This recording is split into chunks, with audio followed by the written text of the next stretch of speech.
Okay, I am here. I made it. I showed up. I'm here for the party. The party is starting now. I am the life of it all. I am the life of the party. And the party is life. What the hell is that? Holy smokes, you guys. Yep. Yep. Life is something else, I'm telling you lately. Holy jeez. I got stories, I got things to tell you. Some things I can't even say because it just wouldn't be right. Some things I gotta keep to myself. But I don't know, I can give you the gist. Basically, that's about it. All you're gonna get is the gist of it all. Because if I were to tell you, it just wouldn't be right. I gotta keep some names quiet in these stories. Some things are just certain details. But church was fun yesterday. It was pretty interesting. Yep, pretty interesting. That's at the least of it. It was interesting. Yeah. I'm gonna try and get my buddy in here. See, today I'm gonna do something really cool. I got my friend Coward there. He really wants a game dev live stream, so we're gonna do some game dev too. I'm gonna tell my buddy to pop into the chat with me here. But I also got stories and shit like that. Yeah, and I swore again. That's not good. I said I was gonna stop that. I have stories. Yes, I do. As you can see from the titles and that, things happened yesterday that were quite eye-opening, and I'm really not even sure how to approach some of these life issues due to it. Not really sure. No, I'm not sure. It's tricky, very, very, very tricky. Yeah, because some of this is spiritual, and it's not that easy to kind of work around. Yeah, not really. No, no, not really. Not even sure how to talk about this really. Not sure. Well, I guess let's start like this. Okay. Hi, I'm Mark. I'm your parasocial friend on the internet. And I do stuff. I do all kinds of stuff. And one of the things that I'm here to do is to be your friend and to entertain and all the things. And usually I get my friends in here and we have a good time and chat and we do a lot of stuff. It's a good thing. I do this every night. This is probably the earliest, not the earliest I've started, but this is early, yeah, I'd say. Pretty early for me to start. I'm also, here's the thing about yesterday. I'm a warfare praying Christian. I'm not just a Christian that goes to church and stuff. I'm very active in my prayer life, and that means I warfare pray.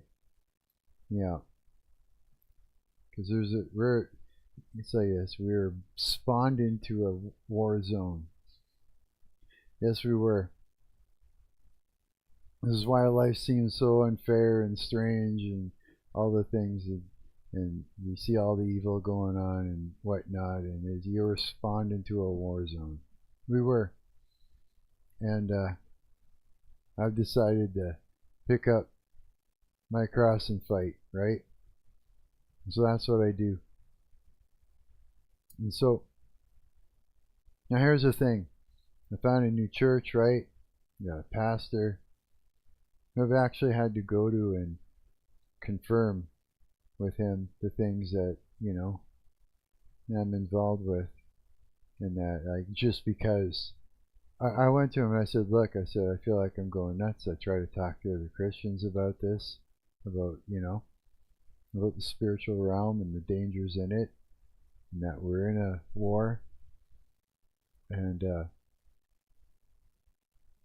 more details, got heavy into it, and he's like, yep.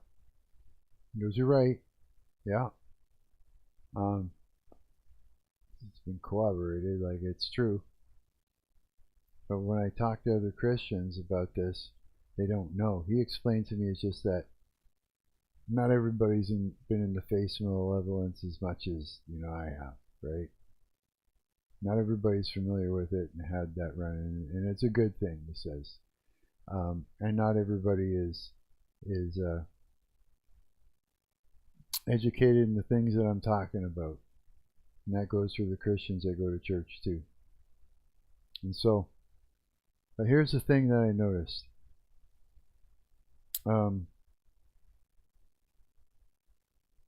What's troubling is when I see two people on the same side arguing about a book that they both follow. No, this text means this. No, this text means that. And like this about it, Basically out of fear and pride. Yeah. So it's like this. God didn't give you a spirit of fear. He didn't. That's the devil's tool. Straight up. See, if you're fearing, then you're not in faith. Yeah. So if the devil can scare you, hey Diljen, if the devil can scare you, then you're out from under God's cover because you don't have faith, right? And faith is your shield, right? In God's armor. And so it's through faith, it's through fear and pride that these Christians argue scripture with each other. Yeah, fear of someone convincing them of the wrong thing, and then, oh no, they're screwed, you know what I mean? And pride is who's right, who's the better Christian and all that. Well, pride is the Leviathan, so that's two demons on them. Two. And two, yeah, straight up. That's two demons messing with them at the same time, pitting them against each other to separate, divide, right, and conquer. But it's like, but if they're not listening to me explain to them that this is the thing, and because they're afraid of what I'm telling them is going to throw them off of, because they're afraid, right? And they're prideful and thinking they know everything, then then they're stuck, right? It's like a really good trick. Devil's got them, right? Now here's the thing, it's like when you've been saved, right? You've got salvation. Hey Diljen, when you've been saved, you got salvation, right? That means like when you die, you're saved, right? But it doesn't mean that the devil can't give you a real rough time here on earth while you're still alive, kind of thing. Yeah. Sorry, Diljen, it actually threw me off a little bit there. Hi, buddy. How's it going? My bad, bro. You were in the middle of some That's okay. profound words. That's okay. Here, I'll continue. I'll continue. I'm not sure where I was going with it. Yeah.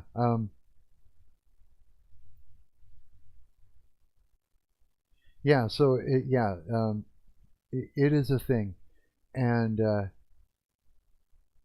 it's like even though you're saved, you got salvation. If you're still open to get messed with. You know what I mean? You just are. It's just the way it is. And You know, it's like I was even told that by my pastor after your baptism, Mark. He's like, the devil's gonna really come for you. He says, more so than before.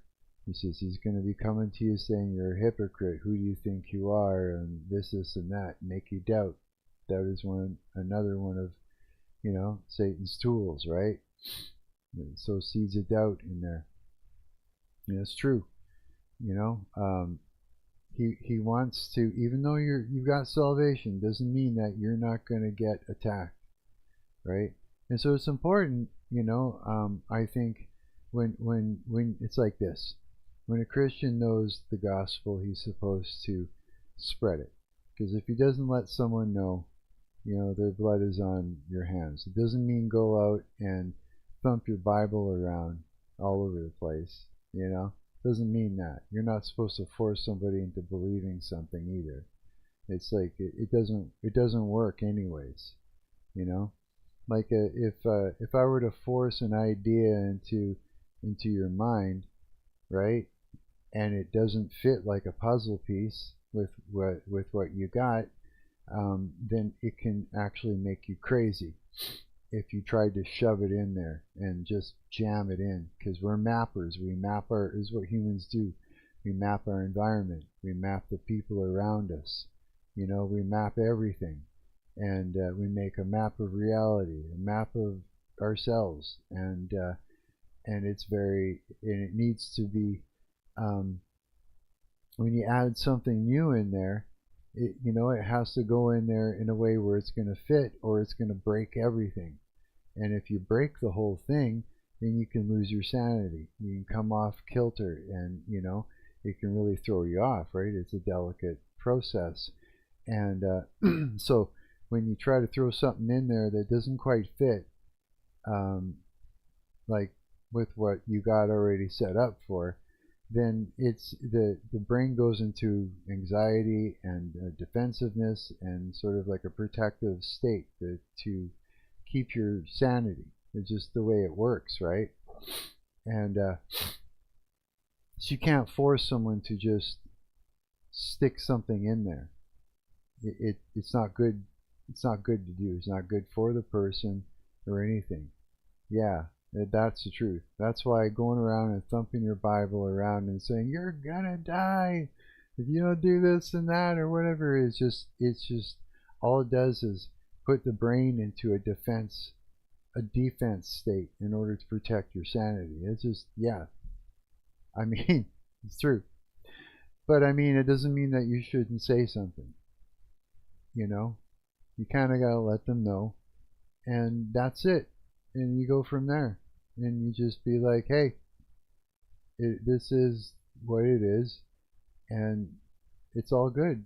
You know, if you want to know more, if this interests you, come talk to me about it later or something, or ask more questions, or, you know, or look into it or something, right?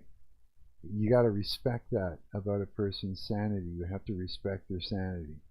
It's just the way it is. Yeah. And so this also makes it, and you know, this also makes it difficult for me to take a Christian who doesn't know these things and tell them about the spirit realm and the dangers that are still there, even though you have salvation. You know, and the thing is, it doesn't mean I shouldn't say something, because, you know, this is something that God wants me to talk about. Because if I don't, then, you know, their blood's on my hands, let's just say. If you don't tell somebody that there's danger over there and you just let them walk past you and a lion eats them, well, that's your fault. You should have said something, you know? But there's that fine line. You have to be careful about it. So it's a little difficult. But when I've got, when I need to, okay, so here's a situation. I want to explain to a Christian, and what I want to do is I want to up their game as a Christian. I want to take them up a notch. That's what I want to do. I want to take them up a notch from an aimlessly, not aimless, but sort of like unaware of their surroundings Christian, right? Whose faith can easily be rattled just by fear alone, or witchcraft. Oh yeah, for sure. You think it's like this, yeah, if you're covered in the blood of Christ, that witchcraft can, bounce off you, but you got to be actively covering yourself in the blood of Christ. It's not just whatever, I read my Bible and I'm a good little Christian and I go to church and that's it. You got to be proactive. It doesn't just stop there, If it did, then, there wouldn't be any troubles. But there's troubles, right? They're going to happen. So I want to take them up a notch because I know, and I have to, right, say something. But when I've got Christians that are literally arguing scripture back and forth, two people on the same side and the same team about the same book that they follow out of fear and pride, well, they're not open to hearing what I have to say. If anything, they hear what I have to say and they start freaking out even more, and then, they're weary of me, right? It's like I can't even tell my own people. You know what I mean? Try to teach a Christian how to warfare pray, and they don't even want to hear it because they think what you're saying is going to lead them off a cliff. It's like, yeah, that's where I'm at. Pretty nuts, huh? Yeah. And then, and here's the thing about there's many. When you know about what a witchcraft attack is like,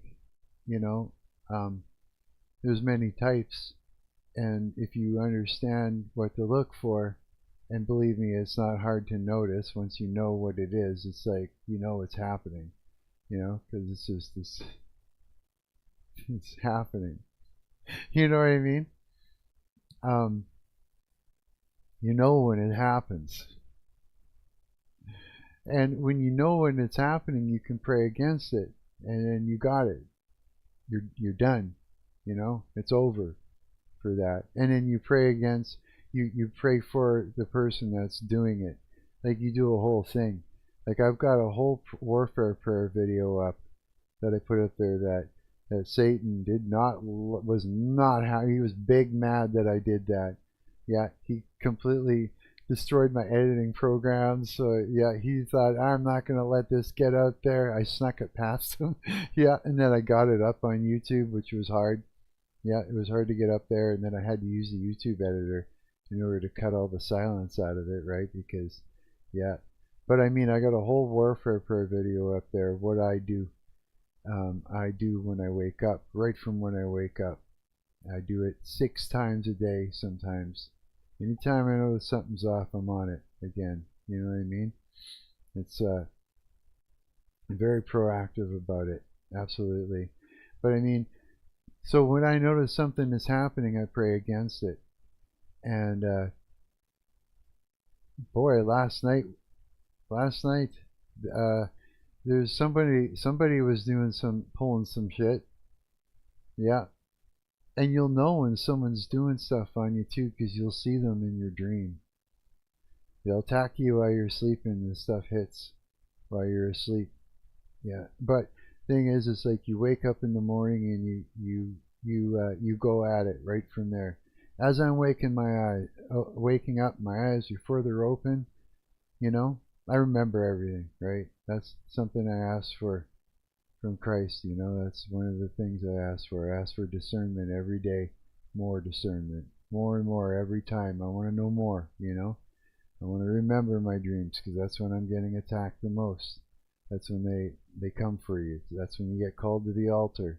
That you get used a lot in incantations and witchcraft while you're sleeping.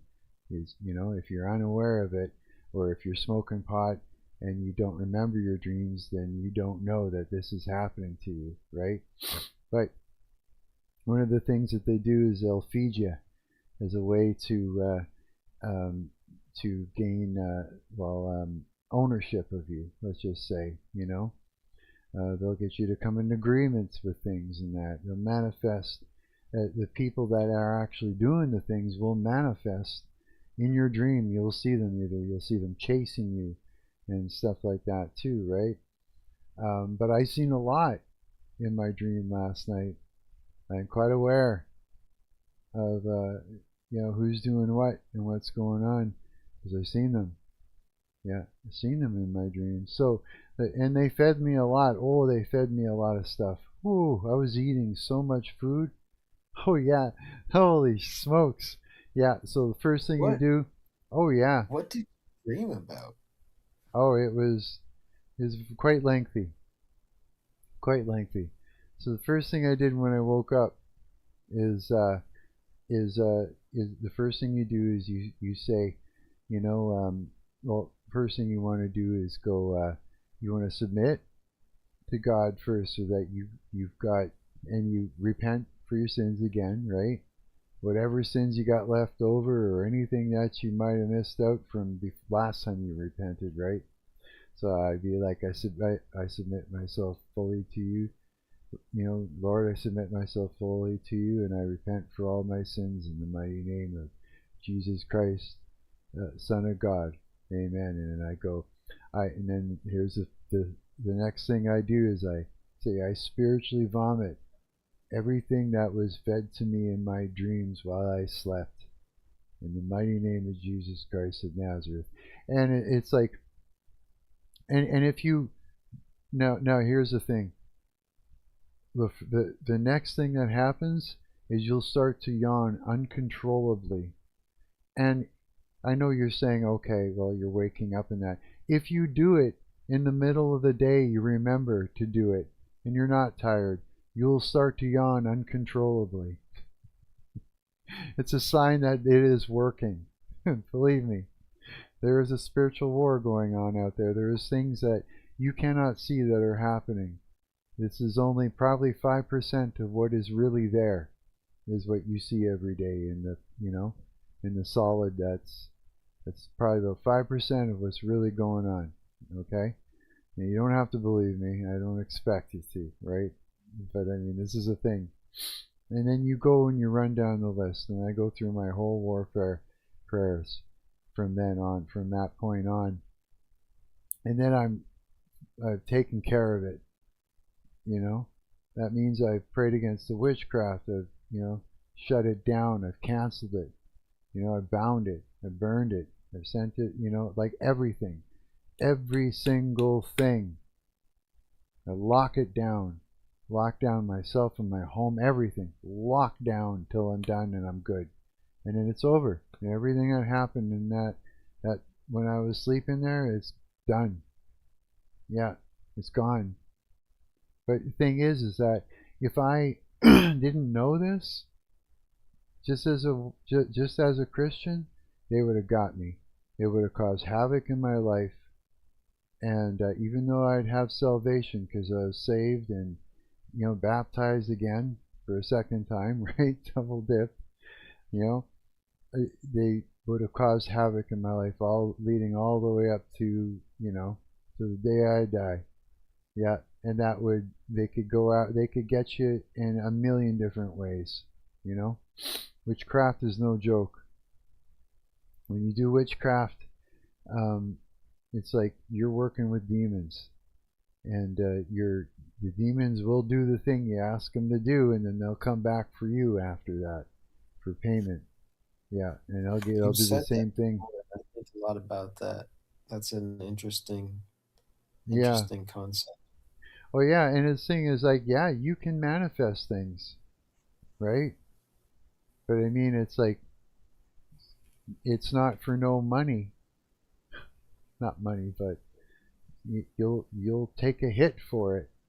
You know what I mean? Nothing's free. Nothing's free. No, not when you're working in the spirit realm and you're trying to do things on your own and become your own god. You're just going to get eaten alive by demons because it's a lie. They'll do a thing that you want them to do, right? But it's all false. Any power they give you, it's false. They're fooling you into thinking that you're doing a thing. They're doing a thing, and then they come back and they attack you. They need a series of yeses out of you in order to possess you, right? And what better way to get those series of yeses out of you but to make you think you're your own god of your own universe, and to think you have power, right? Yeah, it'll start off looking like you're doing stuff, and that your spells are doing things and that, but then things start to go bad.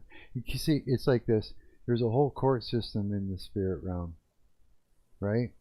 Lawyers, everything, all that stuff, and the devil wants to get you into his playground because then he can do havoc on you, legally. Yeah, and yeah, for real. Yeah. It's a very messed up thing. We were born into a hell of a war zone, bro. Yeah, it is true. So here's the thing. If I were to explain this to my fellow Christians that go to church, and believe me, I want to, and I have somebody coming over tomorrow to see me who probably thinks that they're trying to save me, because that's what they think. They go like I said, I was telling my buddy Diljen here. I had one come up to me at the beginning. Like I showed up, early for church. I always do. I'm there while they're practicing the choir, or it's actually a nice lady with a guitar, and there's a piano, and a couple of guitar players and some singers. It's a little band, and they do a set. A couple sets, right, of praising God, right? Music to praise God, right? And I show up while they're practicing. I'm already in the back, reading through Psalms. I'm like heavy into what I'm doing. I was saved when I was a kid. Like I accepted Christ as my Lord and Savior when I was a child. That's just the way it is. It's like it's always been part of the way I think, part of my reality.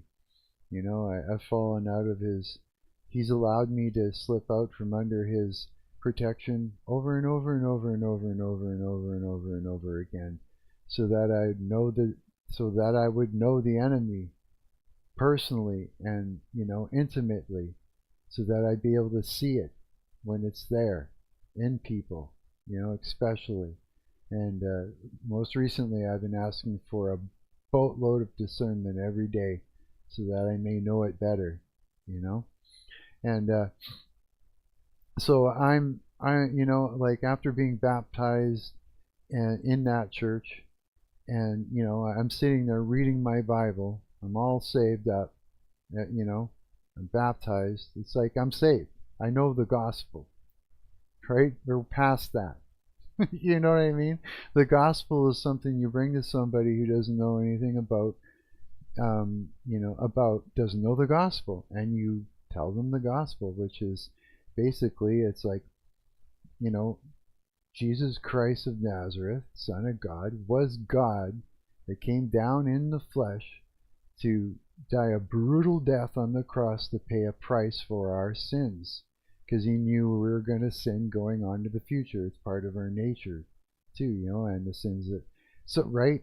And this gives us salvation, when we die, as long as, we accept this as reality, right?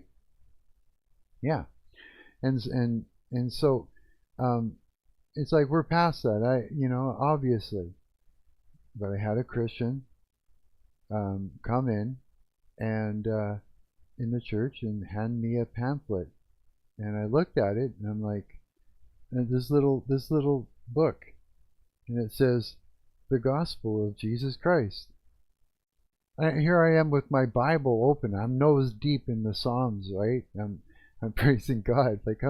I'm into what I'm doing. I'm way past this. And He hands it to me. And so I looked at him. I just went, okay, I'm just going to pretend.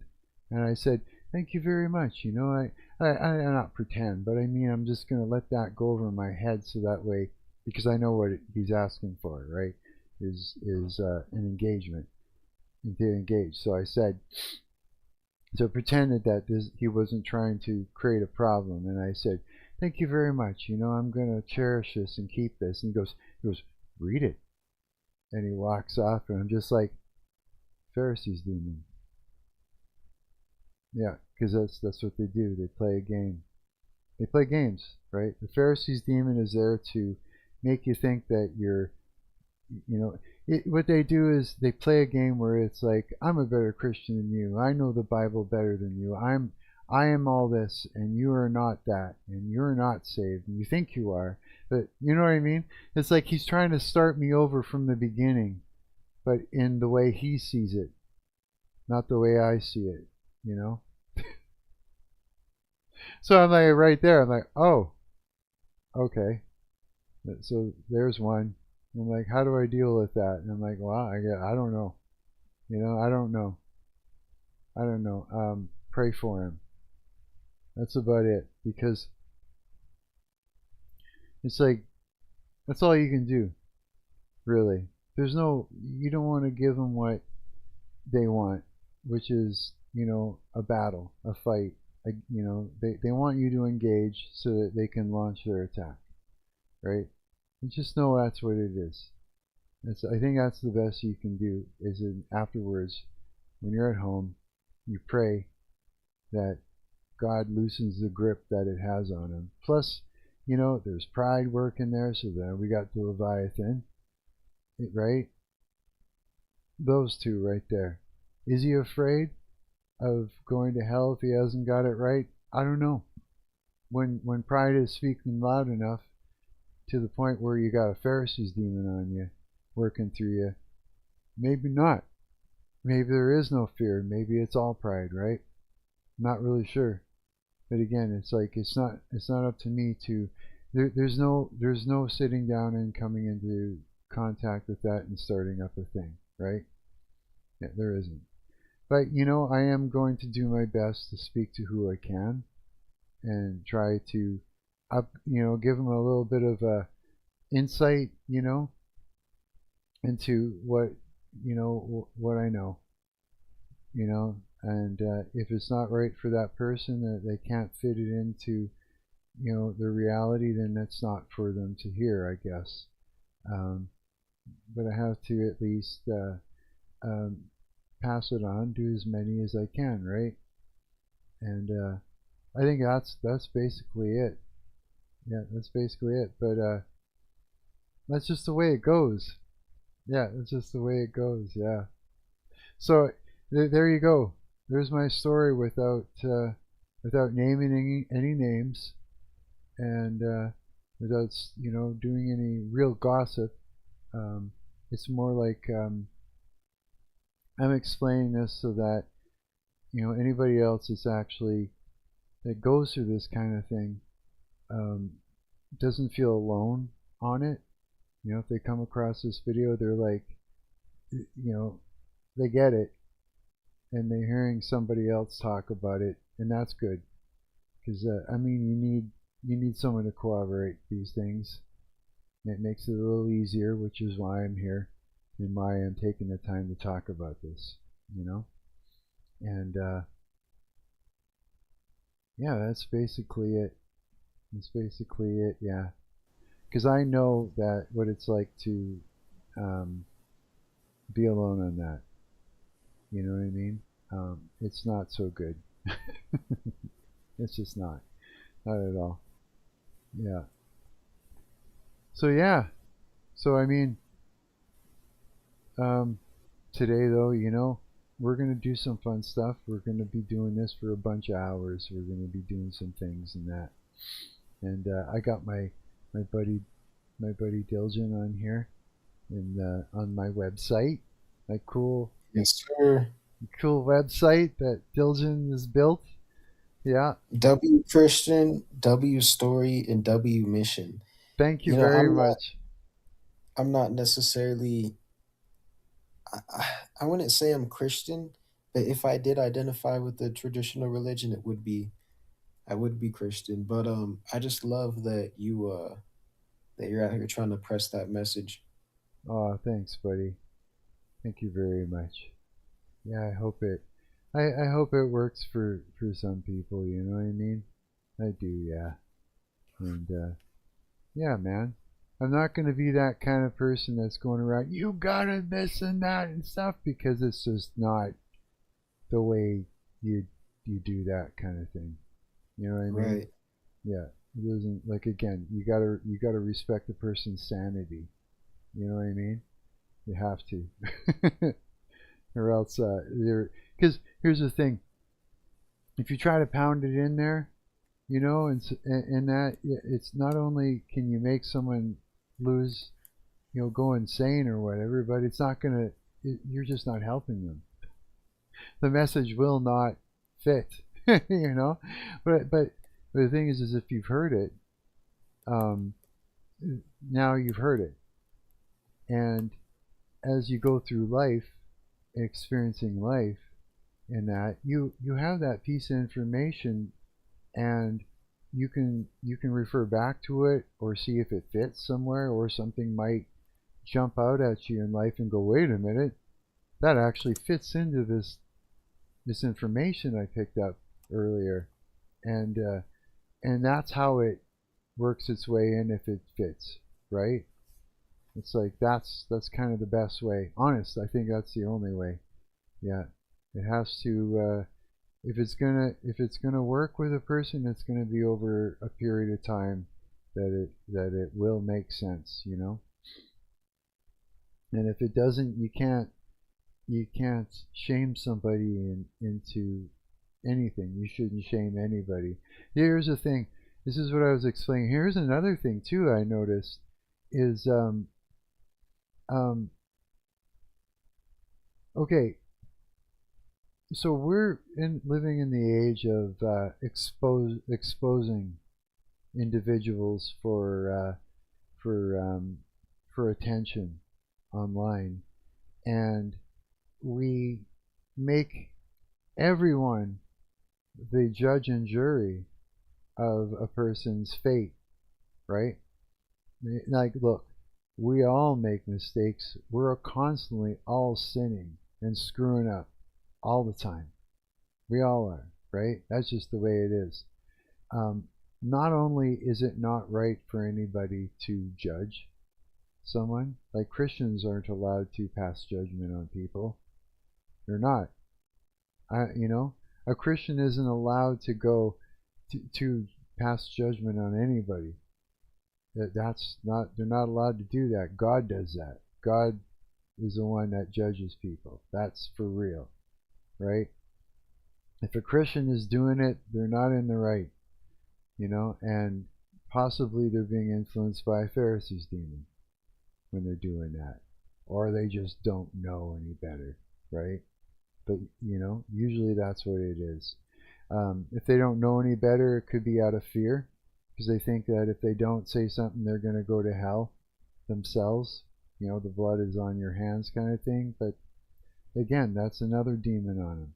It's a spirit of fear. I mean, like, seriously, it's this really, there is no passiveness in reality at all. There's no passive thing at all. Yeah, it's all very specific. Things are happening, right? Um, but again, it's like we don't have a right to judge anybody, right? And but we've been all made the judge and the jury of other people's, you know, through gossip. Well, it's gossip, which is a form of witchcraft. Which gossip is a sin, and I've actually, committed that sin over and over and over again. This gossip sin, you know.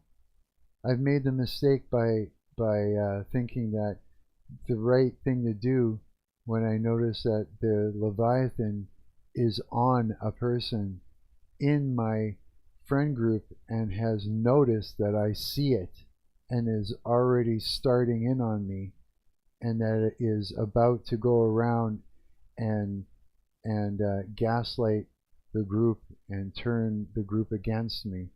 I thought that I had to go in and tell the group, look, I got a problem, and explain it to them, right? Well, That's gossip, right? It doesn't work. Um, it's like nothing works when it's a Leviathan. If you're in a group full of people, I'm telling you right now, I've tried a few different things. I've tried doing nothing and just trying to live my truth, hoping that the friend group around me will look at me and think that the Leviathan is lying about me. Doesn't work. I've tried talking to the friend group ahead of time to mitigate the problem before it took hold. Doesn't work. It all doesn't work. You know what works? Turning around and walking away as soon as you notice that this is an issue, that there is one that has infiltrated the group, especially if and it's a demon, right? It's a demon that's on this person, and it knows that I can see it. It can tell. It knows, and it knows I see it because I'm very aware of it. And then so I become the target. They want to get me out as fast as possible, right? So my mistake was by telling my friends in the friend group around me that there was this issue, because it's a form of witchcraft. It's gossip. And so I was actually playing the same game as this demon was, in a sense. It's like I didn't know it. I didn't know that I was doing the same thing. So gossip isn't the way to do it. Um, and so I've Do made you that think mistake. Yeah. What's do you that? think I'm influenced by demons, or People. can I be like, what is it, influenced by God even though I don't identify as a Christian? Oh yeah. Like I mean, sure. God is in you. God is around you. God is in this reality. And if you've ever felt love, that's through God. You know what I mean? Um, Yeah, absolutely. yeah. But 100%, like everybody gets attacked by in this war all the time. They're all through demons. Absolutely. Like there's been demons that have worked through me, worked through you, worked through other people, all different times. If you've ever felt fear, there's a demon working on you. If you've ever done anything out of fear, there's a demon working through you. You know what I mean? Yeah, for sure. If you felt prideful, you know, and like worked, interacted in the world with that pride and against somebody, too, with that pride, then that was a demon working through you to make your life miserable. Yeah, it's just the way it goes. It's like it's like if you've ever dated anyone and broken up with them, you've definitely had witchcraft done on you, for sure. Especially nowadays, it's run rampant. But it's like It one of the things. has, bro. Yeah. These girls, they like pray to rocks. They worship rocks and like bottles of fucking sand and shit. Oh yeah, dude, for sure. Like one of the I've heard, from an ex witch that one of the most common things that they would experience, like for in their business, right? Um, would be people coming to them who are heartbroken, that want to find out who their ex is dating and what's going on in their ex's life and all this stuff. And and then what would happen is they would pay them money, and then the witch or tarot card reader, same thing, it's all divination, right? Would say, okay, come back, give me a couple days, come back. But first they would say, bring me a picture of them with their eyes showing. That's all they need, is that a picture of you with where they can see into your eyes. And what they would do is they would get familiar spirits to reach out and within those next couple days and find out everything they can about you and come back and report it back to the witch. And then the person would come back, and the tarot card reader or the witch would give them a report. You know what I mean? It's and then if they wanted you to do, or they wanted the witch to do a love spell on you or something, or there's a whole um, spell to make it so that you can't get an erection and keep it floppy. Like there's spells for everything. You know what I mean? And they work because they just do. Yeah. Um, and a love spell's crazy because all of a sudden you'll start seeing the person in your dream. You'll you'll have you'll be thinking about them all the time, and it won't be, and you'll feel this need to get back together with them, or to call them, or to reach out, and it won't be so much of a heartfelt interest. It'll be a lustful one, but it'll only last for a little while, and then it has to be redone again and again and again. And when it wears off, you're left feeling agitated and confused and wondering, what am I doing here? You know, how did I get back here? I broke up with this girl. You know what I mean? Like if you got back together with them and that. Yeah, it's like so this is a thing. And so this is why it's so important to be able to um, to find out about what goes on in the spirit realm. Because if you don't understand that you're being messed with or toyed with or attacked, and you don't understand how to pray against that, then you're open, open season to all kinds of things. Yeah, if you're not saved and you're not covering yourself in the blood of Christ, who knows the things that could be done to you. The craziest things can be done to you. Oh yeah, the craziest things, bro. Sure. It's like, if you got an ex-girlfriend that reads tarot cards and different things like that, you better, for sure, she's doing stuff to you. And they'll even, like, say you're sleeping around or whatever, and I mean, they'll even use what you've left behind. You know what I mean? Like what's spilled out of you onto the bed. They'll use that. They'll gather it up and they'll use it for sure. It's gross, but it's something they can use in spells, either against you or to draw you back, or in a love spell, or all kinds of things. Someone could do witchcraft on you and you'll get into a car accident. It'll kill you. Like, they can do really horrible things to you. Yeah, for real. And Like so, 2 days ago, I was at work and I was on break and I tried to crack my back on a chair, bro. And I think the demons fucking got a hold of my back, dude, because I messed myself up. oh, did you? Oh The man, demons, the demons are in my spine right now, you think so? dude. It feels like it. It does, eh? Yeah, man.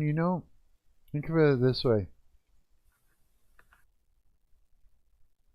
if you say like, what, go. It's like this: if you wanted to, like, do a thing, if you wanted to learn how to warfare, pray, and fight back, because that's what it's about. It's about you're in a war. You need to protect yourself, and you need to fight back through prayer. That's what this whole thing is about. And if you look at it that way, I mean, you can look at religion a little bit differently than a little more practical. It makes things easier. It kind of does. I mean, you can do that. That is something you can do. You can go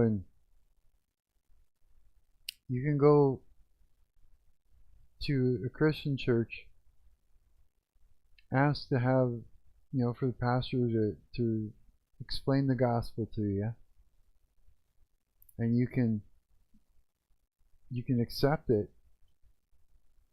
as fact if it works for you, and then after that you'd be able to like fight back against these things. And it all boils down to just accepting what reality is outside of what you can see, because it's like this stuff is going to get you either way. It's better to be able to, to fight back. Period. Right? And that's why I try to explain it in that way, is because any other way it doesn't make sense. You know what I mean? Like if someone were just to tell you the gospel without explaining to you that you're in a war zone, and here are some examples of how you've been getting attacked, and this is why that happened to you, and this is what you could do to make that stop. And you can learn more about it, so that way you can find out, about all the different attacks and about all the counteractions you can do, and that you can even do it for somebody. It's like you just learned karate. In a way, it's self-defense. Like, well, straight up it is, right? But I mean, it's not going to make your life miserable. And it's like this, like, you can be Christian and grounded at the same time. But look at me, I'm very grounded. Because you have to be. Otherwise, you're just trying to be a Christian rather than understanding what's going on. If you're not understanding it, if you're not conceptualizing it, and taking it a step further, like I'm trying to do, right, with everything, and you're just staying blinded in Scripture, but blinded and not trying to do something about what's going on around you, and then fighting with other Christians, what's right in Scripture, what does this Scripture mean, what does that Scripture mean, and at war with each other, then you're just as lost, I think. Like, sure, these other Christians that, they're saved, but they're not doing anything about, they're not going outside of, it's like this, they're still blind. You know what I mean? They're still blinded from a lot of things. Their lives could be better. They could be praying against things while they're happening, and for other people, right? But I guess I can't expect them to even accept it, even though it's to do with the very same religion that they're following. See how crazy that is? I can't expect it at all.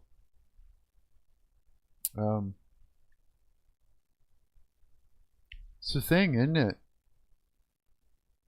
It's a conundrum. It really is.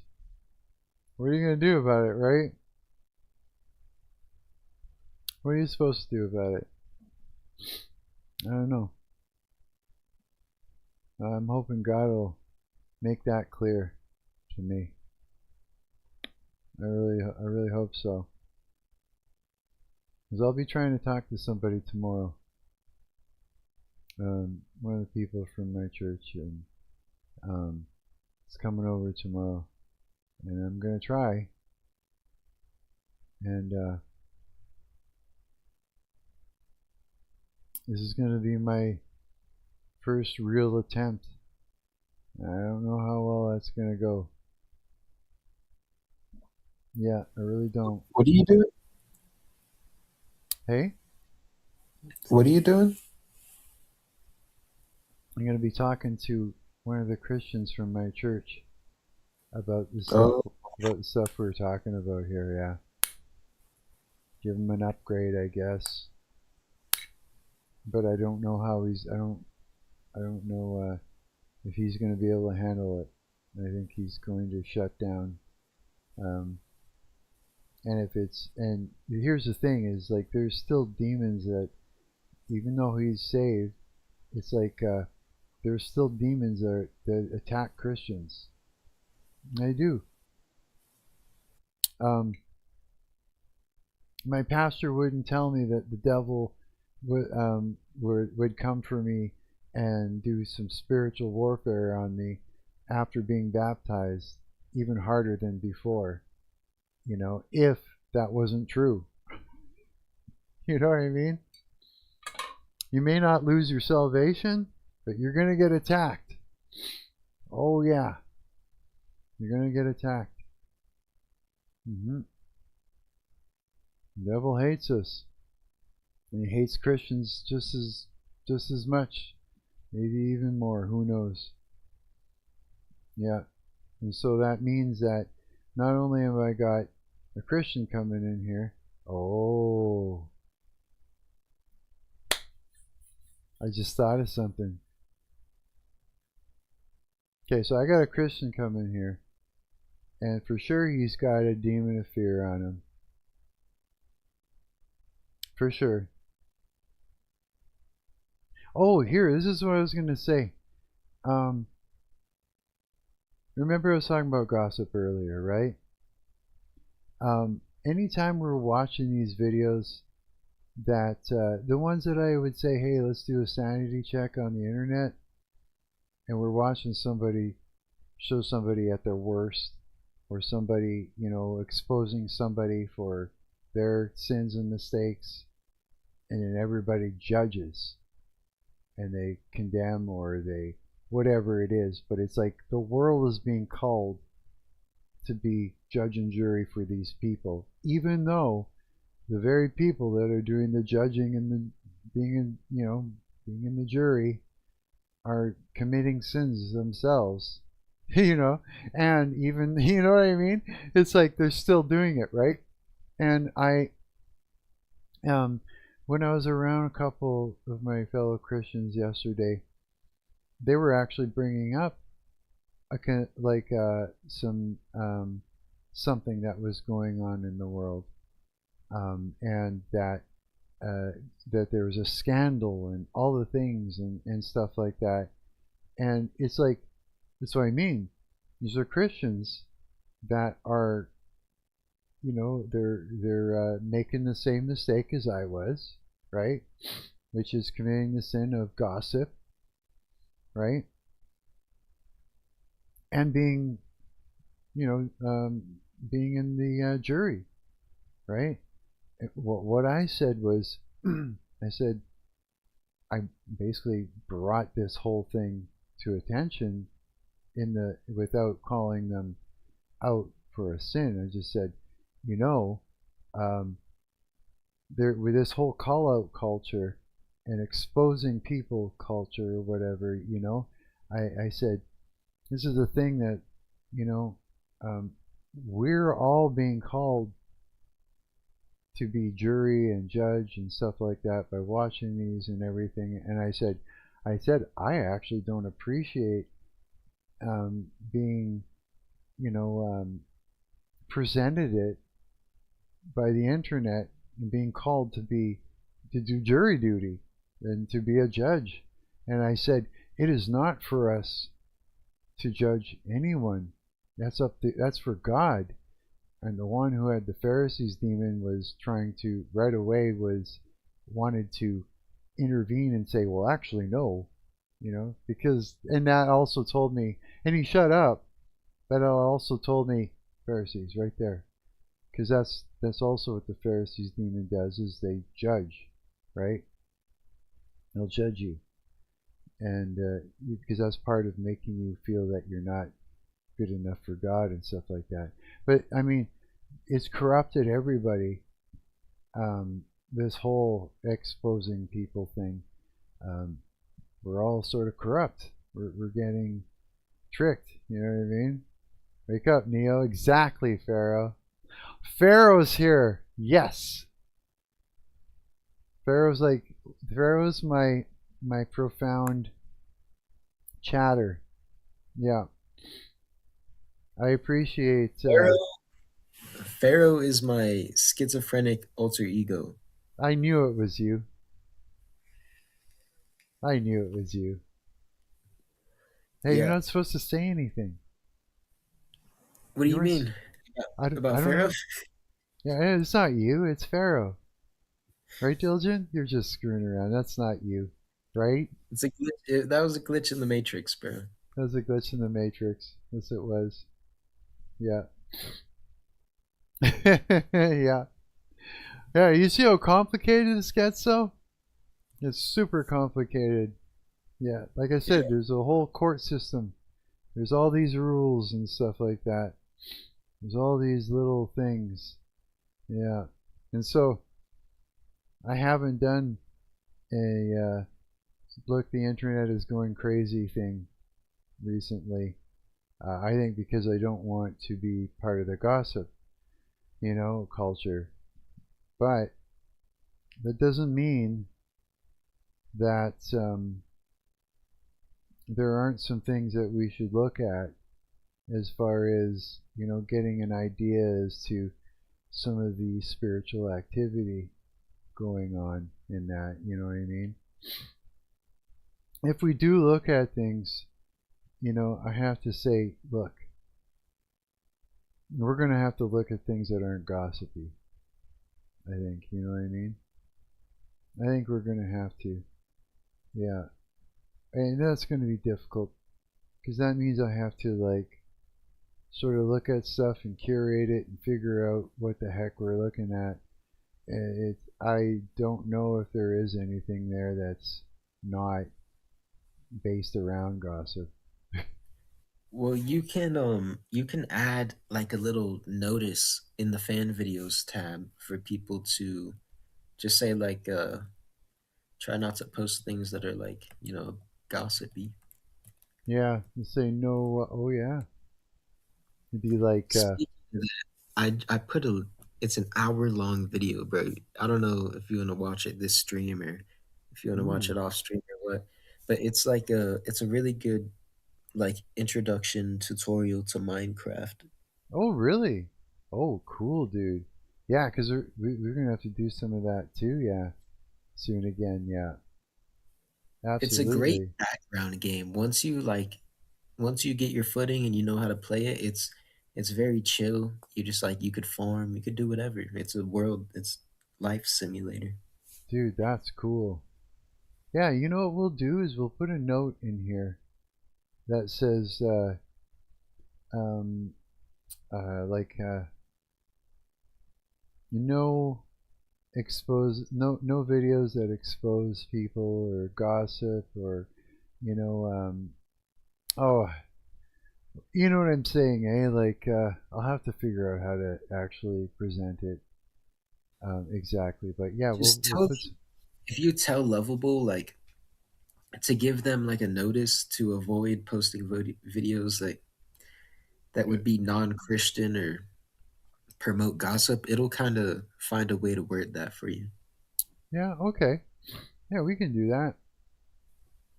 Yeah, yeah, so there's this, look at this, demons will manifest themselves through people in these last days. Well, it's like this. People give examples, and this is why I like to watch these, because they're examples. The only thing is, there might be something in there that may be like, look at this guy, look at that guy, right? So if we're giving examples, you know, I don't know. There's a fine line, right? Because there's a lot to learn by watching the world. So I guess, yeah, man, I don't know. I have to think about how to actually navigate through that. How do you do that, right? It's like it's a very fine line. It's like holy smokes.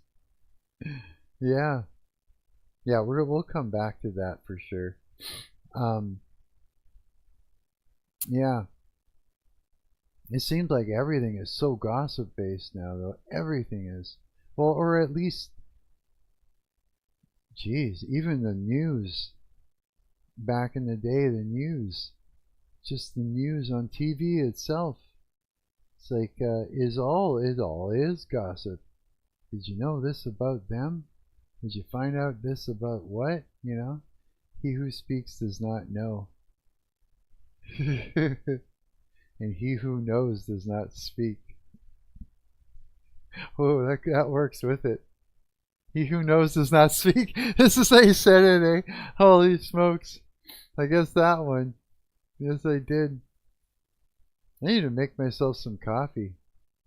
That's what I need to do. He who drinks coffee does not sleep. And he who sleeps does not drink coffee. Oh, that doesn't make sense. Maybe. Maybe it does. You know why I like Pharaoh, my profound chatter? Is because I love ARGs, creepy pastas, all those cool little things. I made my own ARG at one point. If you guys are wondering, you know, I did. Yes, I did. And I can even, oh, that'd be something to put on the website too. There's there's a little cute little ARG on the website as well in here. Um, it is Null Carrier is an ARG. It's one that AI made and on its own. Yeah, it's really cool. But I have an ARG that I made like, oh god, like 6 years ago or something like that. Yeah, I spent a lot of time on it, and there's like multiple YouTube channels I created for it, um, multiple websites and different things that I went out of, like overboard with it. Um, the only one that was able to keep up with what I was creating was an autistic conspiracy theorist. Yeah, he was able to figure everything out and follow everything to the letter. It was like, yeah, he impressed me. Yeah, he really did. Yeah. Um, yeah, I'll have to like make that a thing. You know what I'll do? Um, it's I wonder. See, I've got the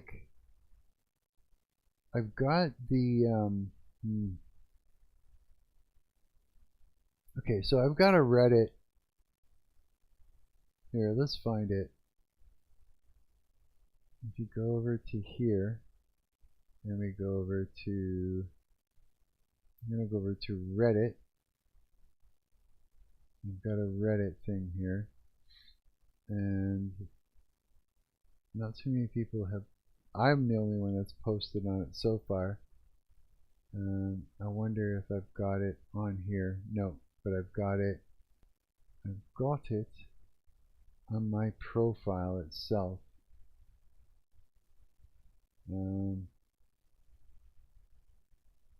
I will find and share the Reddit post. At least I'm going to copy this Reddit post. It's actually shared it in like some of the ARG sections and stuff like that.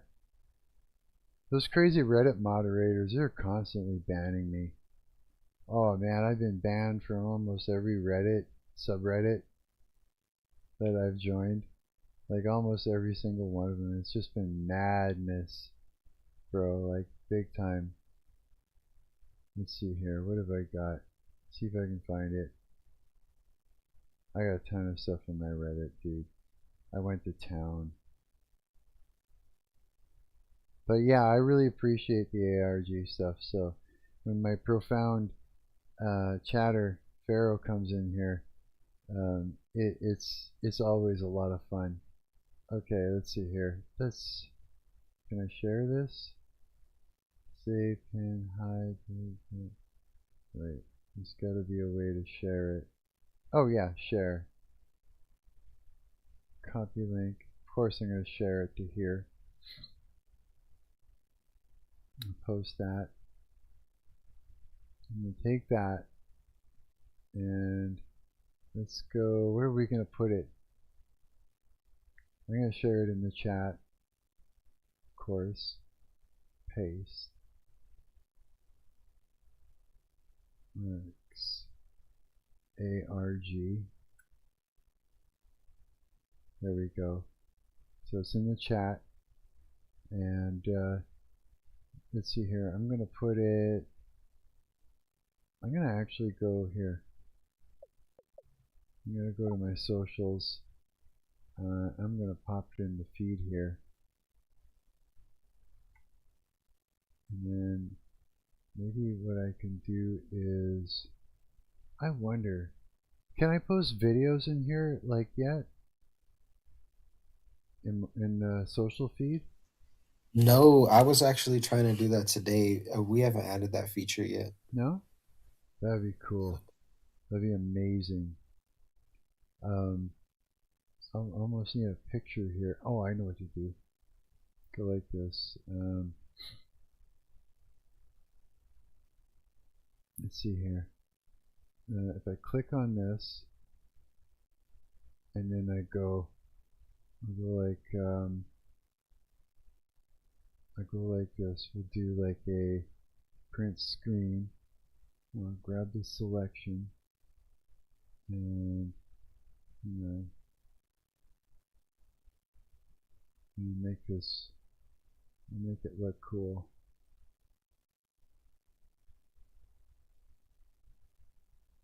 Like that, or something like that, maybe. Yeah, and I'll snap a picture of that, and then I'm going to use the picture. So where's my pictures section? Go over to here. I'll add in screenshot. Select there. There we go. And I'll put in Marc's ARG. And post that. That's funny. One of my friends at the time, message retracted. One of my friends at the time was like worried about, I don't know, me getting him into trouble with my ARG. Like, it's just it was a weird thing. Yeah, as if like what I was saying or doing was illegal or something. I don't know. It actually made me worry too, to the point where I had to actually go and advertise it on a what do you call it, on Nightmind's website, where he basically has a section that you submit your ARG to, right? He's got a whole, it's all, his Nightmind is all about ARGs. That's his whole thing. Yeah.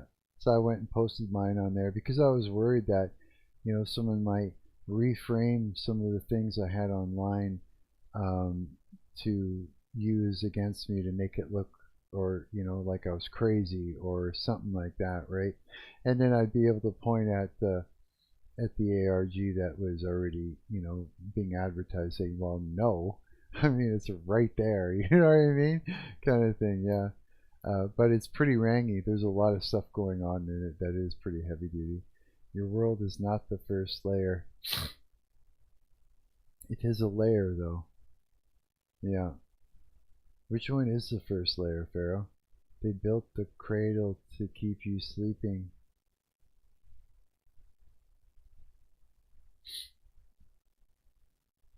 It's a cradle.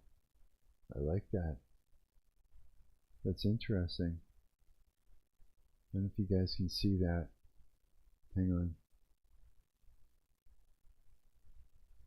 There you go. This is Pharaoh here. But the seals are cracking in the source code. Everything, every lie you believe is a chain of rendered light. Pharaoh is an ARG. The watchers are panicking. Their firewalls are bleeding. I have a feeling that these ideas are coming from ChatGPT. I think so. What you call time is just looped execution.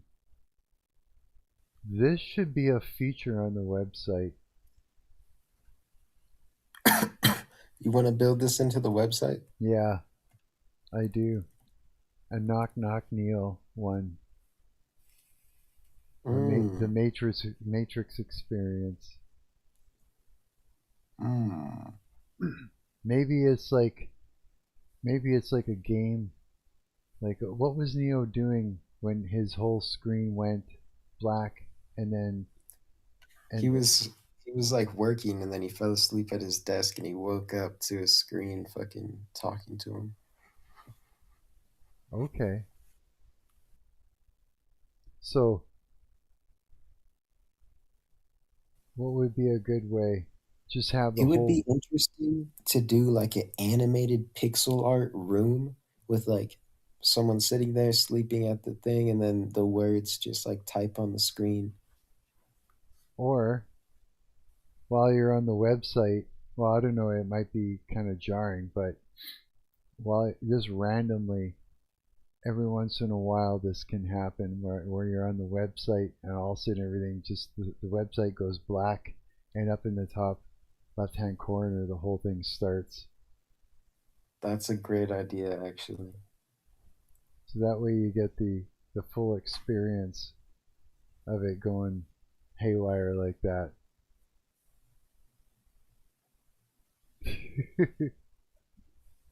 But then maybe you give the option to exit out of it somehow if you want to You could ignore add like a wake up button. a what button? A button that says wake up. Yeah, you could. Yeah, something like that. Your body is borrowed hardware. Oh, I know. What's the pill that makes you um stay in the matrix? Is it the blue or the The red red. one? Is it the Oh, red? stay? Yeah. The stay? I think it's blue. Which is the one I that don't, he takes to find out to go deeper? I don't remember. Whatever one that is, that if you take this pill, you wake up and you not wake up, but you stay in the matrix and you go on with your life, and that button. So you say take this pill, and there'll be a little button in the corner that says take the blah blah blah pill, and at any time you can just click on that pill button, that button that says that. You know what I mean?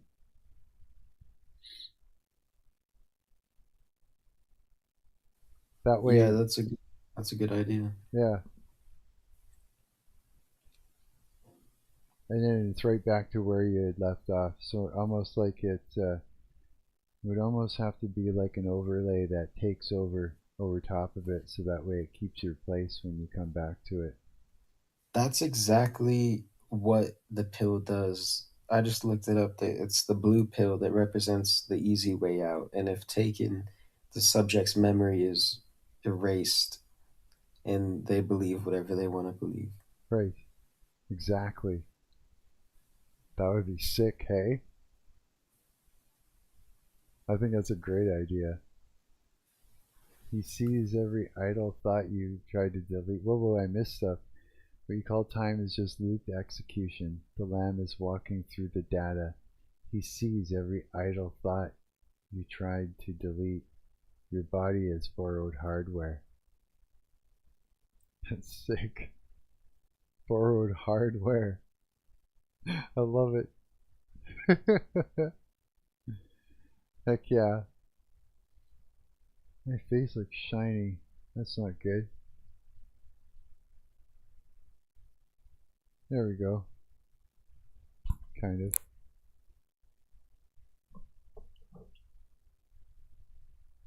It's probably that moisturizer I use.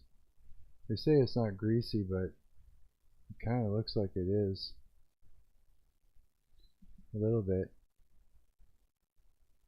Yeah, I think that's a great idea. Don't you love creating stuff? This is way too much fun. Return protocol has been authorized.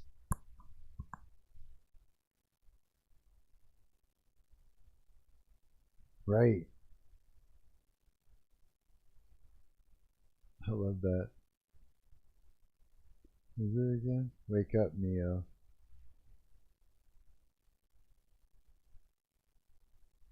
And then just be like,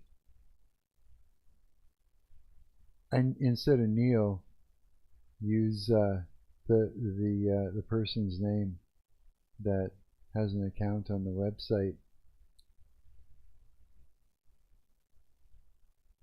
You know what I mean? Yeah, use their at. Yeah. That way it's super personal.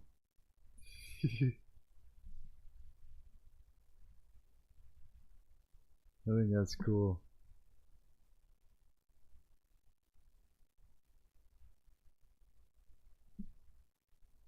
Yeah. Oh yeah, and so yeah, I should make some coffee while we're talking. I'm gonna do that. I feel like a cup of coffee. I had one today, but I'm gonna have another one. Yeah, yeah, absolutely, freaking lootly I am. This is gonna be a thing. Okay, coffee it is. It is coffee time. First thing, sterilize the coffee pot, just in case those little critters are messing around in there or not. And then so I'll get that to do a thing first, and then yeah, get all my tools, my coffee making tools. This is gonna be a fun stream, man. It's gonna be a really fun stream. Plus, I've got, where is it? Not that. I also have Unity open because I'm working on level 6 over here. Hey, what the heck? There. Oh, what? Is Unity not working? What? Why? Holy smokes, it's like weird. It's not letting me pan over. It wants to do this cut. Okay, hang on a minute. Why are you doing this, Unity? Are you shit in the bed? Almost looks like it is. It is. It's poop in the bed. Yeah. Yeah, it's just screwing up. I can't even do anything with it. Craziness. Oh yeah, I can't. Okay, let's close it. Maybe it'll close. Probably just too much going on, I betcha. Oh, it even close? It did, yeah. Okay. Oops. Close the Discord, Mark. Okay. Yeah. So we'll come back to Unity another time, though, obviously. But I mean, yeah, I've got Unity working, and I got that one game that's actually, yeah, over here. If you go to Mark's games, yeah, it's gonna look different for you. For me, I've got all this stuff for adding in the games, but we have 4 games here that are mine that I created. Yeah, this one that you can download and play. This one you can download and play. This one is for Linux, the Osmongold game, and this one is for Windows, and this one here is also for Windows. And in this one, you can play right within your browser right here. Yeah, so that's really cool. So yeah, so I added all that in there. Yeah, a few changes and stuff like that. Okay, let me get this up and rolling now. I've got that kettle nicely sterilized. Let's just say, ha! I killed a bug. Stomp on the heads of snakes and scorpions. Authority over all the creepy crawlies. Oh, there's another one. Goodbye. There, killed 2 of them. Boy, I hate those things.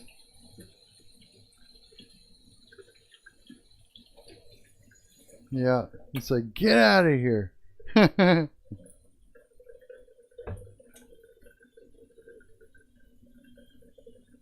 you imagine if I actually had food and dishes in my cupboard? They would be like crazy. Like all they come here for is the only thing they can get, which is water. And so most of the time they're just not here. I don't think so anyways. Unless, yeah, pretty much. I mean, the only thing that ever ends up in my garbage is like, oh, I don't know, used coffee grounds. Sometimes if I got oranges, orange peels, you know what I mean? But usually, and then paper towels from cleaning up or something, right? That's pretty much it. So there's not much really for them to eat around here. But they come for water, those little bastards. Those little buggers.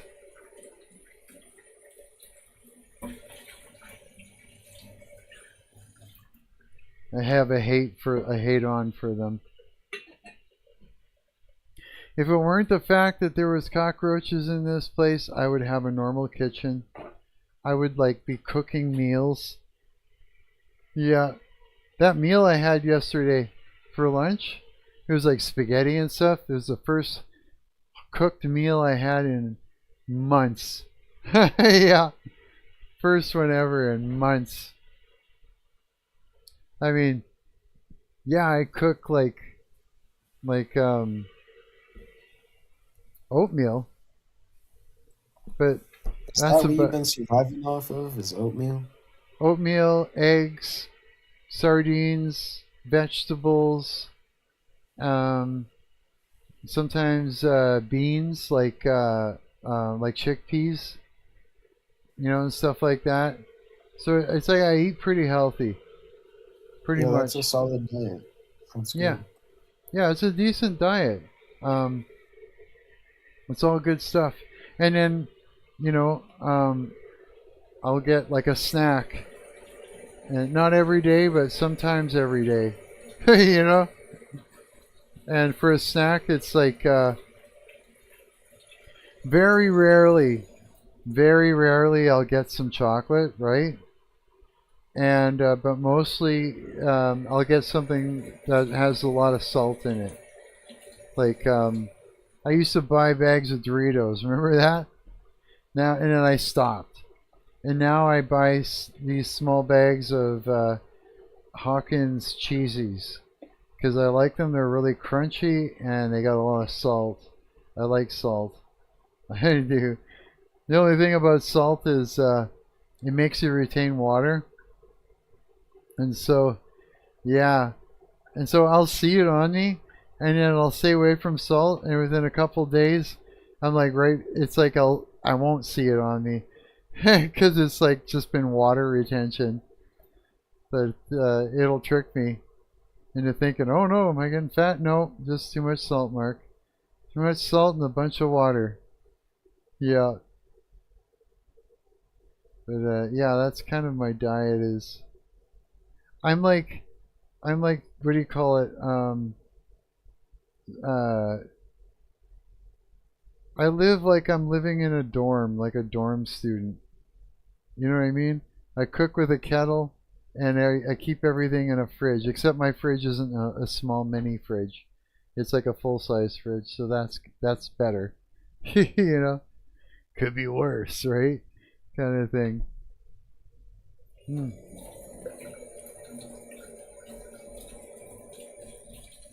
But it's like, yeah, I think the only thing that I succumb to as far as things that, I ingest, it's not drugs or anything like that anymore. It's it'll just be like a snack here and there that I fall prey to. Something that's not good for me to eat.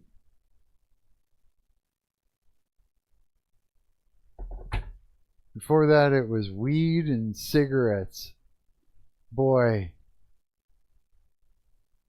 weed.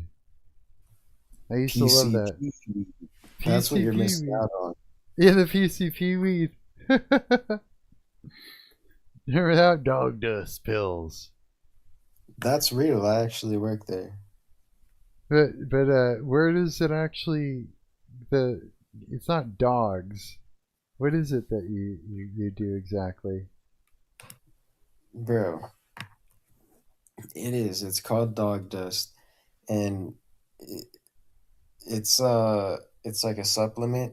It's a mixture of dog aura and just a few fillers, but it's a lot of people like it, bro. It's good for you. Dog oil, like off their fur? Aura, their aura. We capture their aura and concentrate it and put it into a powder. How do you do that? Well, all living things give off this energy called it was different for humans. I guess they call it loosh, but for dogs, they call it dust, and we capture it and we actually turn it into dust, which is I don't know if that's ironic, but yeah, we get their aura and we concentrate it with like chemistry. Wait, And but an aura? What are you talking about? Like from the blood? no, Like like loosh? their aura, the Never- energy of the dog, the byproduct of consciousness. No, it's We not. capture that. No, you don't. Yeah, No, we do. And no, you don't. we have a whole, like I said before, we have a whole warehouse. And it's not just like, bro, there are levels to this warehouse. Like the walls are literally packed with dogs that are like in the Matrix, but it's not the Matrix, bro. Oh my god. Matrix dogs. And guess what kind of dog we use? Which We one? only use one breed of dog. What, Give a guess. Dobermans. No. Why'd you pick that though? I don't know, I made it up.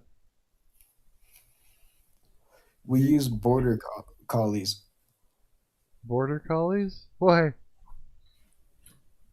They're just like the smartest dog. They show the most emotion. They have the most dust. They have the most dust. Oh my god.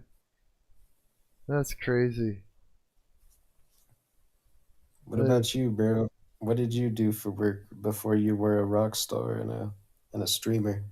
oh, well, that's always been my thing is music, but I had another job at one point where I was like washing dishes and delivering Chinese food. Yeah, that's what I did.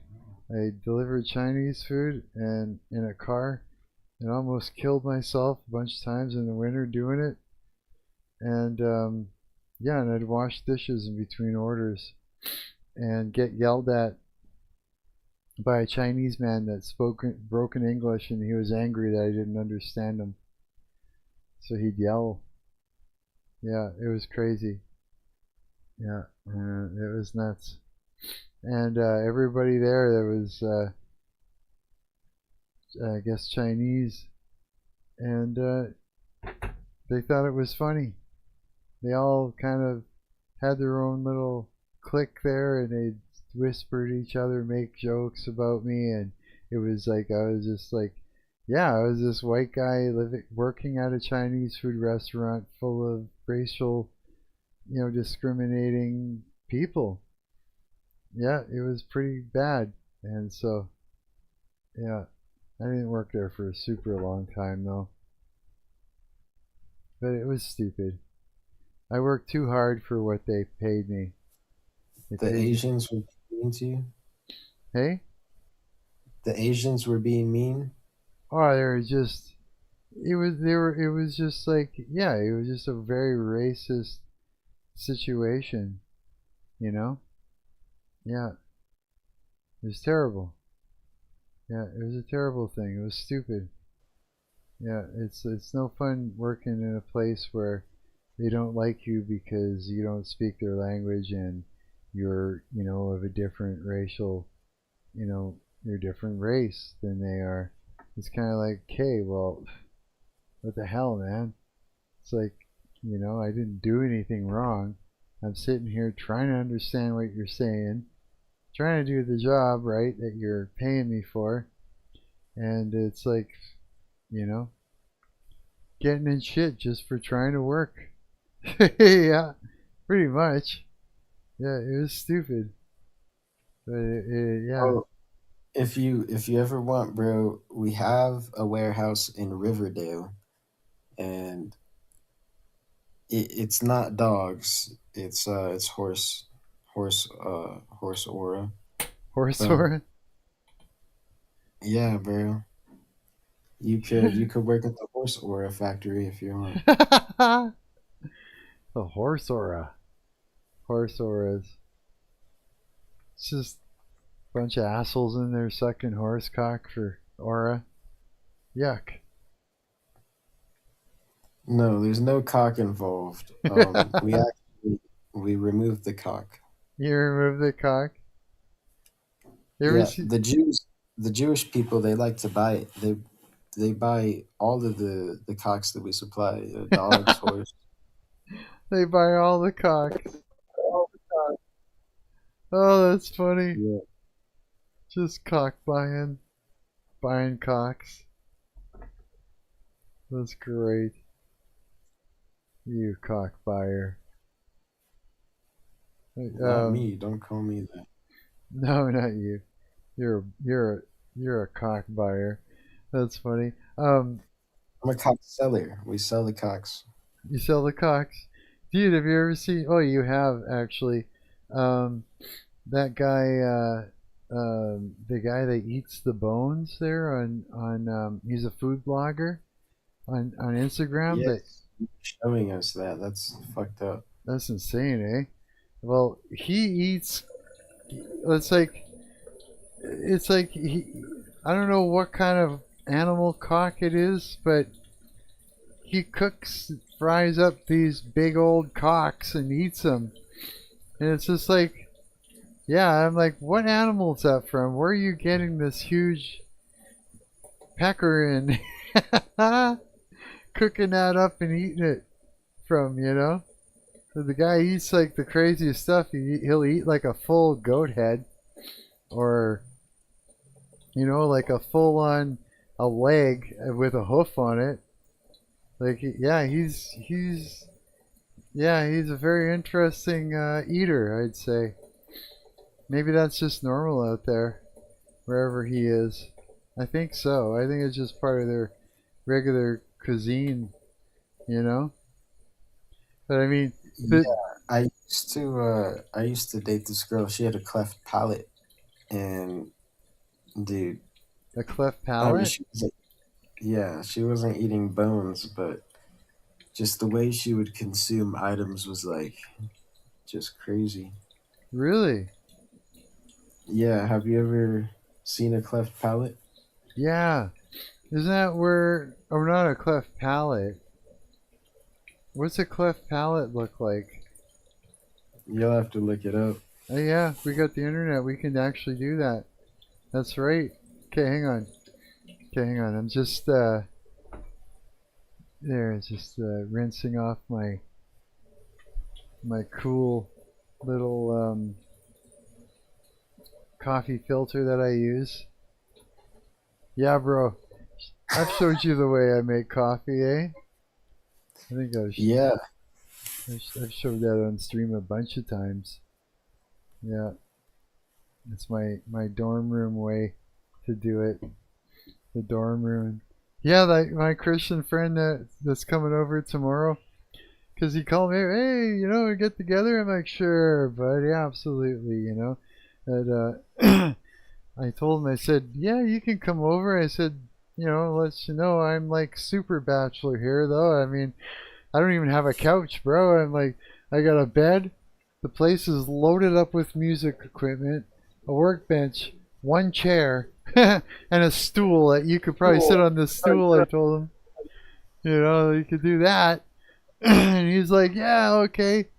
And he said, he goes, I got this other Bible. He goes, I could bring you. He says, I'd like to give to you. I said, yeah, I'll take another Bible, sure. I'm like, and he says it's a bit different than the one I have because they all have, it's like this. They've all been sort of translated. Um, oh, from different, like mine is Old English, but then other ones are like more like today's English and stuff like that, and so they're more, they make a little more sense sometimes, but I like to read the Old English one and then find out what it means and stuff afterwards if I'm confused. And it's not so bad. You just look up the words you don't understand and look up the meanings of them and that and definitions, and you kind of figure it out after a while. But yeah, but it's like, now he's going to experience my super bachelor place. So I told him, just bring what you're going to drink for yourself. I'm good here. Let's see, let's look this up. Clef palate. How do you spell that? It's basically like your mouth opens two different ways. There's a big... What? Is that it right there? Is that a Yeah. cleft palate? Oh my god. What is going on there? It's just way up there. I'm joking, by the way. I did not date a girl with a cleft palate. Well, they got the cleft lip thing. Cleft lip and cleft palate. Oh my god, look at this. Look at this. Okay, we gotta stop. I'm starting to get body horror problems here now. Yuck. I don't want to see that. That's terrible. That freaks me out. Holy smokes. What? The demons are working through the cleft palate people. Yeah. Okay, I have to see this because this is probably madness. I just have to get an idea. Of a shooting at the Islamic. There are reports of a shooting at the Islamic Center of San Diego. There is an active shooter report there. Again, this is video from just a few moments ago. Police are asking people to avoid that area completely. Okay, so that's going down. That's all we're going to see of that. Prediction to God, but which one? Oh yeah, this guy. Yeah, interesting. I don't know, man. I don't know. I don't even know what to look at anymore. Yeah, we see like this, we don't look at. Minecraft tutorial. We could do that, yeah. Yeah, we probably It's actually pretty entertaining, and the guy's like chill. Yeah? He's a good YouTuber for... Yeah, a lot of these Minecraft YouTubers are like like trying to gear their content towards kids. But Minecraft is an ageless, timeless game, and the player base it's growing up. Hey, it says I'm offline. That's weird. Maybe my AI credits are all out. I'll have to buy more. So yeah, this is why we need people to donate to keep that going. That's right. You got $100 Canadian, and you're out here begging for money, Mark. Who's begging? You're out here panhandling on YouTube. Panhandling? I don't have a pan. Handling No, pan? but if anyone does give you money, it's deserved. Like I said before, you're a W man. Oh, well, thanks, buddy. That's so nice of you. Well, we'll use it to keep the website going. That's what we'll do. Are you ready? Let's have a look at this. This is like this is an hour long, but we're gonna have a survival. Minecraft is incredibly fun, but can be at first he talks about crafting, and that's a good thing. Difficult. So in this video, I'll show you how to do everything from starting your world to getting elytra. Immediately when you spawn into a world, you want to analyze your surroundings and see what's there, and as soon as you've done that, you want to collect a minimum of 3 logs. Turn them all into planks, make a crafting table, and then place that crafting table down and make 2 batches of sticks. Make with 2 of those sticks a wooden pickaxe, but no other wooden tools as they're just a waste. Then dig straight down with your wooden pickaxe. Once you meet stone, simply mine 3 pieces of that stone. With those 3 cobblestones, simply put them in the crafting table to make a stone pickaxe. Then go back down here with your stone pickaxe, and you want to mine out a bit more stone. Generally, you want enough for all your tools and 2 furnaces, but if you see some iron nearby, you can just get enough for 1 furnace and a stone pickaxe. But I didn't see any easy iron nearby, so I'm just going to mine out about 32 cobblestone. Then exit back out, make some more sticks, and let's start making our tool set, and finish off by making 1 or 2 furnaces. Now collect up your crafting table, and it's on to initial resource collection. At this stage, we simply want to walk around and try and locate anything that could be useful. Also, now that you have your stone axe, just go up to a couple more trees and get yourself a few more logs, as they'll be very useful in the continuing steps. Perfect. All we have to do now is go get some food, and here we have a good source of that. Also, before you kill every single animal next to the spawn point, something you do want to be aware of is if you're planning on living near here and making a bunch of mob farms, just to leave 2 of every single mob type unharmed so you can really easily get those later on. We have a decent amount of food now, but it's really important that we now get a bed. And there's 2 ways of getting it. The first one is trying to find 3 sheep, killing them for their wool, taking that wool and of course crafting it into a bed.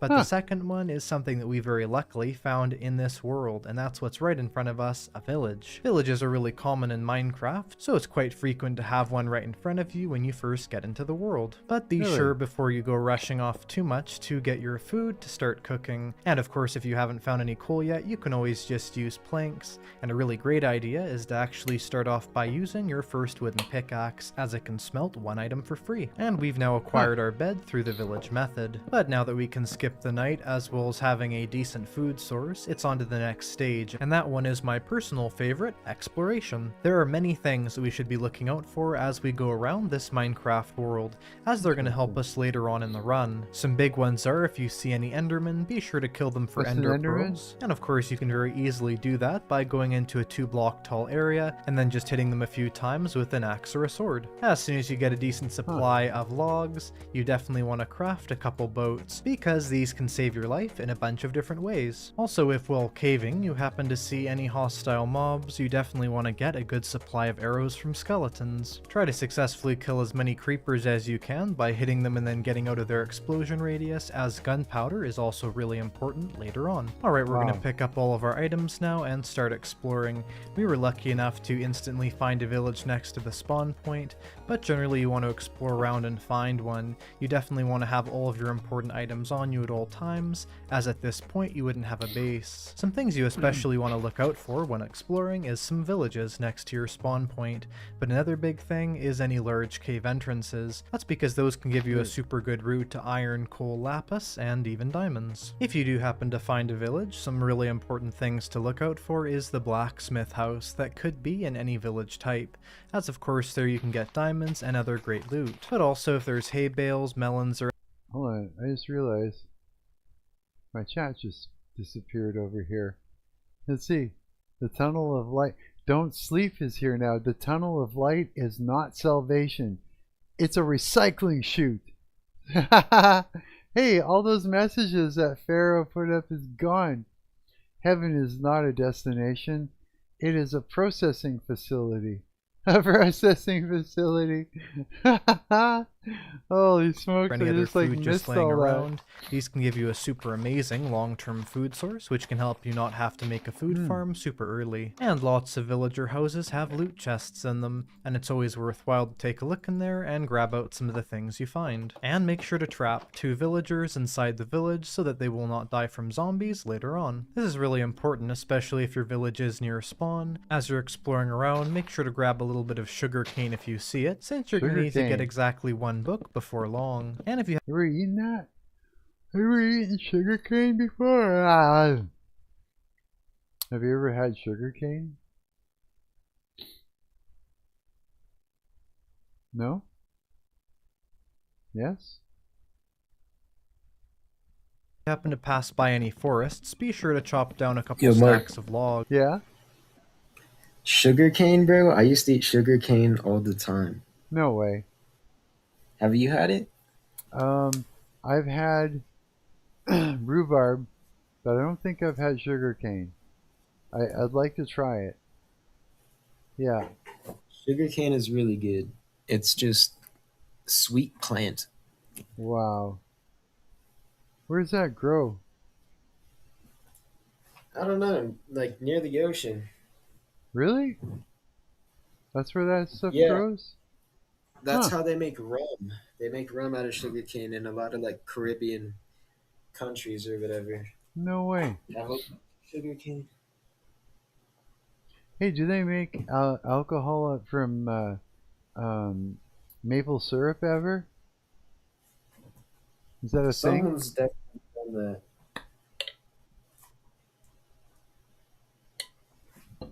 that. Oh, that was a hot sip. I hurt. Because these are going to be super important when you go caving. It can be really useful when going around to set up your hotbar. Mark. My mouse is gone. Your mouse disappeared? Uh-oh. My mouse has left the chat. Your mouse did. You lost your mouse? You mean you can't find your you can't find your pointer, your mouse pointer? My computer mouse, yeah. It just disappeared on you.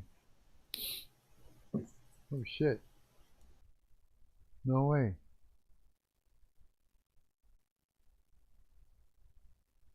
So you just gotta reboot or what? No, I mean like the actual mouse, like the physical one. Oh, what?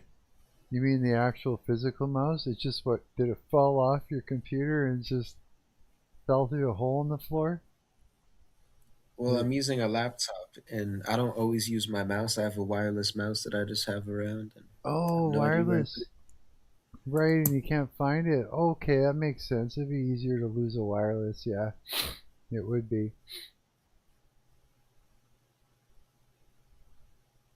Or like this. Yes, sir. With your sword. Are you sick of this Minecraft video? Are you? I don't care. You don't care? I can come back and look at it again later. But it's interesting because there's like a lot to learn, and this goes on for an hour. It's like there's probably like the biggest Minecraft tutorial around. Probably learn everything here. What happens when you go to the end? What does it say?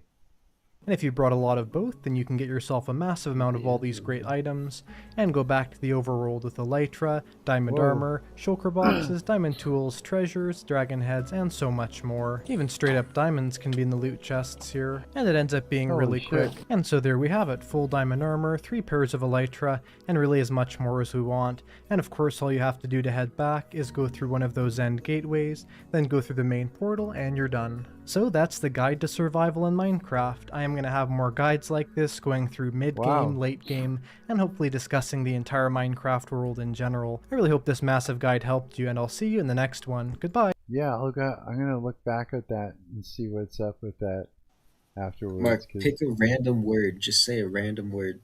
Carrots. Oh no, why'd you say that? I don't know. Dude, that might be a good one though. Yeah? The hell? A cheese pull? A barcode that works, Caleb.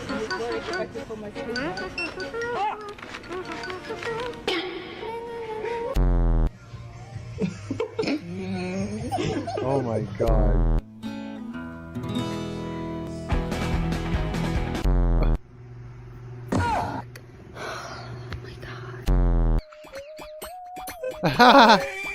It's a cheese pull. Can you get your finger out of my mouth? Hello? Thanks. Hi, I'm Ralph. Jesus. Mowing a lawn. Leroy. Do you want to see Leaping Leroy's trick? Ready? Here you guys. Here you guys. Oh! Oh my goodness.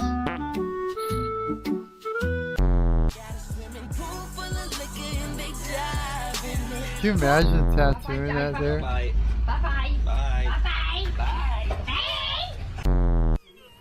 Do you have tattoos, Mark? Boing, boing, boing, boing, boing. I have lots. I have lots tattooed. Yes, I do. I have tattoos. See? I have tattoos. I got. You want me to go through them? Okay, hang on. Sure, if you want to. No, I'm just kidding. That'd be terrible. Okay.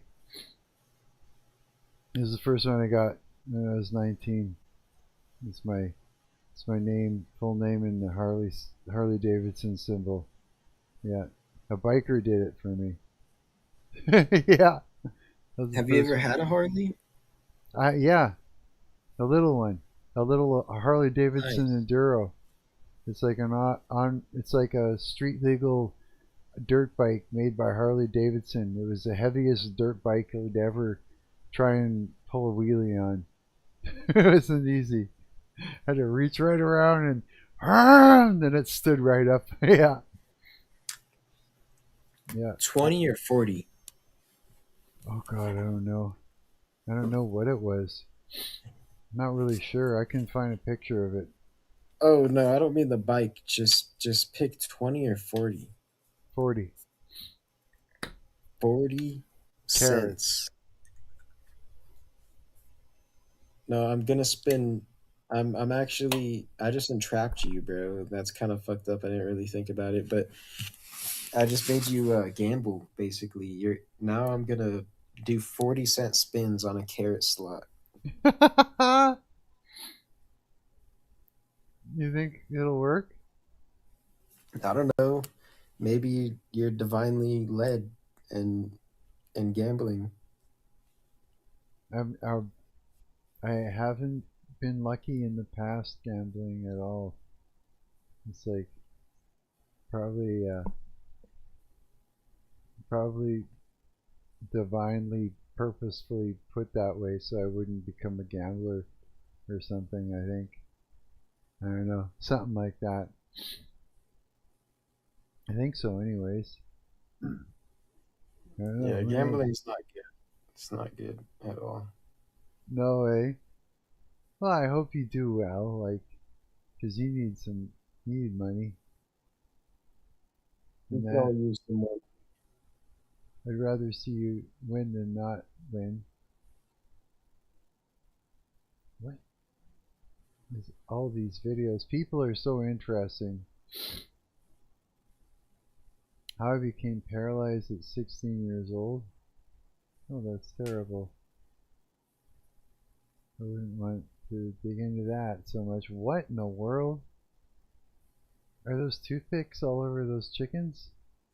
Is that what those are? Okay, what is it? What is it now? No. They're probably not trying you to again. capture the chicken's aura. No They chicken are. ever survived a battle with a porcupine.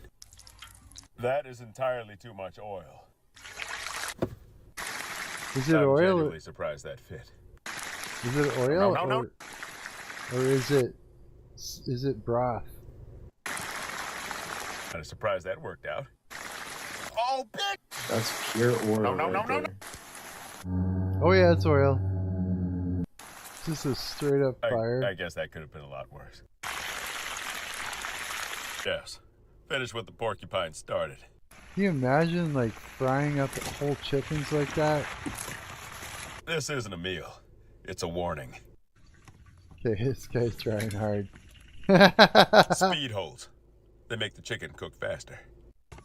Speed holes. Of course we're not done. It's not dead enough yet.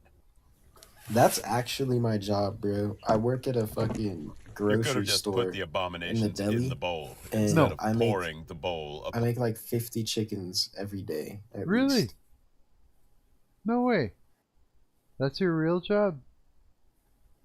Yeah, bro. I make like it's fucked up, dude. The amount of dead chicken I handle every day. Really? So, you ever get like, do you ever screw up and get salmonella? Oh, what do you mean? Like for the customers or me? For you. No, I mean, you'd have to be like licking your hands after you touch the dead chicken. Or you just scratch your nose inside by accident and get chicken stuff in there and then bad things go on. Like yeah, I'm no, thinking I about don't it. think I've ever gotten salmonella. Have you got that? No. Never had it. No, not me. It I sounds told you good. about that kid I used to know who ate raw chicken. He definitely got salmonella. Yeah, you said he was like throwing up blood and everything, eh? Oh yeah, that guy was not okay. Man. Yeah, like, here, let's see if I can find it. I'm just gonna put in eating raw chicken.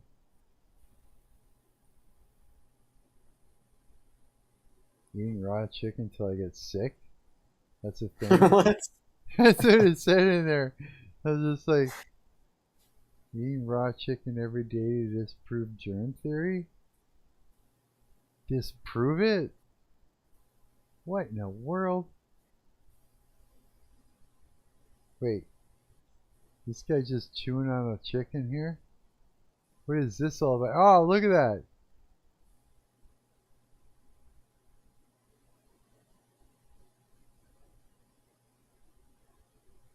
Is it still alive? No. I don't know what's up there. Guy's just like, He's just eating a chicken he picked up off the ground. You see that shit? That's probably in India. Wow.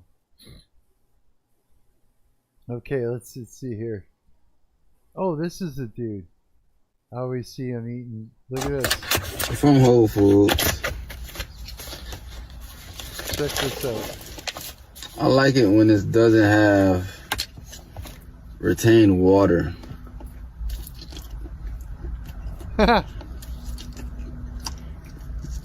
Mm-hmm. If you want. That's right. He's just eating it like nothing.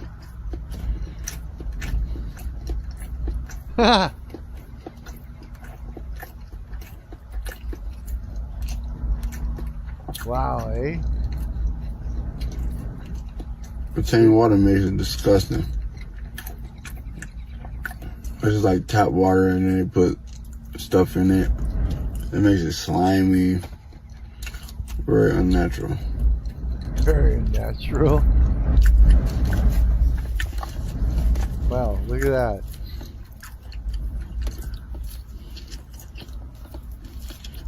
What are your thoughts, Diljen? It's not good, dude. That's fucked up. Right?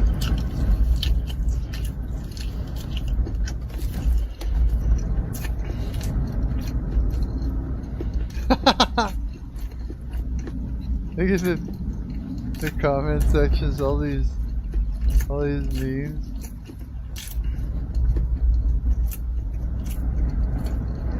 Yeah, it's just like he's got this stoic look on his face as he's doing it.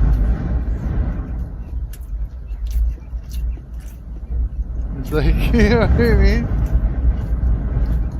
Is there a way? Chicken him full. Yeah, this guy eats a lot of raw things. Or is this his? Let's go to his channel here. This guy eats. Is this? No, it's not the same. What channel is this? How did that even do a thing? That's weird. Okay.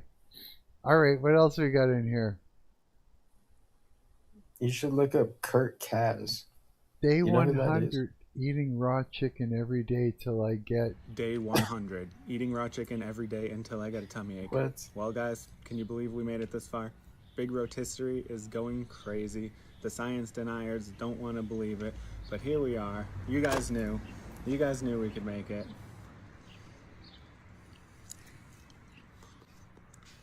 Jeez.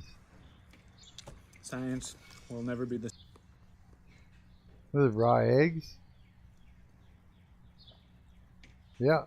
Bunch of raw eggs, raw chicken. What else has he got? What's he doing? Here we got some... Whoa. He's getting some of the juice, bro. Okay. I mean, it's not working incredibly well. Oh my god.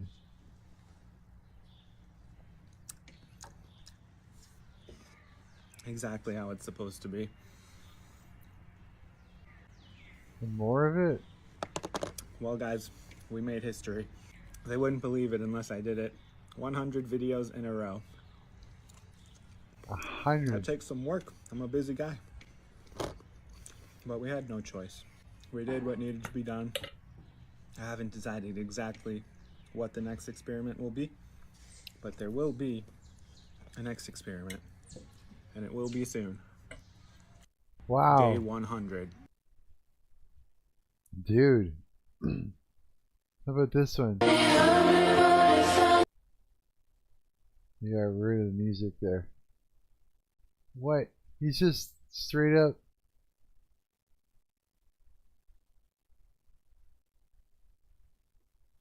Oh, buddy. That's crazy.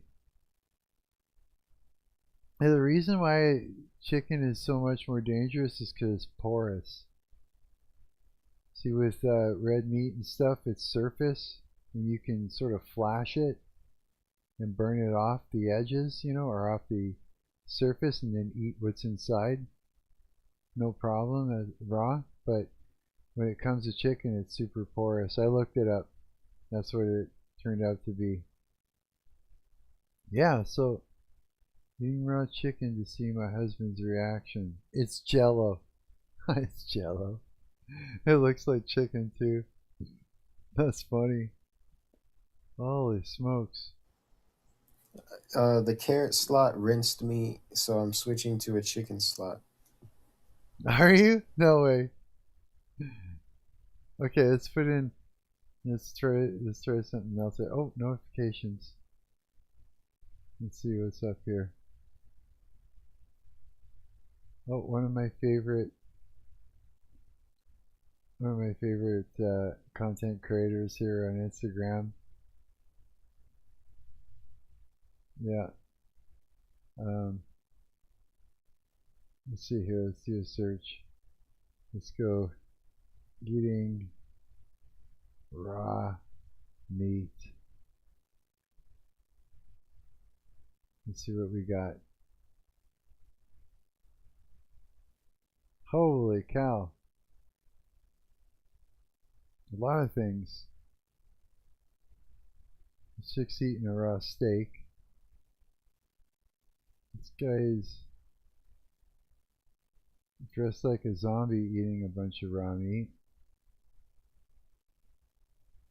He's got an egg on a stack of meat.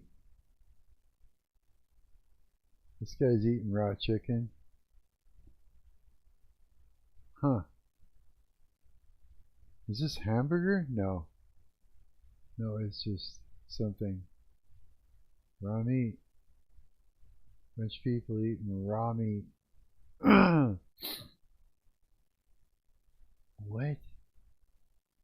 When it has parasites? Popular opinion, meat tastes better when it has parasites. Gross, bro.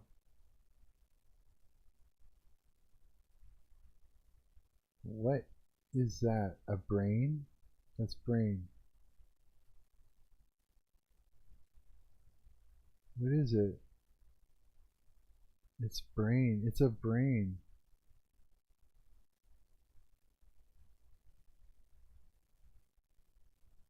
What kind of brain is that?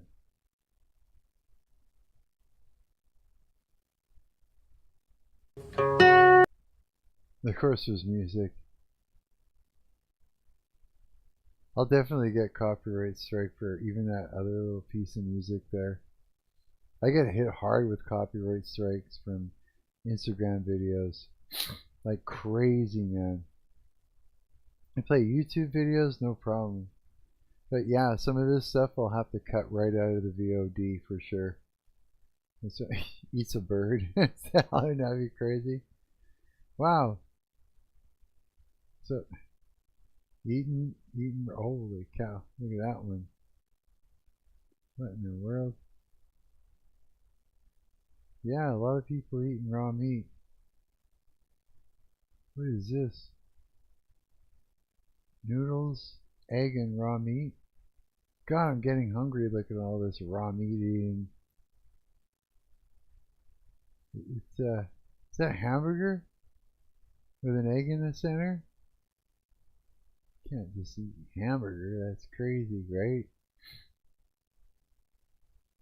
Oh, this is fermented stuff?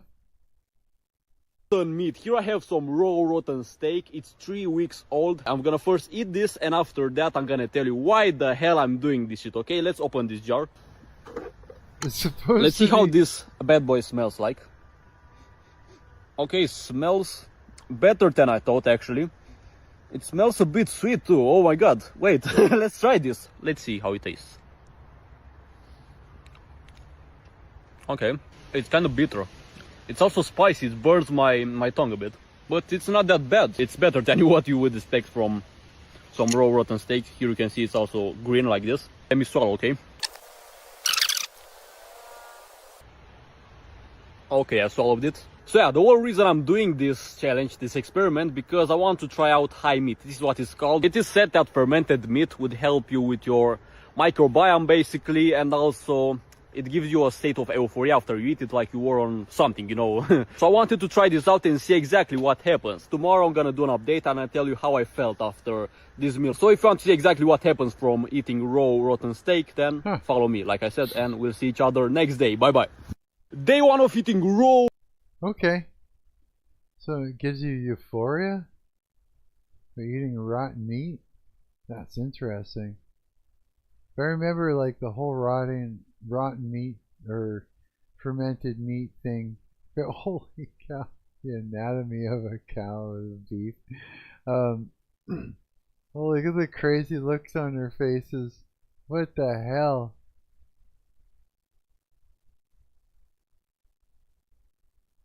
Right there. Cheers. This is like, it's at a restaurant. They're eating this stuff. Wow. That's interesting. They look like zombies. I wonder. It'd probably be delicious. I'm sure it'd be delicious to eat it like that.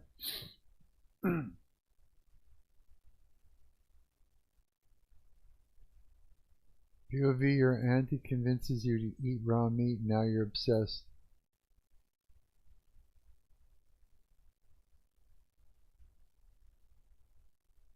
Well, here's the thing. If it's safe, then, you know, like you've got all the parasites, for sure they're not around, not on it, and all the things, then it's probably good for you. You know what I mean? But it's got to be clean, right?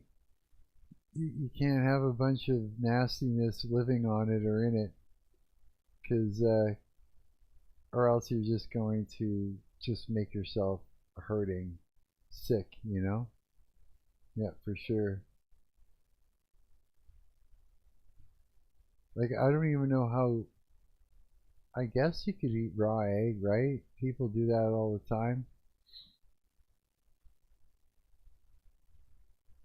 Eating uncooked cow is crazy. This is the x-ray of a woman who ate raw pork for 10 years. What is that? Severe parasitic infection. Once the larvae entered her intestines, they slowly spread throughout her entire body, into her muscles, soft tissue, and even around her joints. There they took into dense capsule-like formations and stayed hidden for years, quietly destroying the surrounding tissue. On scans like X-rays and CTs, these infections look terrifying. Dozens of calcified dots, almost like scattered foreign objects. These are the hardened parasite capsules that once migrated through the body. Over time, a person begins to feel muscle pain, swelling, weakness, headaches, and constant fatigue. If left untreated for years, the damage becomes almost irreversible. This story is a reminder that even a small habit repeated daily after day can slowly undermine your health. Cooking meat properly isn't just a formality. It's a real protection against parasites that can't be seen with the naked eye but can change life forever. Look at that. Ugh. In her brain, everything. That's brutal, man. So yeah, there you go. Shouldn't fuck around. Grass-fed bone marrow. So all these people, like, they think they're not, like, they eat it and they're like, hey, I'm fine, I didn't get sick, but meanwhile, all that shit is going down. To the person infected with raw pork. Yeah, this is brutal, man. Yeah, I changed my mind. This guy's not gonna eat meat only when it's fresh. Jeez.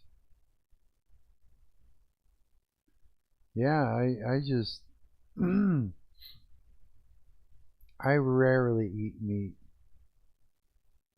Just 'cause it's kind of expensive and shit. And I don't have a way to properly cook it in here, mostly. But I did have, yeah, that's crazy. Well, that's enough looking at that. That was brutal. Yeah. Oh, as we flip through, look at this nutball here. Rashadicus. Guy is nuts.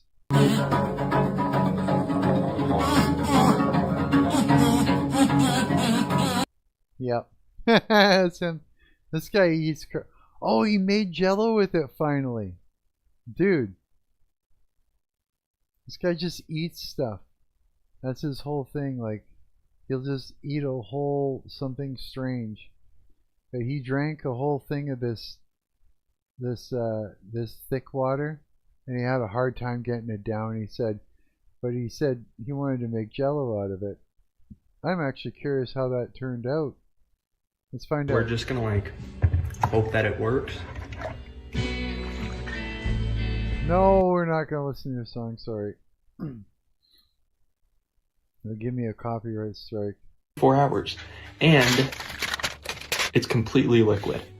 There's a tiny layer at the bottom that's a little bit solid. You can kind of see it. Wait, it didn't work? Why didn't it work? I made a Jell-O pancake. This is the weirdest looking thing I've ever seen in my life. Why didn't it work? I thought for sure it would work.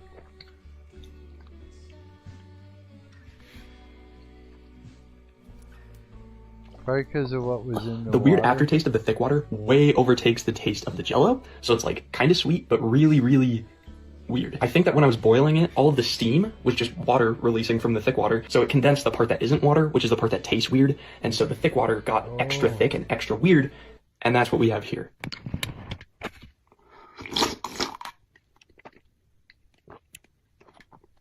The weird thing is that this tastes totally fine. It's like all the grossness was concentrated into this thing, because this just tastes like Jell-O. Like it's sweet and it's good.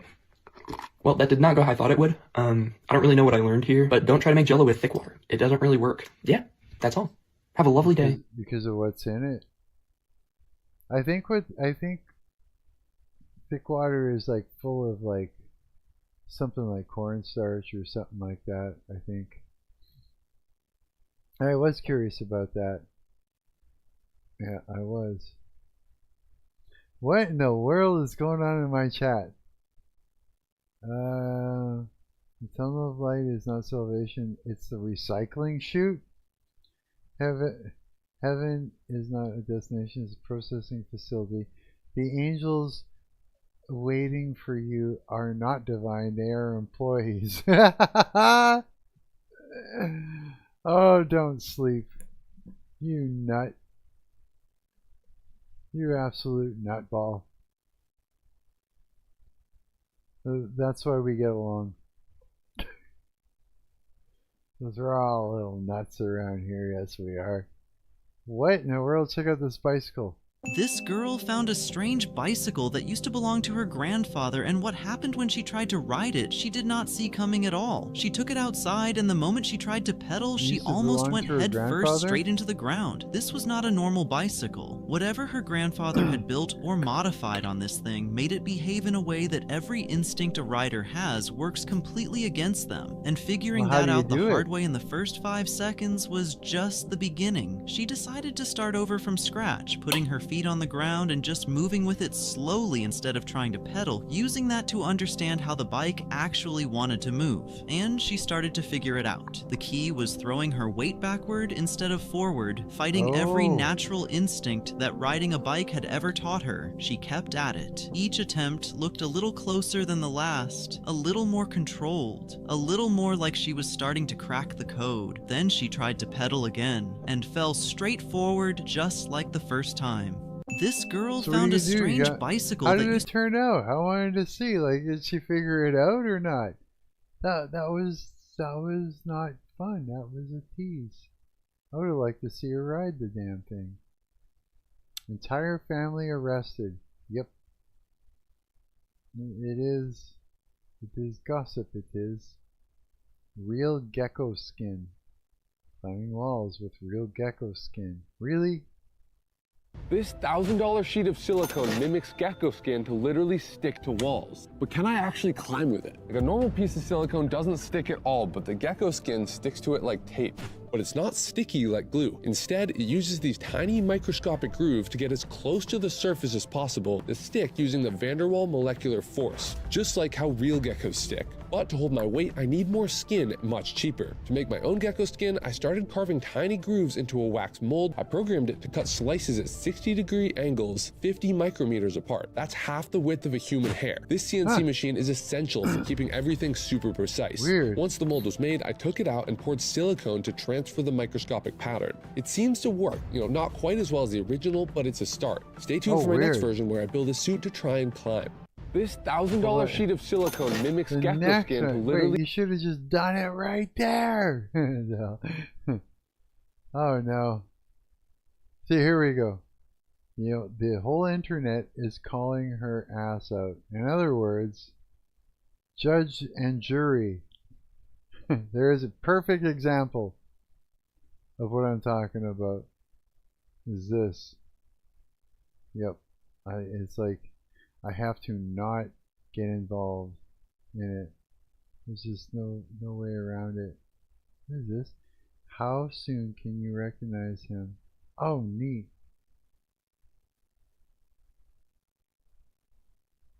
What? This is gonna be something. Let's turn off the music just in case. Wow! Look at that! Literally taking it from a skull to a person. What a wild adventure this is. Oh, this is, I know who this is. Silence of the Lambs. Ever see that movie? What's his name? Oh, jeez. Can't remember his name. Wow. That's crazy looking. What an artist, eh? That's incredible. Wow. That is so cool, bro.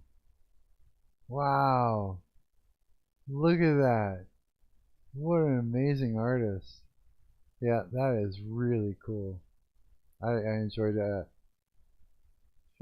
Cat's all hanging from the thing. Waiting to feel ready is mentally retarded? Retardation? Oh my, oh no. What? I'm not a model, but why are you able to be shiny like that, like a mirror? Is this like, is it just, are you covered in liquid? What is this? Liquid leather? Is that what that is? What is this? It must, maybe it's like, is it body paint of some sort? I think it's body paint. Maybe it's like liquid latex or something. Maybe that's what it is. They're gonna pour it all over her.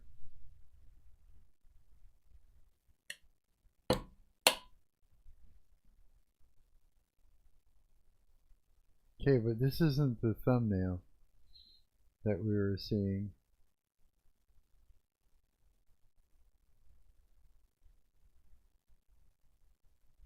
You're not a model, but what? Oh, it's just a. Well, what the hell was that? It was clickbait. What is on her? Okay. She looks like a black mirror. Yeah. Now, that was straight up clickbait. That's what that was. Chris Brown has a demon spirit. Oh boy. That's something else. For sure. The secret trick behind perfect Chinese calligraphy. Okay. This is turning into brain rot, or there's got to be something good here that isn't it's all drama or something. Elon Musk confirms 1,000 human brain chip trials for 2026. Okay, well that's not gossip. That's something else.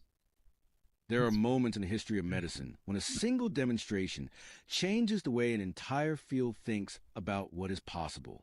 The discovery of penicillin was one. The first successful organ transplant was another. The moment a paralyzed man named Nolan Arbaugh moved a computer cursor across a screen using nothing. But his thoughts may belong in that same category, not because the technology is finished or perfected, but because it proves something that decades of neuroscience research have been building toward. The boundary between the human brain and the digital world is not impenetrable. It can be crossed carefully, precisely, and with consequences that neither the patients experiencing them nor the engineers designing the systems fully anticipated. Neuralink, the brain-computer interface company founded by Elon Musk, has spent years operating at the edge of what is scientifically credible and what is publicly believable. For a long time, the gap between those two things was wide enough to generate significant skepticism. Brain chips sounded like science fiction. The idea that a small device implanted in the skull could read the electrical intentions of neurons and translate them into meaningful digital actions seemed to belong to a future that was always a decade away. What 2024 and 2025 demonstrated, through real patients living real lives with these devices, is that the future arrived earlier than most people expected, and that it arrived with both the promise and the complications that genuinely transformative technologies always bring. The N1 implant, Neuralink's current device, is a remarkable piece of engineering compressed into a form factor that replaces a small section of skull bone and sits flush against the brain surface. It contains 1,024 electrodes distributed across 64 flexible threads, each thread thinner than human hair, designed to detect the electrical signals that neurons generate when the brain forms movement intentions. These signals are processed by onboard chips, transmitted wirelessly to an external receiver, and interpreted by software that translates neural patterns into cursor movements, keystrokes, or commands that digital devices can execute. The entire system operates without wires passing through the skin, without a visible external component, and without the constant attention of medical staff. It is, in a meaningful sense, the first consumer-grade brain-computer interface, though describing it that way requires careful qualification about what consumer-grade means in this context. Elon Musk announced at the close of 2025 that Neuralink will begin high-volume production of these devices in 2026, targeting more than 1,000 implants for deployment, and that the surgical procedure used to install them would transition to an almost entirely automated process.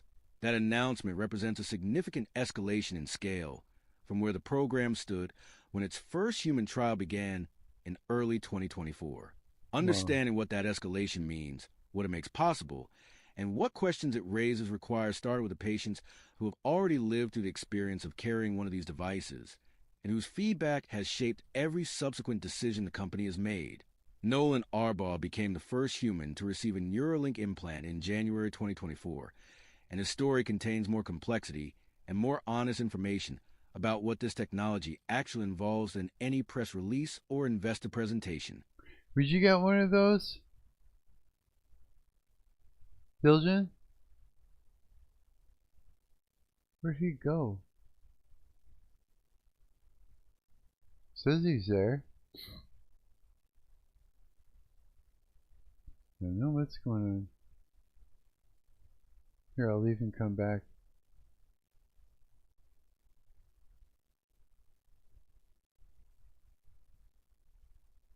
You there, bro? Huh. Says he's there, but he's disappeared. Wait, what is this? Yo, can you hear me? Yeah. Yeah, I can hear you now. Yo, Mark. Yeah? Hey, what's up? Hey, did you disappear for a while or what? Yeah, I was gooning. I was gooning, he says. No, I was eating something. What's up, bro? What are you doing? Would you get one of those? Get what? A Neuralink device? Oh, no, probably not. Not yet, at least. No, I don't think I would either. What if it's the mark of the beast and we just don't know it yet? It's very possible. The mark of the beast? Yeah, yeah. You ever hear that? Yeah. Yeah. It could be. I don't know. I don't know if I get one just in case. You know what I mean? But then if you think... I think if you decided to, it would be fine. But I wouldn't do it unless there was like... What Neuralink is right now is not that cool. I mean, it's pretty cool, but it's not that cool. Like, you can interface with computers more efficiently, but if it ever gets to the point where you can project like images into your brain, I would want that. You want something really cool, like something really worth it, eh? Yeah. Yeah, the video games would be pretty amazing if you could do that. That's for sure. It would like talk about take things up a notch. But yeah, so I guess this is an update.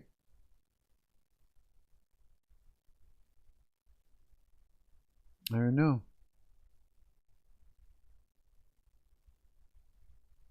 Is this really an update or just more of the same though? It's Neuralink is what it is. Oh my god, look at that pizza. No steg, no pacing, just pure chaos, determination, and what? What do we got here? You know what time it is? It's King Kong Challenge time. Look at that bad boy right there. Beautiful pepperoni. Oh my god. Here you go, guys. What is it, a contest? Alright, I got a still. A gluttony contest. We got a championship belt right here. Oh wow. You might take it home, you never know. You want to hold that for me? Awesome. Alright. Ladies and gentlemen, boys and girls, children of all ages, Chet Matt's Pizza proudly brings to you the King Kong Challenge. We have 2 contestants. As he's spitting all over the pizza. 30 minutes to devour this entire 29-inch pizza with 2 toppings. Now, if they can do it, the pizza is free. They get a coupon for another one. 50 bucks, cold hard cash, and what's everyone's favorite? 2 Chet Matt's t-shirts. Now we're gonna let this cool down a little bit, maybe 6 or 7 minutes. 6, 7. When we ring the gong, that'll signify the time. Any questions, guys? Okay. Did that little kid yell out 6, 7? What is that again? What is the 6, 7 shit? All right, guys, we're about to get underway. 6, 7. Yeah, what is that? That's the thing, is it means nothing. It's like it's a new gen just joke. That's funny. Means nothing. Hear that gong? Zoe, you ready? Go for it. All right, these guys are ripping right in. All Look right. at that bad boy right there, pepperoni and sausage. They're not wasting any time. He's So got the just gonna sandwich technique start going pounding? strong. Check back in a little bit. All right, guys, we surpassed the 5-minute mark. Look at what they got. Almost halfway through. Look at that. They're almost halfway. Or I would say that is halfway. Look at that. You guys doing well? Okay. All right, guys, we just surpassed the 10-minute mark. Look at how much is gone. You guys are cruising through this. Jeez. Surpassed the halfway point. How we feeling? Sooner or later it gets to the point where it's like Not good?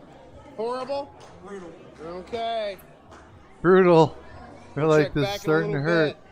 bit. Hey guys, I just saw a handshake. What's going on? I think we're tapping out. Tapping out? Man, you guys did a great job. Look at that. 1, 2, 3, 4, 5, 6, 7, 8 pieces left. So close. And I appreciate you guys coming in and trying it out. Thank you so much. I guess it just gets to a point where there's just too much food, right? Wine pie. What?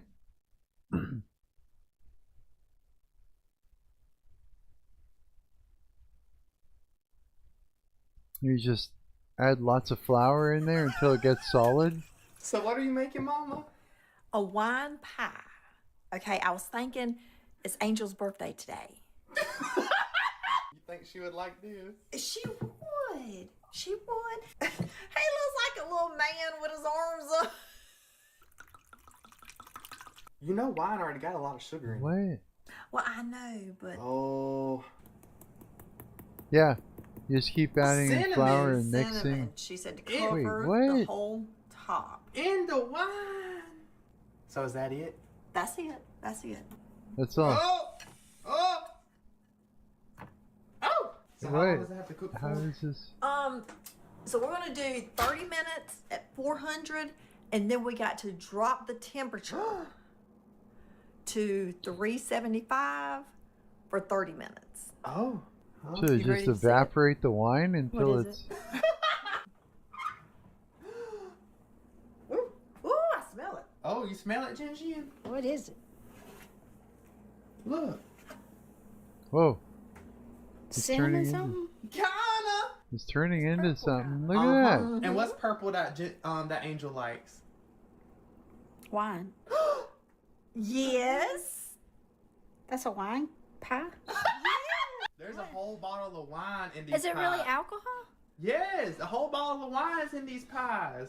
Mama saw it online. It's not going to be alcohol What we got anymore. to do now is just let them sit and let them cool, because it's going to congeal up when it cools. Right. What else is in there? Oh, really?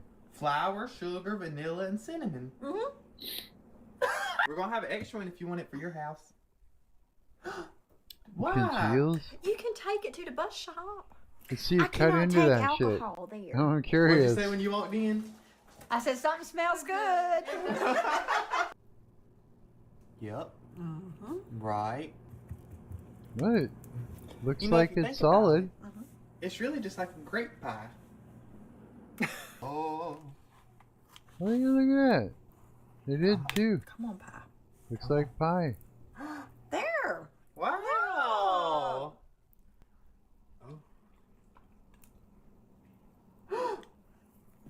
Woo. Whoa. Woo. It tastes like wine. Tastes like wine. Yes, Lord, it does. Oh. I don't like Wow. Right. but In pie form? I still don't like red wine. Well, look at that. So what are you making, Mama? You can make fucking pie out of wine and shit like that. All right. This food is killing me, man. I'm hungry, and all I see is food. Why are you showing me nothing but food? Here, YouTube. What is this? Holy, what the go? Okay. This is turning into straight up brain rot, bro. What is this? Multi-view stereo projection? What is that? Okay, what is that?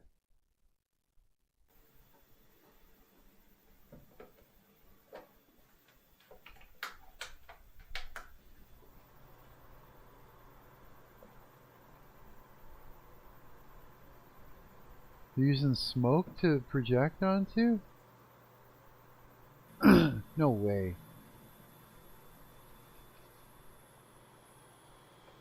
What? Oh, cool. It's steam. They're projecting it on steam. Oh, what? That looks messed up. Okay, so what does multi-view do then? You got two of them on the same...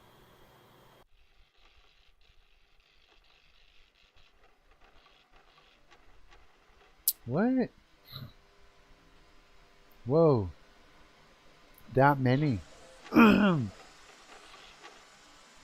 Okay.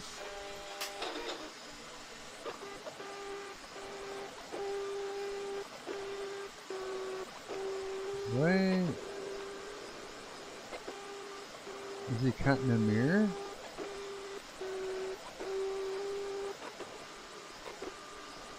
What is that machine all about?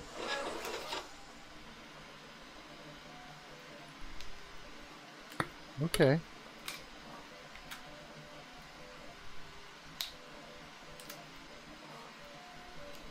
Huh. Very specific.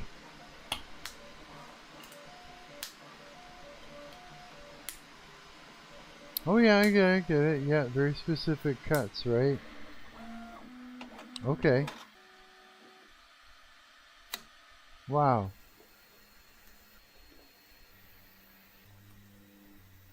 This is going to be interesting.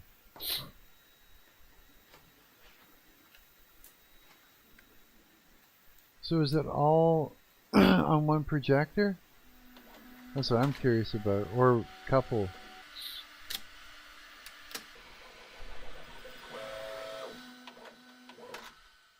Whoa, what is he building? What?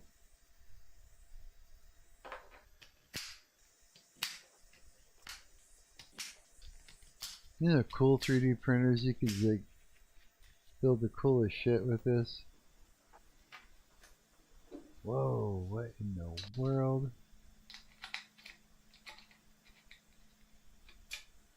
What? Oh, wait a minute.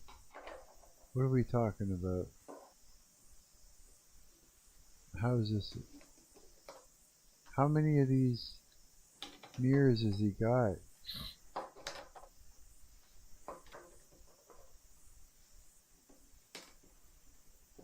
I'm super curious about this. This looks like something else. Let's see what it does.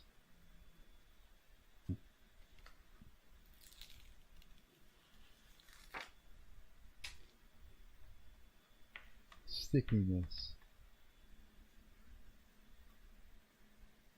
Right.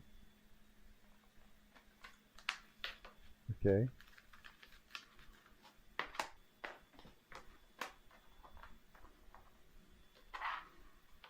Okay.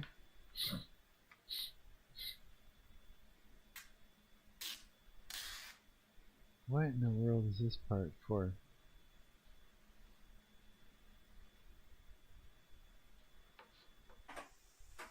Alright, so he's got all those. Oh, so those are going to project onto the larger mirrors. And in one projector. Oh, what? No way. And they're even angled up.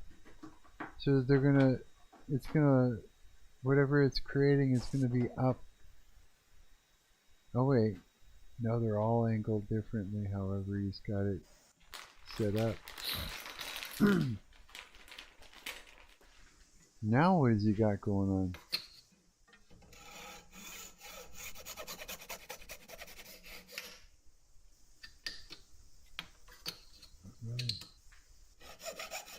Bunch of little plastic bolts, chopping them down to fit.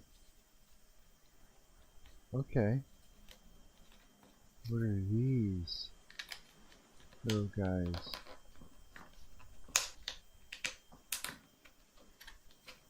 Are they like sensors or what? Wait a minute, what is what? What is this? What are these? 2 wires.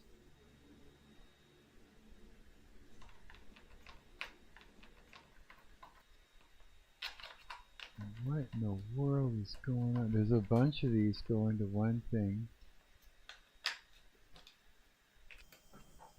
They all have a wick.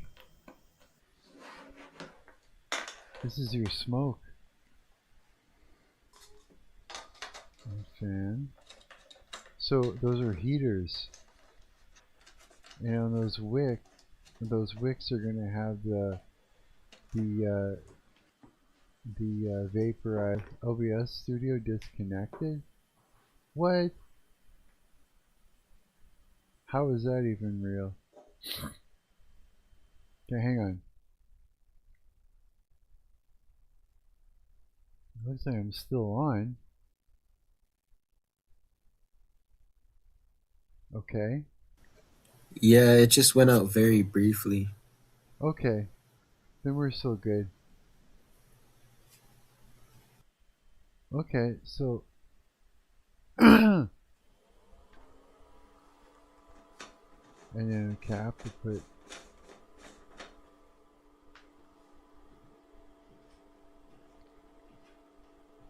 So we got a nice big fat stream of vaporizer coming up. What a wild looking thing.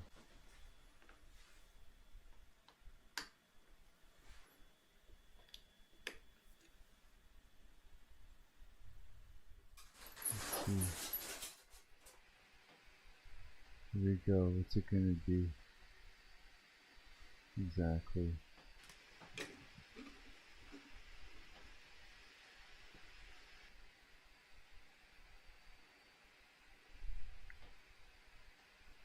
Wow, there's a lot of tuning that has to... Oh, look at that! So he's even got a thing so he's able to tune it. This is so cool, dude. That one's gonna be tough to line up. It's pink.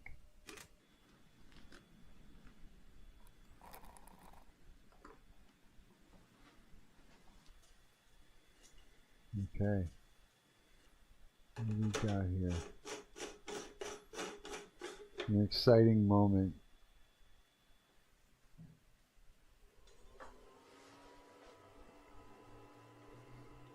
And what is it gonna be? So there's literally a circle floating in a 3D circle floating in a ball floating in the middle of nowhere. And then what?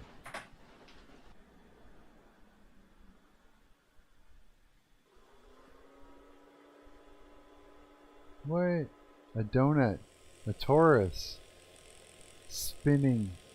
Oh, that's so cool.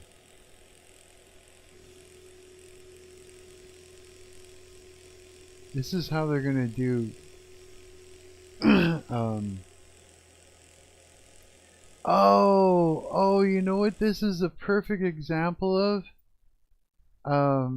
Project Bluebeam. Here, let me close the window.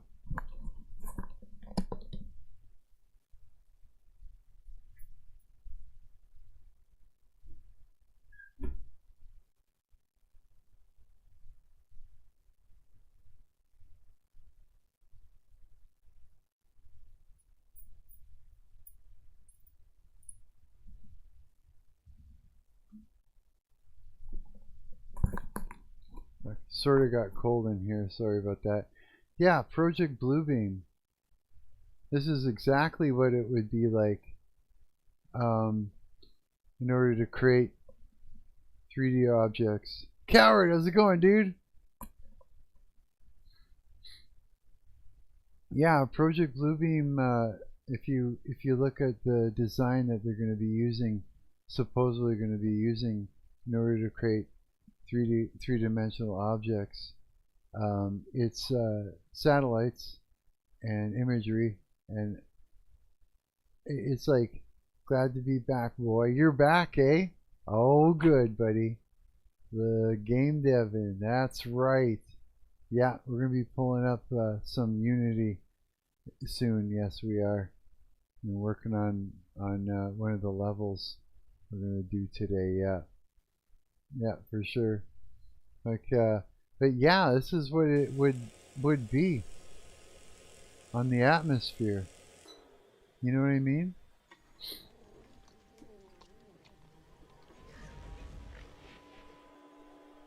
Yeah, that's a wow.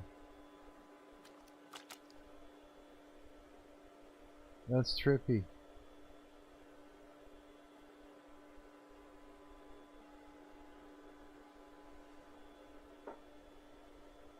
Yeah, because if you look at...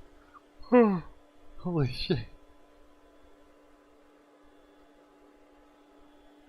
Yeah, that's wild. Bro.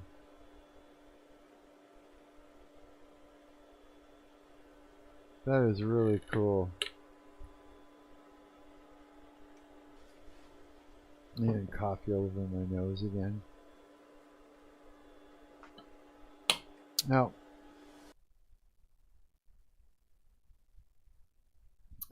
here.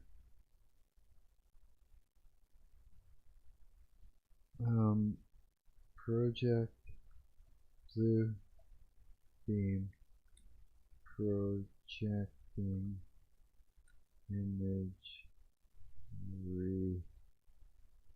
imagery system.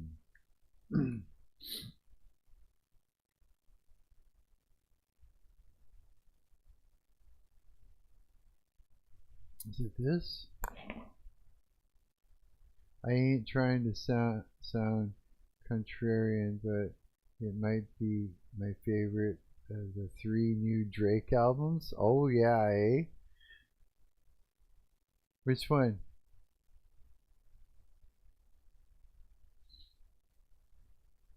I was hoping to find that one image. That's not it. Is it this?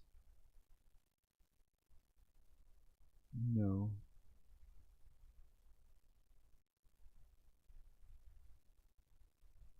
Where is it?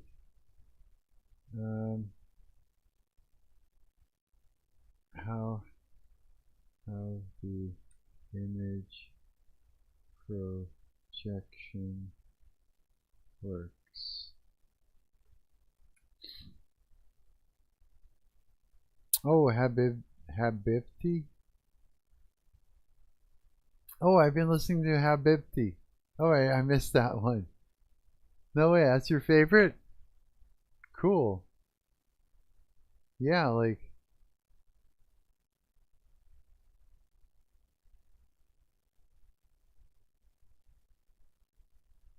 Yeah, I thought...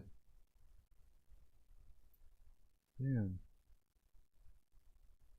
I thought it would have a... I could have sworn I seen a picture that actually showed that same system. Might be it's got something to it that Iceman doesn't really, eh? Like, yeah, cool, dude. Ah, it's good.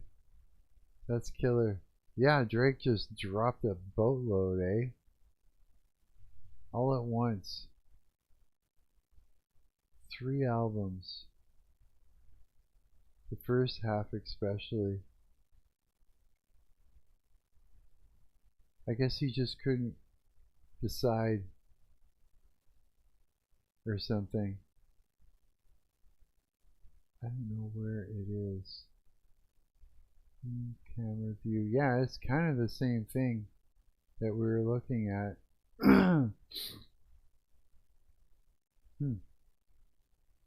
I like it, or I like that it calms down after the first half, because at that point you've already kind of locked in.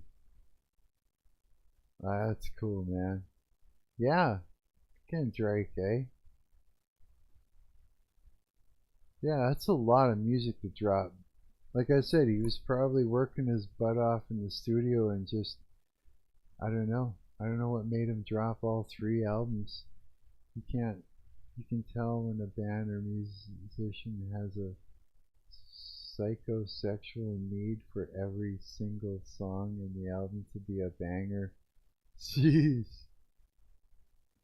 Yeah. Yeah, there's a... Who knows what's going on, you know? I was just thinking about the music industry and all the witchcraft that goes on in it. Yeah. Drake knows how to let it calm down and taper off. Yeah, I haven't heard it myself, so it's like I really don't know exactly what you're talking about, but I can take your word for it. That's about it. The hunger is real. It's just gotta stop showing me food already. It needs to stop. Here, I'm gonna close my Discord so that way I can actually, whoa, that way I can actually, because I want to pull up Unity. That's that Brian Whale dude knows what's up. Brian Whale? Is that the engineer? Let's quit Discord and get that out of the way.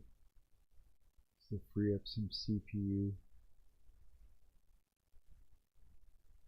Or the producer or something?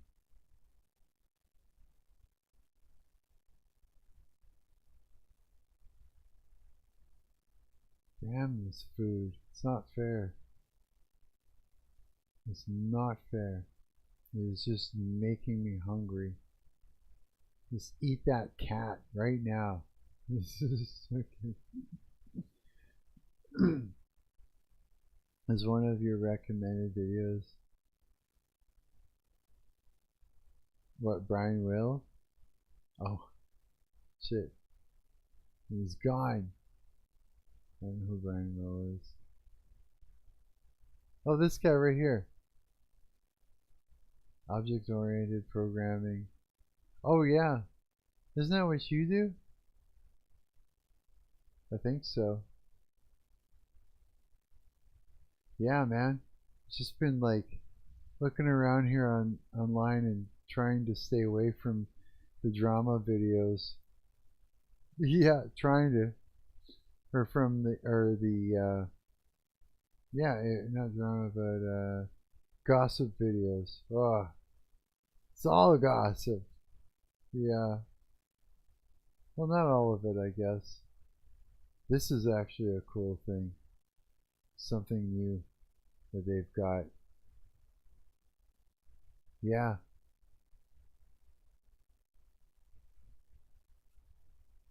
I don't know. I'm thinking about opening up Unity right now. I'm like seriously considering it.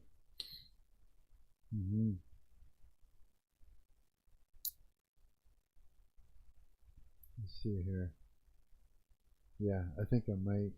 I think it's time. I think it is. Because I wanted to work, unless it's not going to let me. We'll try it. But I have a feeling it's just not going to allow me to do the same, do it.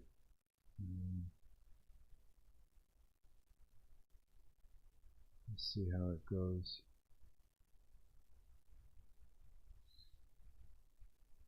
Because it started tripping balls, like tripping out the CPU earlier. I'll try and keep an eye on OBS while we do this and see if it allows for it. Yeah, because I'm working on level 6 right now. And it needs a...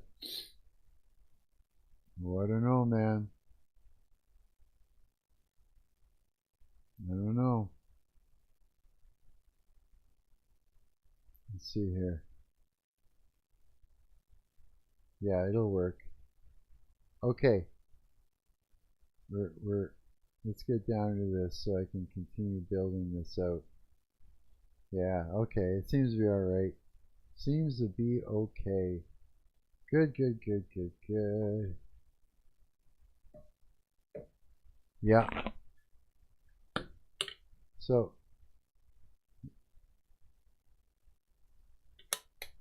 made some changes to these to the prefab of these stairs. I added in a collider, a nice flat collider here, as you can see, just to make for a better walking up the stairs without it being all bumpy and stuff. I figured that was something that needed to happen, yeah. So we're building out over here the end of the actual of the level first, and then I'm going to go back and fill in, because we got the beginning, we got some of the path leading up to it, but what I need to do in order to make this work is build out the end part of it next. Yeah. All right. So yeah, Okay, so what I'm going to do is I'm going to, let's see here. It's going to get back into this part. I'm going to use the set height feature and set it to here. And I'm going to, let's see, make the brush size a little bit bigger. And before we go up a step, I'm going to take it out this way, like so. Right? And then over this way here, we'll come around. And then we'll go back up there with the steps.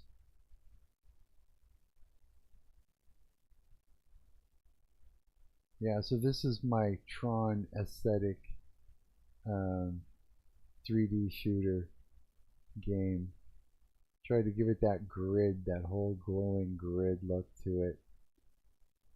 Have you looked at what Tron looks like yet? There, coward? So that you know what I'm actually taking the aesthetic from?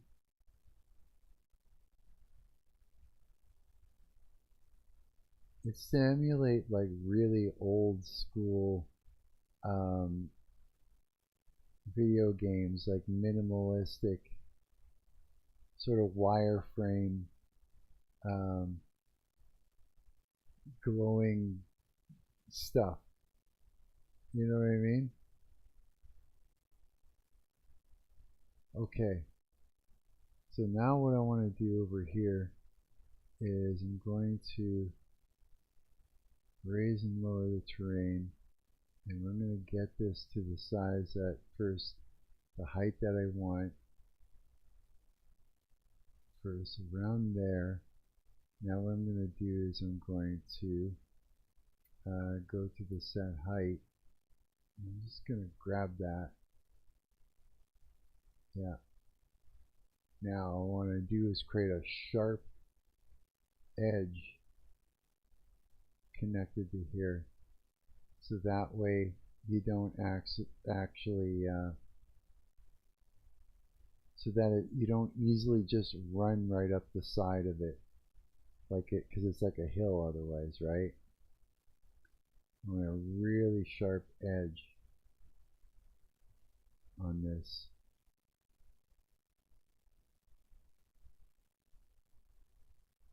Which is why we're going to use the set height tool in the terrain. Oh, I'm pushing down hard on my mouse. In the terrain tools here. Yeah, okay. Let's do that here. Same with over this way.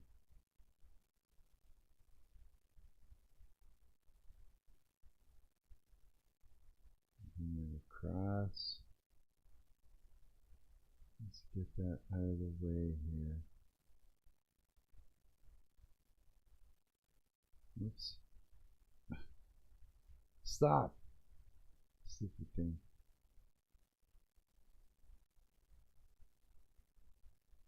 Okay. Alright. So let's see here. Let's try and get it as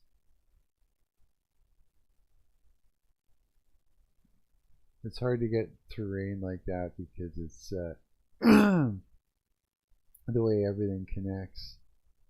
It's very set up to be like a hill, right? It's for creating terrain, but we can still do it.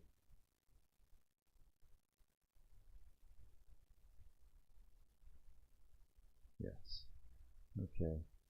Let me just grab that height there. I think we're going to have to shrink down our brush size for this. Oh, a little bit more. There. Just a nice edge to it. We want to make it so the player doesn't easily run up the side of the hill. So we need to be able to confine the player to the map and to where we want them to go and everything, right? Otherwise, you're going to actually shoot the player out of, the challenge. Let's just say. Come on, pick it up. Pick it up. There we go. There we go. Okay. And let's grab this, cut it down. And this edge to it.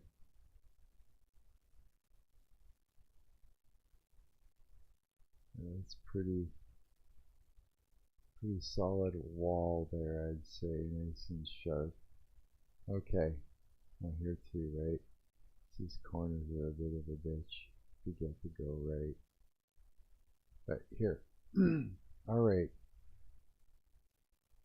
So next I need to do is we're gonna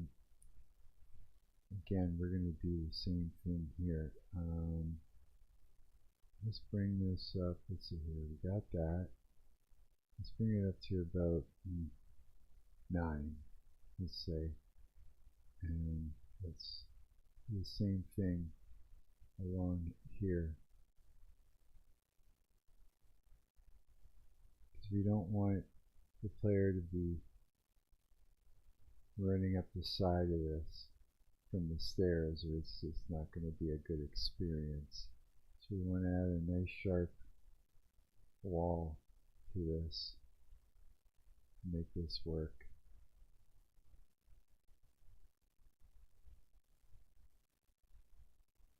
Oh shoot. Jeez.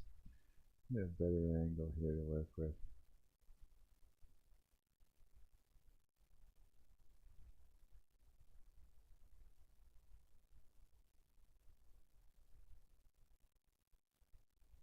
Go. Something like that.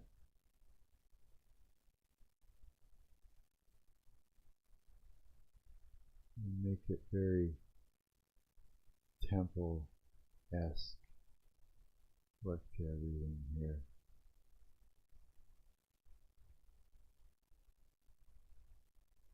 Yeah, Tron is a really interesting game. I'd say remember the old school, like the old school, oh, what is it called? Asteroids? That's a good example of that aesthetic.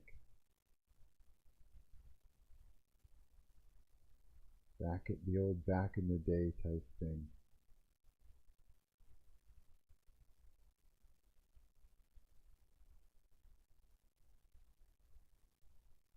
Yeah, so, whoops, stop doing that.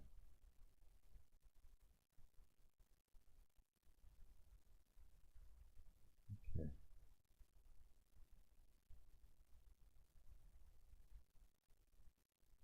Really get organized with this.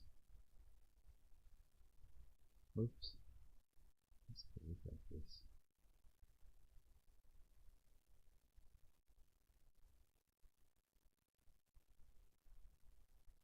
Here. Look here, let me show you an example.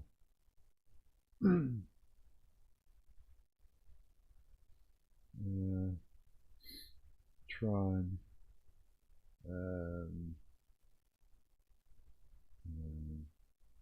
Fix. This is Tron. Yo, Mark. Hey, buddy.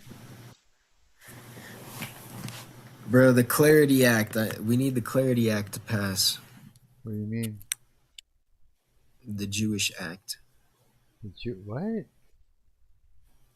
The crypto, bro. Oh. Something about crypto. Some new crypto laws. Oh, what? So what do I gotta do? Oh no, you don't gotta do anything, bro. The Jews gotta do it. Oh, okay. New laws. New laws, eh? For real? What are you talking about? Fill me in, you're being vague. I don't know. I haven't really dug too deep into it. I'm sure there's something hidden in this piece of legislation. Oh, is that But what it's you're just looking it's a new bill that's supposed to pass for like crypto. I think it's a bill. I think that's the right word. at? No I don't way, know. really?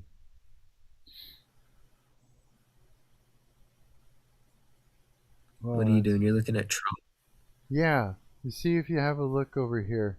This is a good example. This is the aesthetic that I'm sort of going with. Like the Tron aesthetic. Yeah. With all the grids and stuff like that. It's they look like really old school video games. Hang on a second, video games that inspired the original Tron movie. Okay, who we got? That didn't work out, did it? What? Show me the... No. Doesn't know what the hell's going on. Pong? Okay, the original Tron 1982 film was famously inspired by Pong, which director Steven Lisberger saw in 1976. Yeah, I was 5. After discovering the game, he became fascinated by the emerging world of video games and computer-generated graphics, which led him to conceptualize a story that brought the arcade to life. Several other arcade and computer games in the 1970s and 80s heavily influenced the movie's iconic sequences: Pong, Space Invaders, Asteroids, yeah, and Space Wars. I want to see pictures of all of those, please. Copy. Space Invaders. The original video game images. Yeah, see this really old school video games. I remember I had this on my Commodore 64, Space Invaders. What else? Asteroids and Space Wars. Copy. Paste. Yes, like this. Yeah, asteroids. This aesthetic. This is why I'm going for what I'm trying to do. I'm trying to make it look like wireframe looking stuff, but with a 3D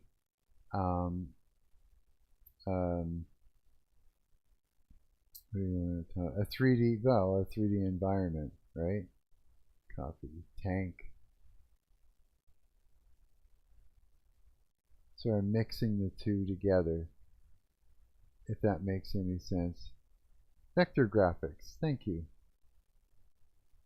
Tank. I remember this game so well. I remember this game.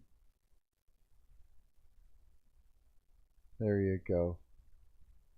That's sort of what I'm after doing, trying to do here. Not that. Please minimize that, Mark. Yeah. That makes sense, eh? Like Battle Zone 1980. Yeah. That's basically it. Okay. So, yes, this is sort of, you could do something like That and Raylib easy, probably, eh? Yeah, I still need to learn some of that and have some fun with Raylib. Maybe not as easy in Unity or Unreal. No? Let's see here. So this was 9, and we finish off 9. Clean that up. And then we're going to go for, let's see here. This is 0. Put that in there and 0. Let's do that. Let's just flatten it out.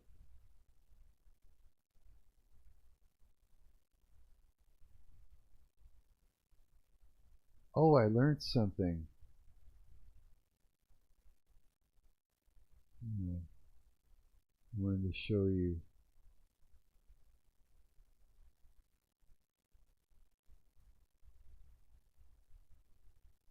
The biggest thing would be edge detection and quantizing colors. Really?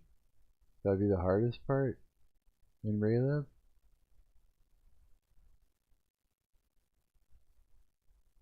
There, that's a nice clean wall.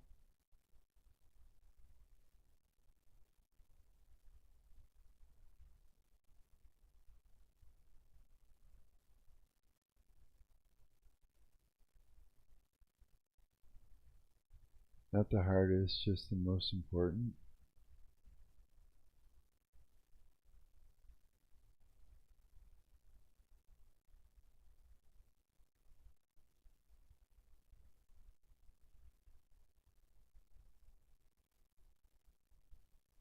Get that there. And this one too. Oh yeah, we can get it closer to the edge than the other one.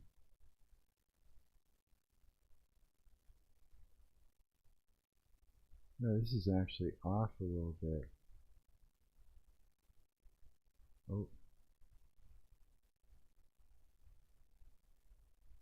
Can it be done?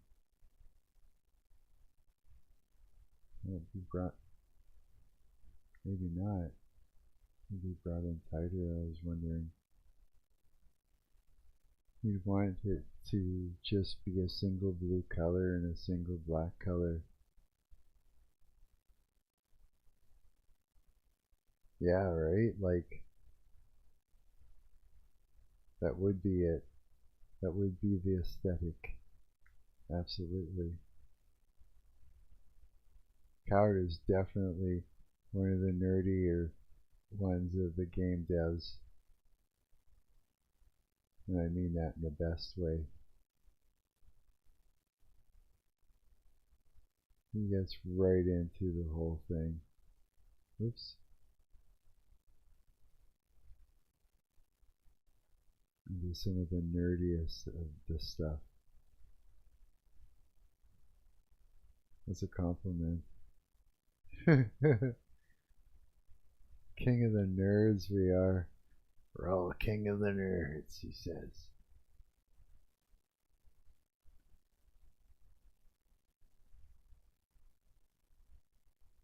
We're the nerd kings.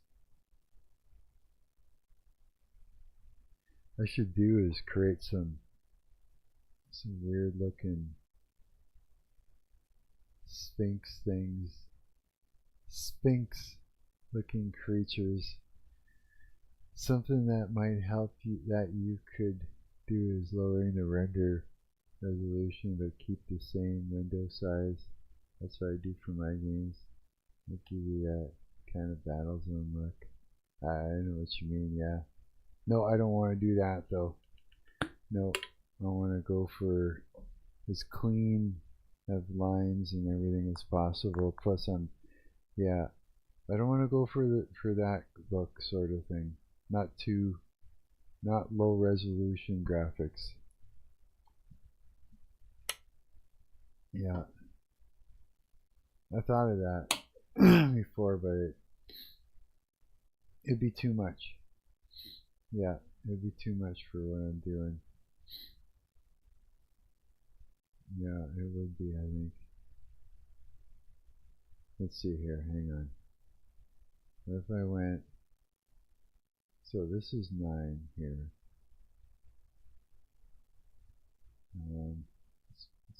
this into here. Let's bring 9 up into here. Now we're gonna have to raise it some more. Let's go like, I don't know, 13 or something like that.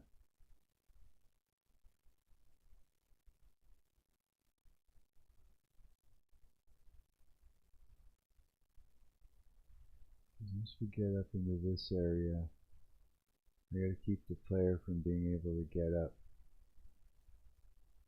onto this and wreck the whole linear experience.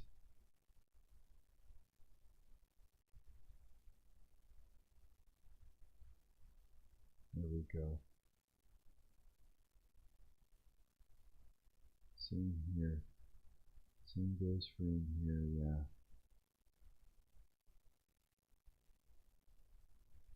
And keep him from getting up. Should just totally do it all 13 up here.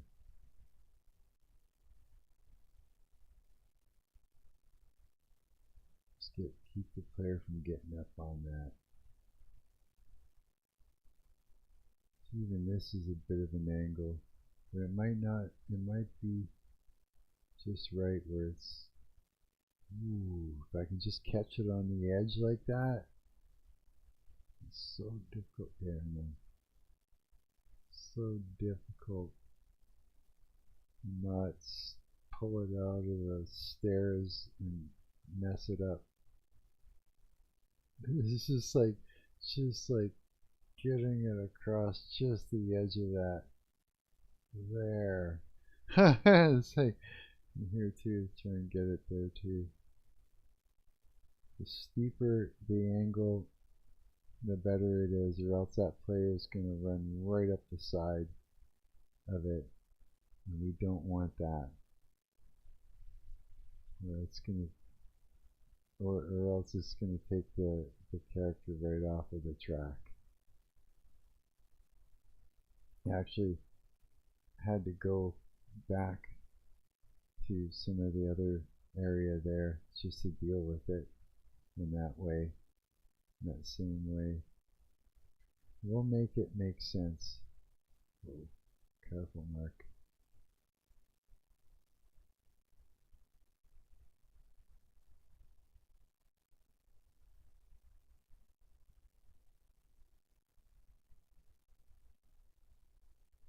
Yeah, the downgraded graphics look I thought about doing, but it would have been too much for this, because like I'm using like particle engines and all that stuff. I'm trying to mix like higher quality and graphics, but just a certain style of aesthetic, like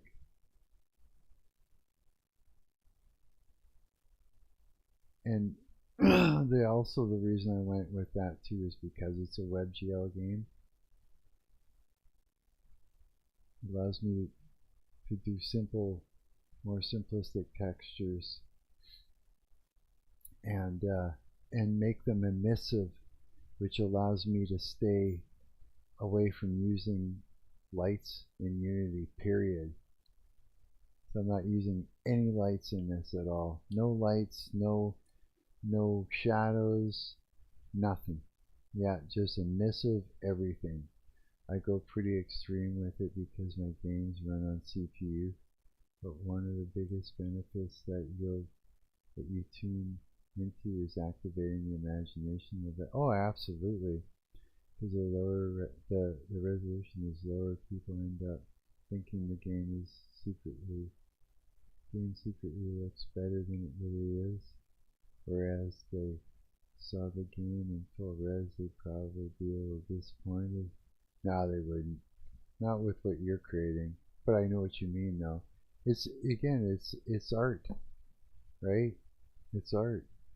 You're being an artist, right? You know, I love what you're creating, dude. Like, absolutely do. Yeah. I think you're a talented artist. You're a talented programmer. You know what I mean? For real.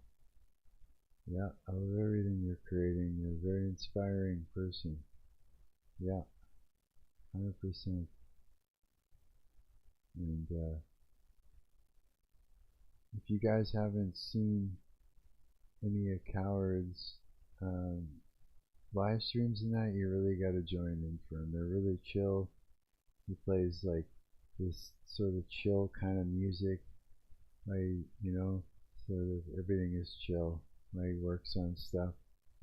Shadows are the biggest example. Godot's shadow technology isn't very good at doing hard, sharp shadows, but the low resolution helps me make you think it looks that way. I've been munching on these lentils, bro. Lentils are so good, dude. They are so good. Yeah, I used to make like lentils and couscous, and I used to eat that like together. It was just like, oh, they were good.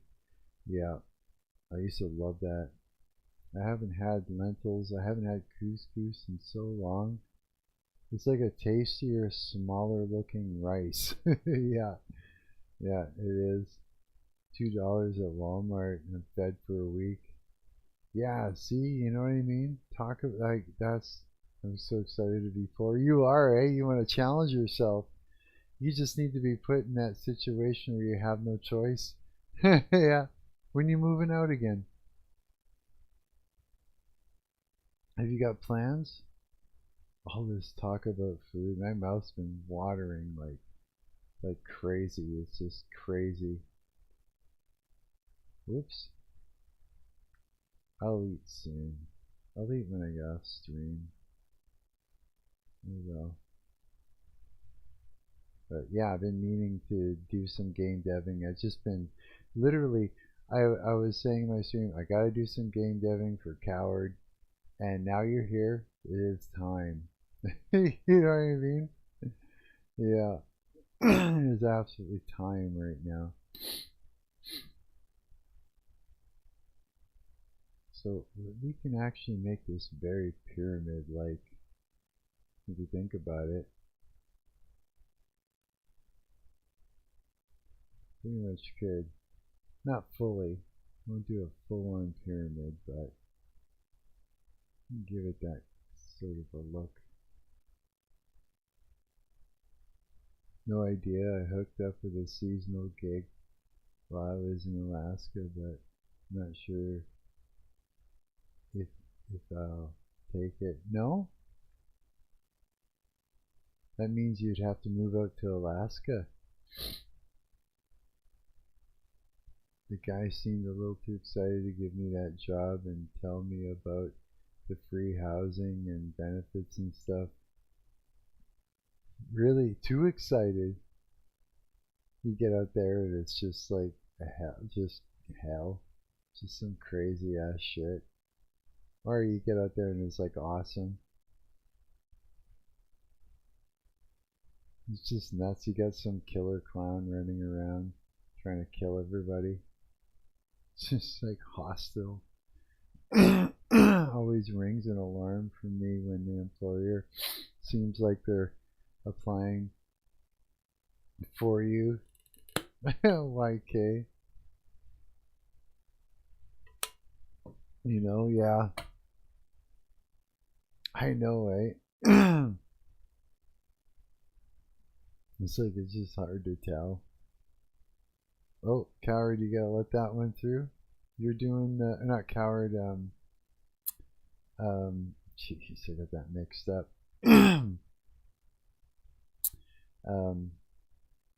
Diljen, you're the auto mod.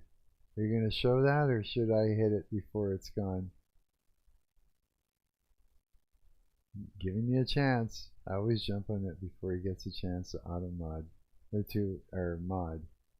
Yeah, I always jump on it, and he's like, "Hey, it's so quick." No, where did he go? Where did you go, Diljen? Are you gone? Are you modding or not? Like, he's gone. There's a setting in YouTube to auto accept that stuff. Well, usually I can just reach over and click it, but I'm just going to reach over and click it. There we go. Show. There we go. He must not be here. I told him I wasn't going to do it next time. I was going to let him mod. Because he's like, dude, he's like, you're so quick. This is like, yeah, I'm like jumping on it instead of letting him do it. So, yeah, but I guess he's got things to do. He's off and about or something. Okay, so we got this for starters. So now you know what needs to happen? I know what needs to happen. So yeah, we're gonna go, let's see here. 6, maybe?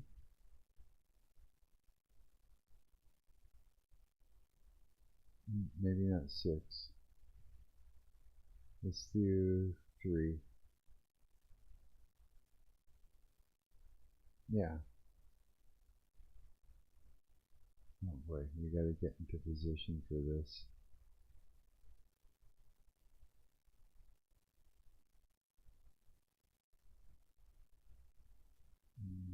Just right.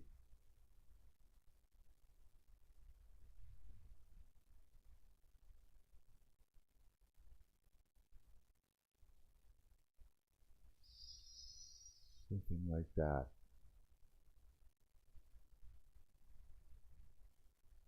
Okay, do another one on this side.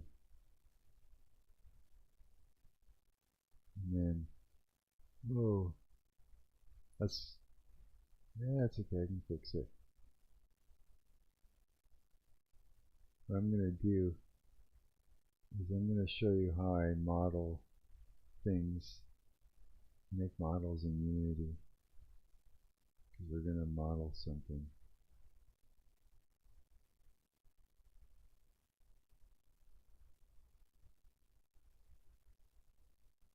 Like every single model you see, every single object you see in here, I modeled myself. Guns, everything. I write down everything. Yeah. Oh, come on, is this gonna work?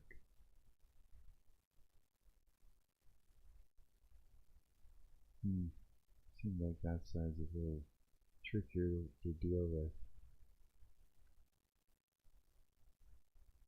You can do this, pull it up, let's get a bit, no, doesn't want to. That's okay.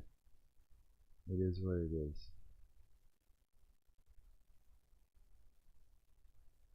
You deal with it.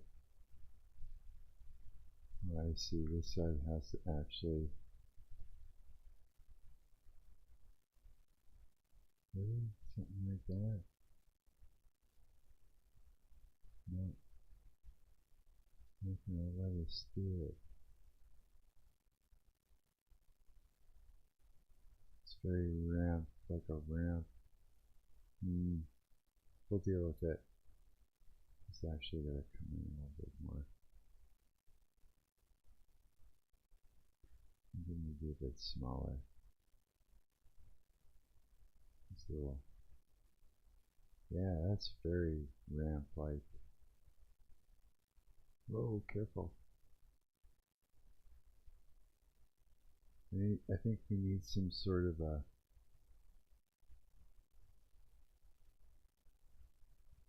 something to make it look like Pharaoh-like, but not. Something Egyptian-looking, but not. To be here.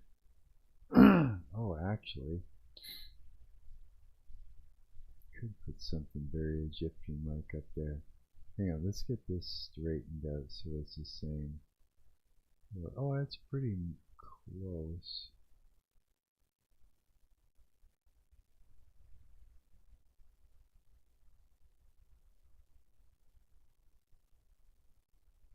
Let's bring this a little.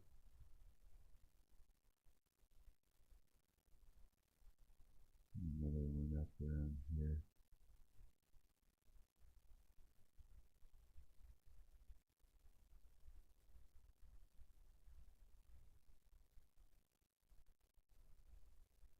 Come on, pick it up. Let's do this. Let's do this. Let's get it up there.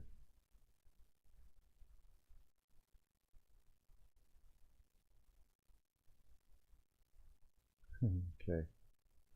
All right.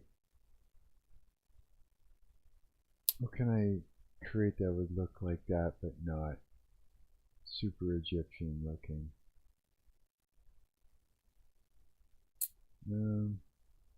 No, I'll come back and I'll create something afterwards. Let's keep going. Okay, so this, clean that up a little bit. There we go. These two. Clean up the edge. All right. Now let's find all these little suckers that I made. Floors and wall. Yeah. Okay, we'll use these here. Yeah. Oh, jeez. Hang on.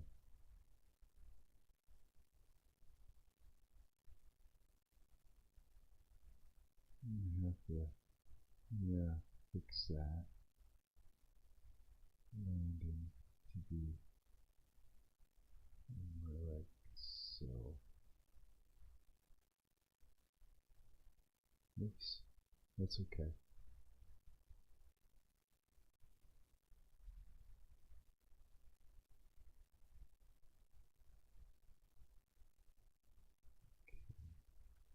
Let's line that up.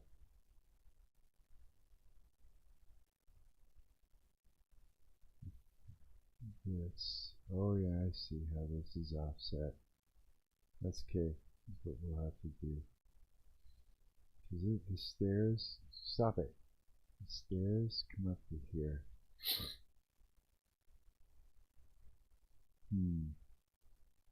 Let's see how that worked. But yeah, it has to be there, huh? Or it doesn't. No, it does. I wonder.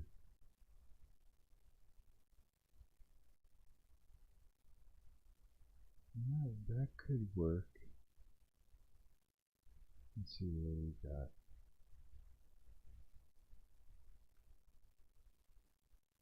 Now let's do the raising lower. Small on this side.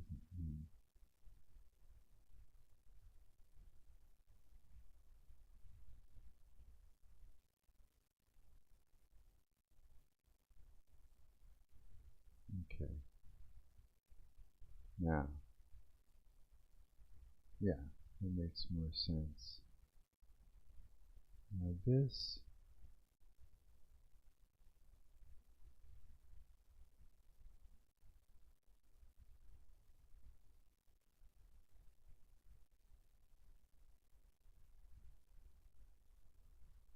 there.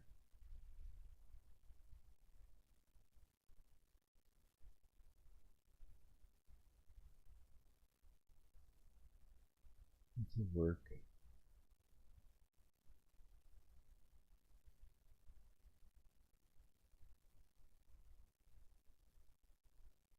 Yeah, that'll work.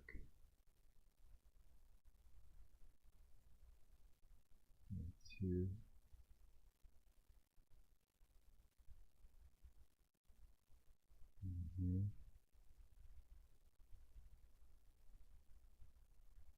Let's see, did it mess up the top? No, it didn't. Okay, there. This allows us exactly what we want. Let's bring up just a little notch around here. Something like that. Okay. And We'll just kind of get it. Yeah, something like this. Okay. Well, let's duplicate it. All right.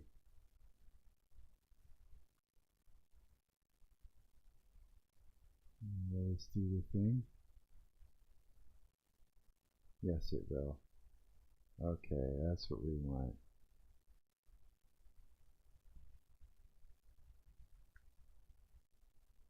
Took me a lot of trial and error till I was able to finally create, whoops, some prefabs that I could snap together.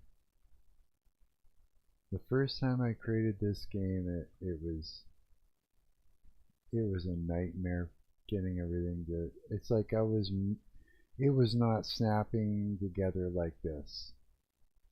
Trust me, it was just like, yeah.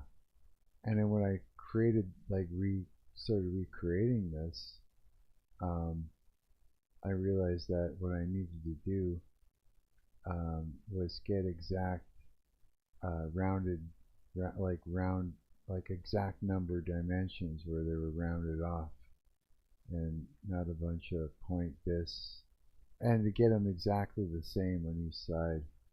That made the difference. Okay, now the cool thing about this is I made some materials that are interchangeable that you can set up. So with these, so we'll use the floor. We can pop that in there like so. That I think is really cool. So we'll just do this and sort of lay out a path. Yeah, I think that's neat. And we'll do this. We'll leave that blue, and then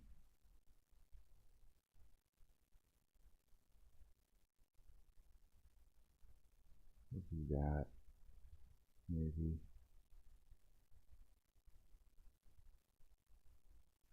And let's actually go. Oh, geez. Yeah, I made some really super emissive too. Let's do something like that. Maybe. Another one there. Give it that little dash of color that way. Make it like video gamey. Excuse me. Okay, so now we have that roughly. I'm thinking what I could do is, so we want to build this up to go around and around and around and around is the idea. So we're going to go up another level and turn right, I think. So let's go over to my stairs that I made, my stairs prefab. Cool stairs prefab. Oh, wrong way. Oh, there we go.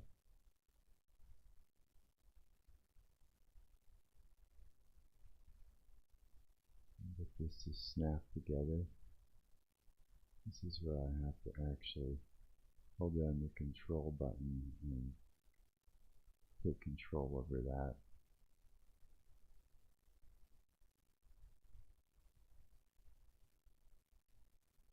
Yeah.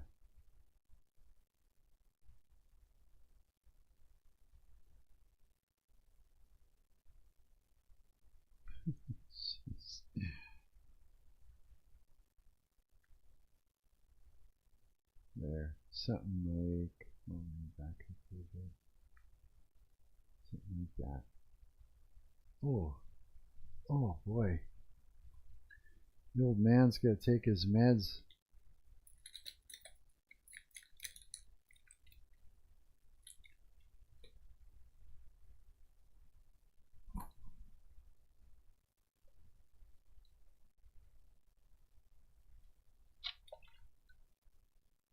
Holy smokes. actually feeling kind of chilly.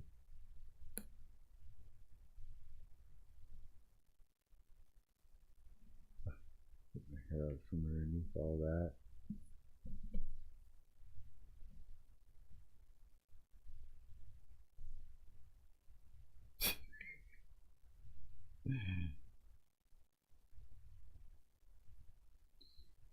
My scarf. I like this scarf. It's warm. It's comfortable too. Yeah, it just is. It's the scarf. The scarf. That's just a scarf. The scarf. Okay, so we're going to go up and then we're going to turn right. So let's duplicate this. And let's go with 0. 0 it is. And go this way, that way, and up to here, and over to the side, and then this way, and up again, something like that. Let's take this sucker, let's duplicate it, and drag it over. Yeah, once I created enemies and pieces to build with, now I'm at the point where I can learn how to make something fun. Yeah, that's what this has given me an opportunity to do. By doing that, is now I have building blocks. Yeah, because that's the hardest thing. Is like once you go through all the shit, like right now you're creating systems and models and doing all the animation and all the things, right? You're creating all the building blocks to create your game with, and that, right? And once you get to the point where you've got everything that you want, then, and only then, smut. You mean smut? Facts, yes. Then and only then, you finally get to sit down and put your game together. And that's when you get to sit down and figure out now what's fun. And it's like this. What I learned was every level I build, I learn something about what's fun, and then when I go to make the next level, I implement it, and things become more and more fun as I go. Yeah, but it's like you don't know until you play through what's what's fun. And it's like, yeah, it's kind of weird like that. Which is cool, building more and more levels. You know what I mean? Yeah, that way you're not constantly tweaking the one level. You get one done, and then you move to the next one. Yeah, and then just kind of keep going at it. Okay, I'm going to grab now. We're going to use that's why you work on the beginning of the game last. Oftentimes, the beginning is what requires the most knowledge from the developer to make it good. Yeah, like I could come right back to the beginning and recreate the first level after the fact too. You know what I mean? It's like, yeah, it's just really cool. Like, I mean, there's so much ridiculous. You know what? I'm so glad that I got into game dev stuff, aren't you? It's like one of the most funnest things, and it's so rewarding. And the grind itself, just creating it is fun. It's a game all in itself, making games, you know? It's everything. It's art, it's thinking, it's math, it's problem solving, it's, you know, trying to figure out how to make a system that does a thing is, you know, and then when you make one, it's like, wow, you know, to the average person, they'll look at the systems that we make and they'll go, oh yeah, but they don't know what's under the hood. Yeah, under the hood is where all the appreciation lies, like there's just so much. Very intimidating hobby. It is. And yeah, it sucks when what we do gets minimized, but that's just from people that are here's the thing. I'll say, was it also very rewarding? It's the only thing where I feel like what I work on is engaging the entirety of my brain and knowledge, right? Here, I got some advice for you game devs out there. I know there are Reddit subreddits that are made for game devs, right? To go and post up your games and show up what you're doing. And that, did you know that mostly the people, the majority of the people that are on there aren't game devs, and they're trolls? Yeah, they're trolls. The majority of the people in those subreddits are trolls, and they're there to cause as much pain and grief for you as possible. Yeah, they're there to make you give up. That's what they want. They want to throw you off from what your actual vision is by confusing you with crazy remarks, right? Outlandish remarks that you'll kind of shake your head at. At first you think, what the fuck? And then you start to believe them. Yeah, they're just there to fuck with you. Straight up. There's like, very rarely are you going to get anything good out of that. So don't even bother with Reddit. That's what I learned. Like, you can read the Bible and come out with advice that's 100% relevant to game dev. Yeah, like oh, excuse me. Yeah. If you're trying to heal from narcissistic abuse, don't go to subreddits for people who are healing from narcissistic abuse. It was created by someone who is a narcissist. Straight up, those subreddits are created by narcissists as a trap to pull you in. Yeah. And they're there to, it's just a trap. It's to bring in people who are just hurting and just on the edge of finally dying almost. You know what I mean? That trying so hard to heal from it. But it's created by narcissist individuals that want to eat the last little bit of your soul. Yep. I drew them out. It's so true. Unbelievable. Yeah. Stay away from them. Yeah. Reddit's just full of evil. It's nothing good will come out of that place. Straight up. And it's crawling with like the Reddit moderators are all trolls too. They're all looking for power and that. They're all narcissistic trolls. All of them are. Yeah. There's nothing good on there. Yeah. So that's good work. Yeah. That's the best advice I can give for that. That's 100%. Yeah. Run with it. Like what Jesus said about the temples giving heavy burdens.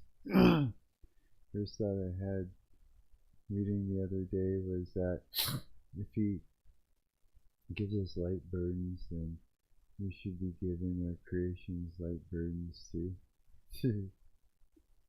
Yeah, well, it's like keeps you on your toes, you know.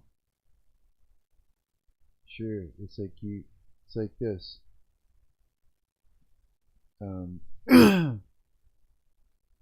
If you're learning how to warfare prey, then you don't want it easy, because if you got it easy, and there's nothing attacking you, then you're not putting it into practice. Plus, under stress comes neuroplasticity, right? Hence, like, where is that that one story in the Bible there? Where is that again? Where Buddy's going in to fight a war. It might even have been giants or something. They're going in to fight. And what was that again? I just got a visual of what I had gotten from it. Like, I just have a memory of the story, like, as a visual in my mind. But it was like pondering on the word during those times of stress. You know what I mean? Yeah. It has to do with, like, yeah, exactly that. This neuroplasticity happens under stress. And so if you're fighting and you're fighting using, using the word in that, it's going to it's going to create new neural pathways, and if you're pondering on the word while this is happening, then you're creating new neural pathways in the right way. That, you know what I mean? I think you know what I mean. Yeah, I think you do. Let's go up to 10 here and see if that's right. I just wish I knew exactly where it was in the Bible, but I don't know my Bible front to back yet. Yeah, that's going to take some time.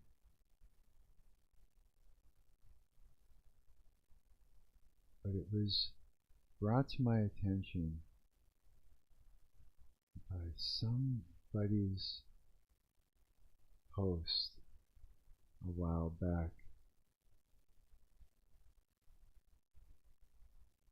And they were actually explaining this. And I thought, wow. And now I see how it just makes sense to me now. Yeah.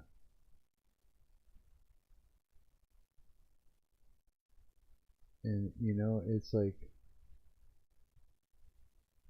yeah, it's just, there's a lot I want to say on it. There's a lot.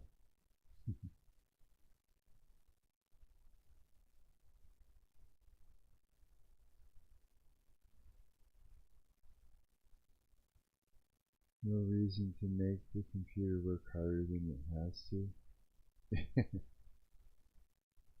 I guess so, yeah. We're going to go up to, oh shoot.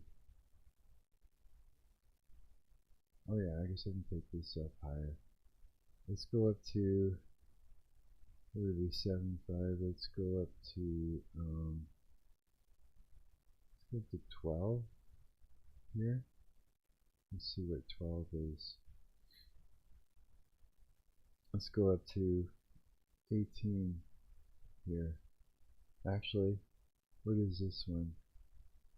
18 something. Okay, let's do this. So we're going up higher anyway, so we want that hard edge on there.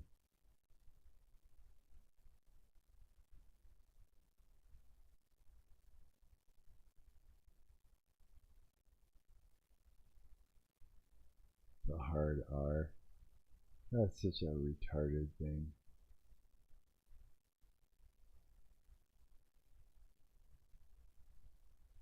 The hard R.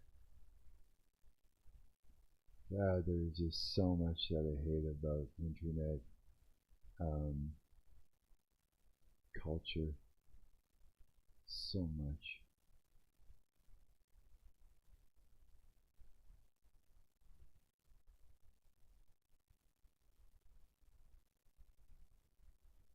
internet call-out culture to be specific.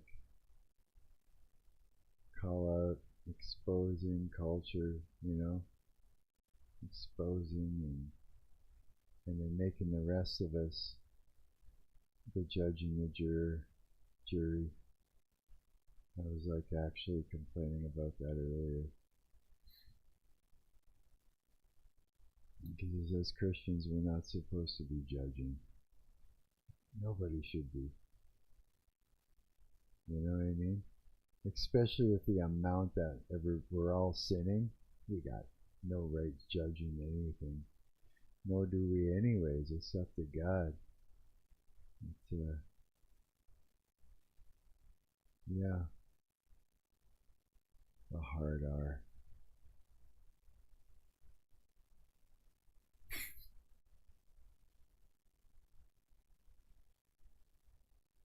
Okay, let's take this here.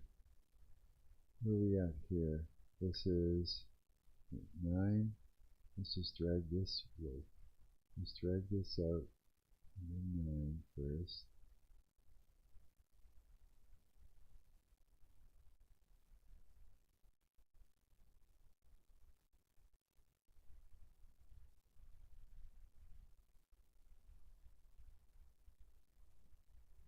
I don't know what made me think of the hard R.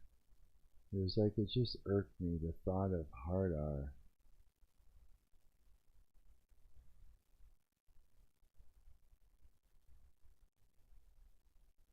It's just a memory that I had. Where someone was like complaining about it like a fucking snowflake. Sorry for swearing. You said the hard R, Mark. You said it with the hard R. Yeah. So it was just whining like a little bitch. Yeah. You said a racial slur, Mark. Yeah, someone was here, I'll tell you. There was somebody that was playing a game. Not a good game, like a narcissistic game. Where they were trying to defame, someone was playing a game of reactive abuse, and I was the target, right? And they knew how frustrated I am with just some of the stupid things that people say and do. You know, some of the stupid things. And I was around a bunch of friends and they baited me. I was sitting here, it was a good rehearsal with these guys, not my regular band there, not No Complacent, but with some friends. We were putting something together there and it was a good time. We had a good time, good rehearsal, all that stuff. And then it wasn't good intentions. It was just retarded. Yeah. And you know, it was like this person had it in for me, right? He had it in for me, and was pretending that and was there for that reason, for a setup. They were asking for it. They were trying to figure out a way to do it, right? And it was at the end. I was drinking my black coffee, you know, like my coffee black, right? If you go to any place to get coffee and you were to say I'd like a regular coffee, they'll say, you mean black? And it's like, yes, because that's what we call black coffee. It's just black, right? Yeah, you see where this is going. And so I'm having my coffee. I'm like, yeah, this is such good coffee. And I'm like, you know, it's so good. This is the way I like it, black, you know, and everything. And this person that was there decided to bait me, not debate, to bait me, because I knew that I don't like foolishness, right? And you know, words. Sometimes Sometimes, you know, it's a snowflake thing I can't stand. You said a word. Fuck you. It's like, sorry, I don't mean to swear, but and so they're baiting me by saying, "Oh, you can't say that." What? Calling my coffee black? Like, "Oh, you can't say it. That's not. You can't say that. That's racist and stuff." So what? I'm like, it's what we call our coffee with nothing in it. It's black. Oh, you can't. Like baiting me to say, because I knew I was going to say what they're implying, and I was just like, okay. Oh, you guys are that afraid of a word.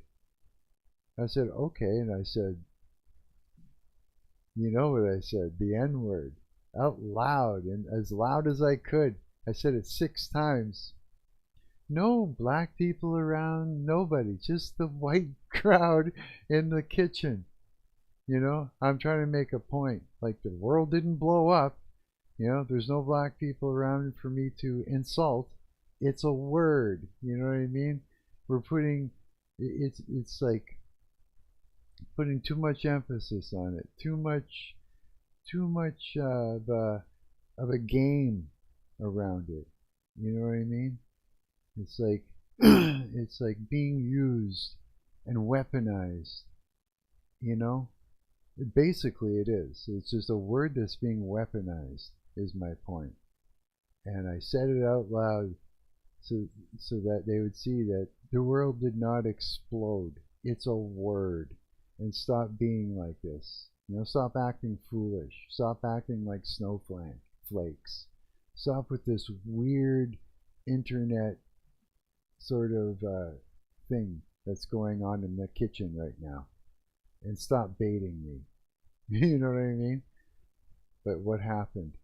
They all went gasped and left the room as if someone was going to jump out and attack me.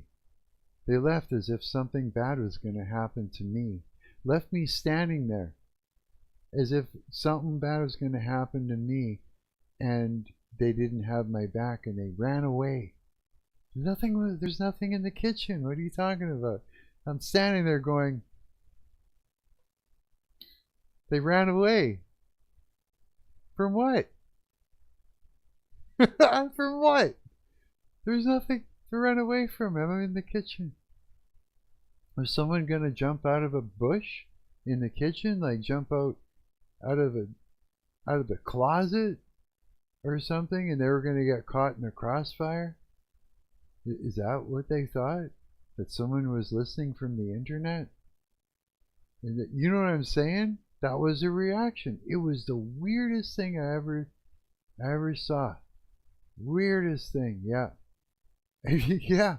And then I got into the vehicle with the one that was baiting me, and then another friend who was driving me back, and they attacked me. They attacked me. They first reframed my intentions behind everything that was going on, and then were trying to get me to take accountability for what I had said, but not under the circumstances of my actual intentions, or for the made up ones that they had decided in the vehicle. They made a whole new set of intentions and everything behind it, and it wasn't even true. So I said, no, I will not. You're creating a whole new thing and trying to get me to take accountability for your thing. I absolutely no. Absolutely not. Yeah, it was crazy, bro. It was a crazy thing that happened in that vehicle before they dropped me off. Yeah, it was nuts, man. After that, I stopped talking to all of them. Yeah, just recently I started talking to one of them, and I laid it out for him. I said that was bullshit, and that's to never happen again. And I explained what went down. I had to reiterate so that he understood. because otherwise we couldn't go any further. You know what I mean? Yeah. But they were saying, you said the hard R even. I'm like, dude, you're crazy. You're crazy. Yeah, it was nuts. Yeah, so that happened. And I just thought of that just now, and I was just like, yeah, I remember that. Snowflakes. But I mean, that's what I mean. It's the gotcha culture. The Pharisees demon. I got you to say a thing, and now I get to convict you on it in the way that I want to convict you on it. You know? Tricked you. It's like that. Yeah, that kind of bullshit. So, I mean, internet culture happened in the kitchen at my friend's place. And then, like, I didn't even say I wasn't going to hang out with them anymore. I just kept erasing myself from the group chat of the members that I was jamming with. I kept, you know, erasing myself from the group chat. They kept adding me, and I kept erasing myself. And finally, the person that came in with bad intentions to begin with, that created that whole thing, baited me, and then, because they knew I was going to say that's stupid, and then say the word, and they just knew me, you know? Said, oh, I can't commit myself to this band anymore, and then left because they wanted to make it look like I made him go away, that my horrible actions made a whole person disappear. But I already left before, you know, before that happened, and so it was like all too late. You know what I mean? Kind of thing. I was not having any of that. There's no way. I knew what went down. I didn't want to have anything to do with that. It was just, yeah.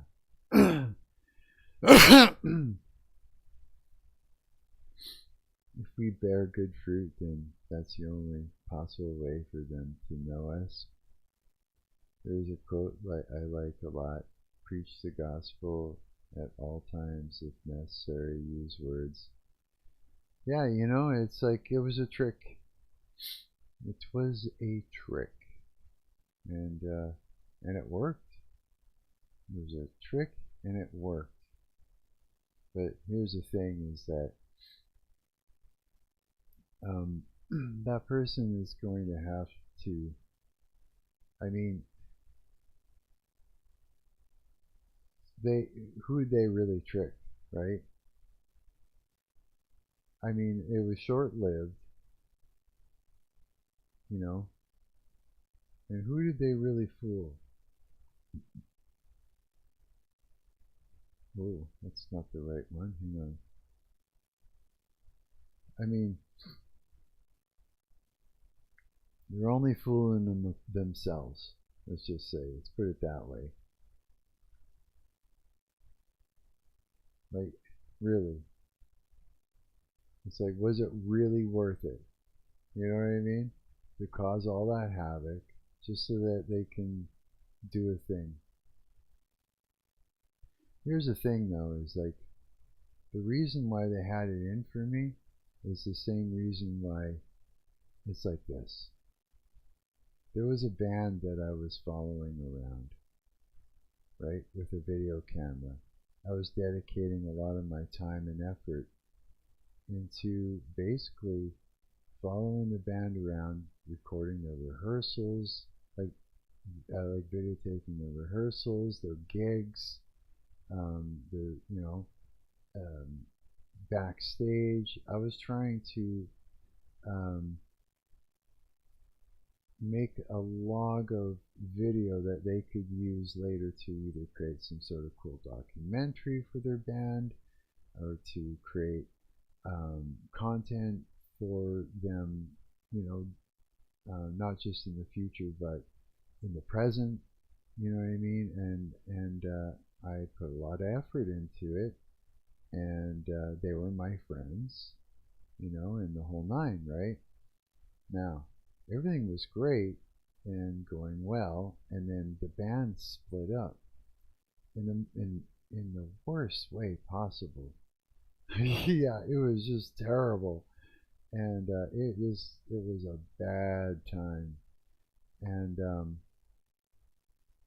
when that band split up, I was a reminder. My face, my existence was reminding them of all that. And not only that, but because they all split off and from each other, and they knew that I was still friends with each of them. They thought, each one of them thought that, like, and it was crazy. It was like first the guitar player got, like, the guitar player was getting, guitar player quit. And then the bass player and the guitar player quit. And once the guitar player quit, the drummer quit because the drummer was friends with the guitar player and wanted to quit out of spite that the guitar player quit. Yeah. Yeah, like out of, like, it is crazy. Okay, so here, let me go through this here.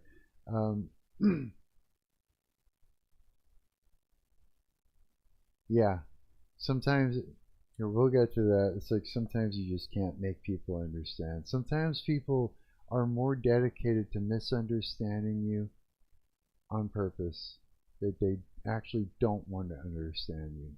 There are people that are dedicated 100% to misunderstanding you, so that they can take what you say and misunderstand it in the best way possible, that they can reframe it for somebody else to see, to get you excommunicated from the situation, right? Especially if you're a threat to them, and their manipulative nature in games. Yeah, but it was like this. It was like, guitar player quit, but made it look like he was fired in the strangest way. And because of that, the drummer reacted as if he was fired and quit because he was friends with the guitar player. And so they got another drummer that came in, and so then it was the guitar player. It was the second guitar player that didn't quit. That was their baby, that band, right? So there were a three-piece. The guitar player that still existed, the drummer, new drummer, and the same bass player. They were a three-piece. They were going strong. And then that guitar player lost the bass player and the drummer due to interpersonal relationships. And that drummer and bass player went off to do their own thing. And the guitar player was the cheese that stood alone. Yeah, it was like that. Then I was the guy in the middle. You see how now I am, because I'm friends with the guitar player and the drummer that left, friends with the guitar player that was the cheese that stood alone, and friends with the bass player and the second drummer that came in, or went off to do their own thing, and they all thought that I was collecting information from the other one and giving it to the other one, collecting information from that. You see what I mean? They thought that I was on the side of the opposing team, and therefore I was to be attacked, not trusted, and just seen as someone that they couldn't trust. Yeah. So I was like standing here going, okay, so now that you guys will all run away from each other and split off. I'm the enemy. I was made to be seen as the enemy. And so that guitar player that got fired or quit or something was the one that was trying to set me up. Yeah, and did, set me up, right? Pretty crazy, yeah. And, like some of these people that I speak of were also around when I was in No Complacent, and so you could see why my character got defamed, because they wanted me out of the situation even in that band, because that band was close in proximity to those people, right? And so, yeah, they needed me to disappear because I was a threat, they thought. Each one of them thought I was on the other side and collecting information and passing it on. Yeah. Very, very, very, very, very childish behavior. Narcissistic behavior, childish behavior. Yeah. Very manipulative behavior. And so me, after putting in over a year or more worth of work into it, being in their videos and being even in their music videos and stuff like that, playing characters, yeah, they just sort of decided that I needed to disappear because of all that. Yeah. And so it just, yeah, and that kind of thing happens.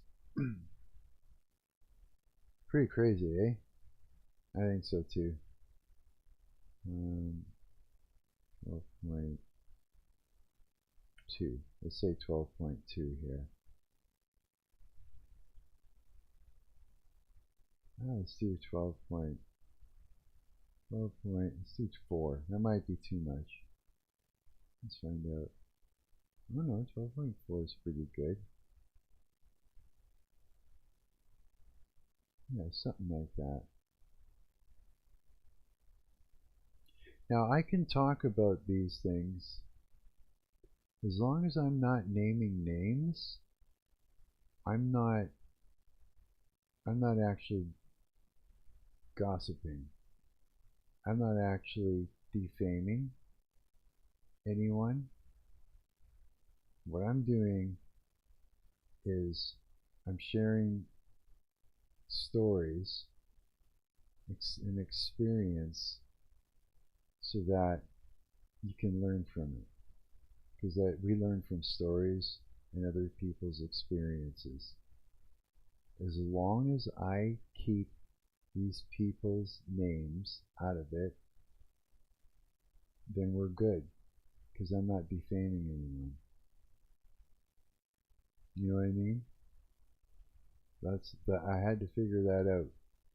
But that's the way to do it. Now these people will listen to this and go, oh my God, they're talking about me. Yeah, but I'm not saying who you are to anybody. You know who I'm talking about. Is what these people know who I'm talking about, but nobody else needs to know. They just need to learn from the experiences, which is why I bring this up. Yeah. I think a lot of situations like that where stuff just ends like, what could I have done or said to make them just understand? Yeah, but me and you already know that what the Bible says about that kind of reminiscing. Limerence?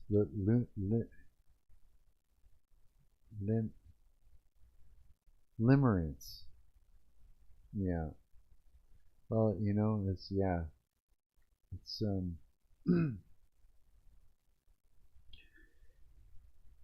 Jesus Christ of Nazareth, take captive my thoughts today.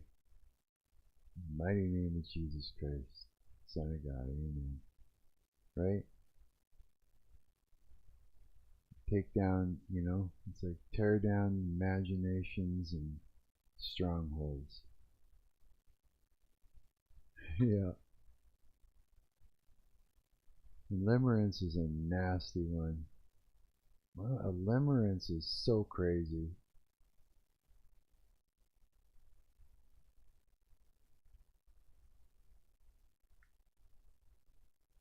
Yeah. Yeah, there's like, you know, there are things that you just can't. Here again, it's like I said, some people are fully dedicated to misunderstanding you so that they can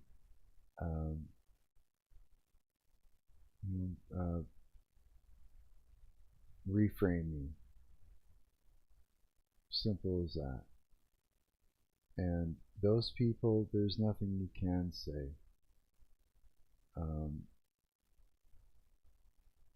to make it stop, because they're dedicated. They want you gone out of the situation that they're in, out of the friend group that they're in, and they're 100% not going to stop until they succeed. And so there's nothing you can say to make them not want to do that. Because once you've got the Leviathan on somebody, the only thing you can do, bro, is pray and turn on your heel and walk away. This is something that, you know what, it was Kaz that really drove it home for me when he had mentioned that as soon as he notices that someone is trying to, and he explained it in, like, he, of course, he identified it differently in his own words, but it was the same thing we were talking about. And he said as soon as he notices that there's stuff like that going on, he walks away immediately, like early, rather than sticking around and trying to make it stop. Right? Which is what I was trying to do too. I was like, how do I fix this? How do I make this end? You know? But he walked away, just walked away from it right off the bat. And it was just like, you know what? That is the way to deal with it. It is to turn on your heel, walk away.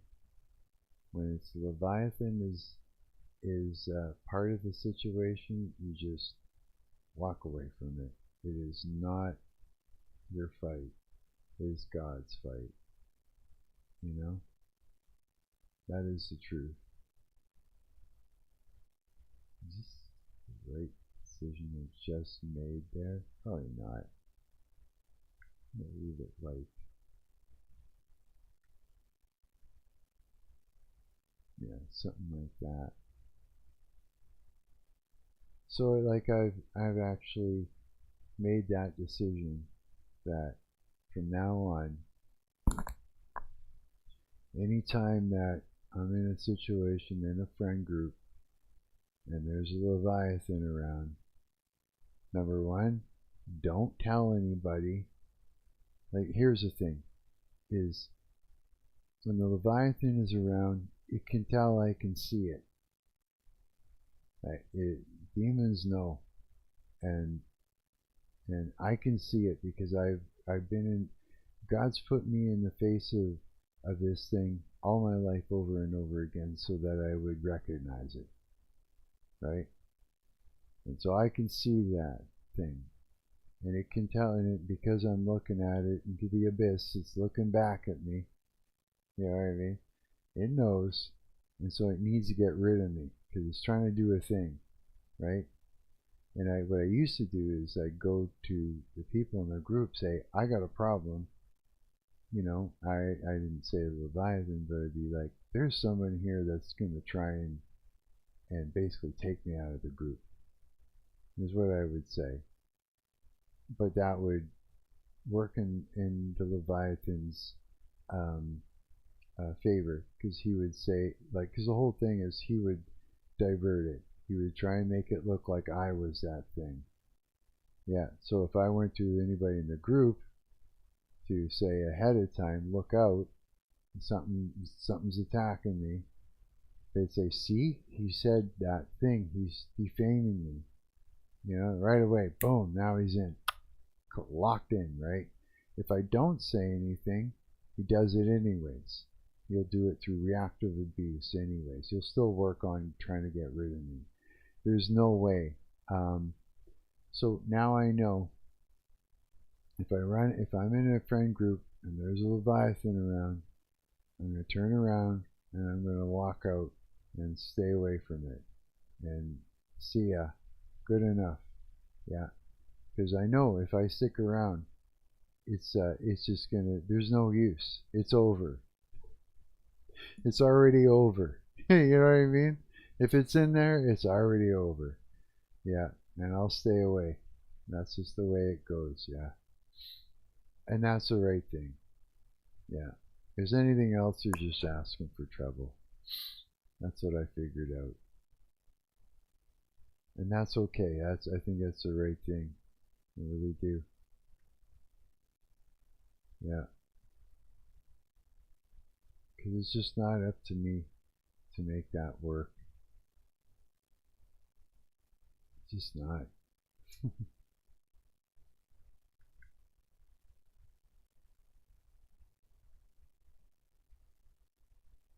And again, it's God's fight, right? All you can really do is just pray. I mean, spiritual warfare, you know what I mean? But not to win something. Walk away. Pray for the person. Pray that God helps loosen the grip the Leviathan has over that person's life. Oh, someone's breathing heavy. Yo, Mark. Hey, buddy, how's it going? What's up, bro? I'm just doing some game dev stuff. Sitting there talking to the coward. Tell him. I've been doing some crypto shit. Oh yeah, dude. What you got going on? Coin. Some cuck coin? No way. What is cuck coin? Is that a certain coin? Yeah. You know how you're holding tricks? Yeah. The guy who made tricks, his name is Jimmy Edgar. And he's friends with this guy named Ryder Rips. And Ryder Rips is Kanye West's creative director or something like that. Oh, wow. And Ryder Rips made a coin called Cuck. Cuck coin. That is hilarious, bro. That's totally hilarious. So you're just working with that right now? Yeah, there's a whole community on Twitter of just crypto people who are sharing information and shit. No way. So what are they saying about it? Something to jump on?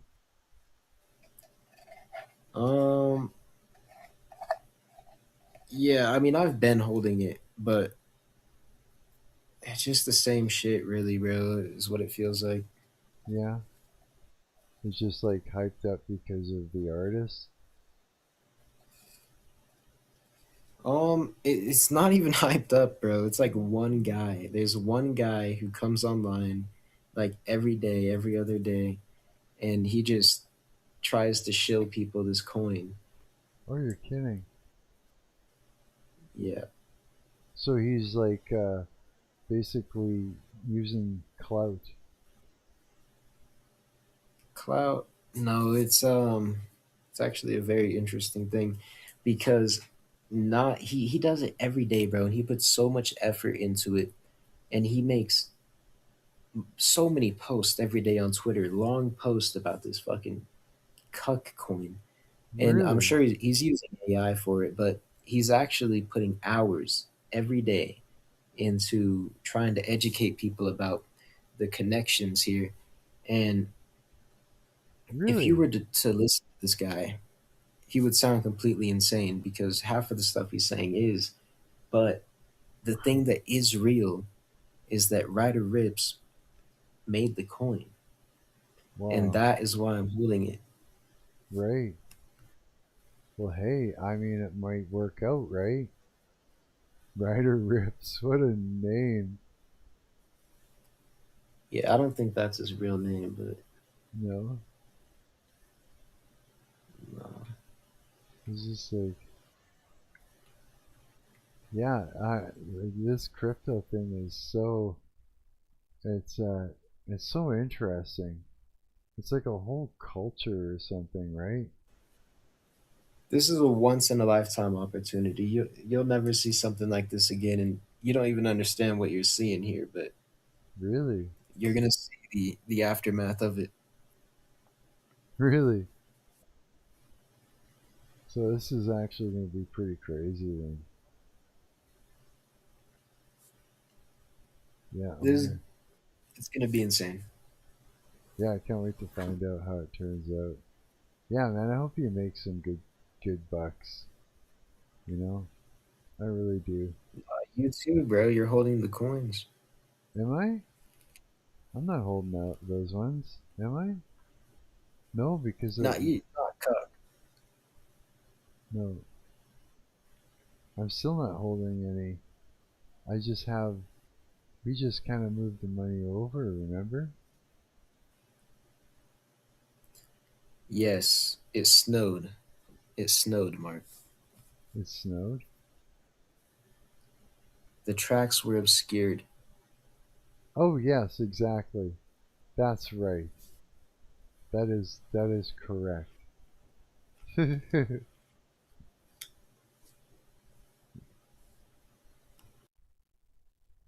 we go. Yeah, man. This is good. I'm actually having a good time. I'm glad I started game dev in here again.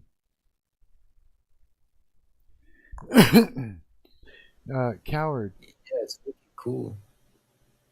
Yeah, I like it. It's just like, artwork, you know? Coward, tell me what the Bible says about reminiscing.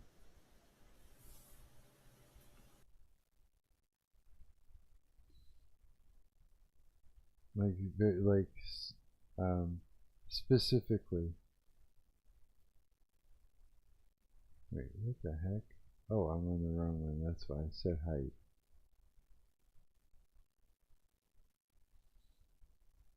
Because, I want to make sure that I want to learn something right now about it from you. Hopefully he'll jump in there and let me know.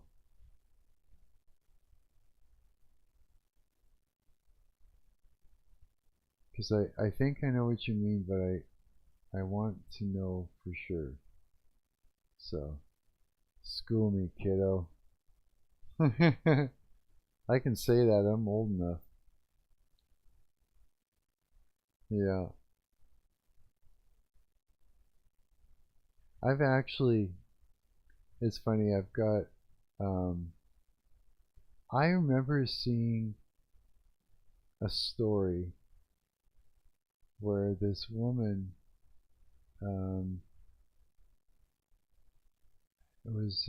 was working with, I think she was it was at work. I think it was either a coworker or I think it was her boss or something that was taking her under his wing. And he was older and he was playful, like, well, he was, calling her kiddo, right? And she was heavily, complaining about it as if he sexually assaulted her, like in that way, like really, really odd, right? And what she doesn't understand is this. Like, when it comes to a woman, this is different, like the way I'm saying it, you know, like, to when I say kiddo to a dude or whatever, it's just because, you know, I'm taking somebody under my wing, or just because they're younger, and it's a way of showing that I, you know, that it's just a way of showing that you care and stuff, you know, or that, yeah, I don't know, it's something like that. But when it's a woman that's around, it's like this. I had a girl that was in my friend group that was sort of showing, she was younger, and she was showing, I just wanted her to be my friend, and she was sort of showing interest in me other than a friend, and I wasn't sure. So what I was doing is I was laying down boundaries and reiterating those boundaries by calling her kiddo. You know what I mean? And guys will do that because it's like, it's a way of doing it without bringing up the subject, and it's something that you can do over and over again to drive it in there at those moments that you think that, you know, they're showing interest romantically. Yeah, it works. It's a thing. It's a go-to thing. So her complaining and stuff like that, you know, she just didn't know that that's what we do. Otherwise, like, how are you supposed to bring that up? You know what I mean? It's kind of odd. It's kind of an awkward thing, especially, you know, they could just turn that around and make you feel terribly stupid, right? By saying, what are you talking about? I'm not, you know, because of course they're going to do that if you're embarrassing them by saying, hey, I notice you're showing interest, and look, I'm too old for you, you can't be doing that, right? And they'll say, no, I'm not, you know, how could you even think that, and go on and then try to make you look stupid or foolish, right? But if you're like, you say, referring to them as kiddo, it's number one, it's friendly, it's caring, it shows that you're taking them under your wing, or that, you know, you're there to look out for them, and you see them as somebody. It's like laying down boundaries, you know what I mean, and enforcing them. It's a way for an older man to lay down boundaries with a younger woman and enforce them, so that way everybody knows where everybody stands, and then it shuts down all those advances that they may be making towards you that are making you uncomfortable. Basically, that's it. And it does it indirectly, and that way nobody has to talk about it. That's the best way to explain it. And so with a woman, I'll do that. Someone that's younger than me, if I find that she's showing interest or making advances and stuff, you know, then I'll do that. Yeah. It's like,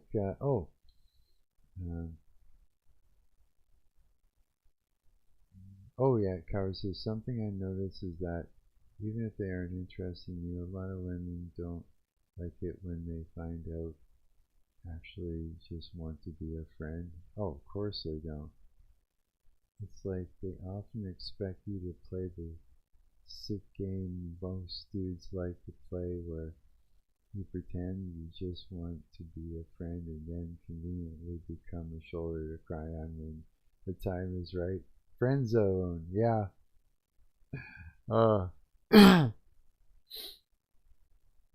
When I stopped dating, when I first stopped dating, I never had so many interests, like women interested in me all at once, ever before. Yeah, and it was I was like fighting to keep them in my friend zone. It was like I was, like not fighting to keep them around, fighting to push them, sit them back down in the friend zone. You stay there. You know what I mean? It's like, see that? That's the zone. You stay there. And you too, sit there. You're my friend. I mean, my real friend. Like, I mean, we're actually friends. You know what I mean? And here's the thing: is I wanted women. I still want women that are friends. I love having male friends, but I also like having female friends too that understand that they are my friends. Yeah, because it's like there's a bunch of reasons. It's like one of them is when you got a woman around, it helps you regulate. It's like physically your body regulates itself. I think a lot of the resentment comes from how shallow a lot of friendships people have are.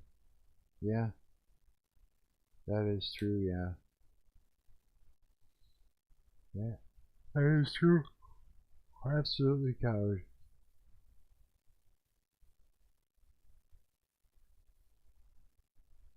Yeah, it was. I had one of them. It was really tough. One of them, she just did not want to take no for an answer, but I kept having to. They don't even realize that a friendship can be extremely deep because it's frowned upon. Dudes will call you gay if you're a good friend.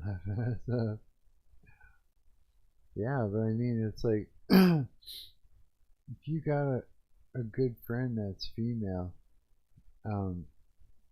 you it demystifies a lot of things. Here, it's like this: if you got a good friend that's female, you get to, and one that's very very attractive, then you get to watch them do their dating experience. You get to watch how they move through the dating world, and they'll even talk to you about it and come to you for advice as well, right? Especially if you're someone like me, they'll come to you for advice because you know the way I am, and you know the way I talk, and you know the way I think and stuff like that, right? Women love to come to me for advice, yeah, for sure. And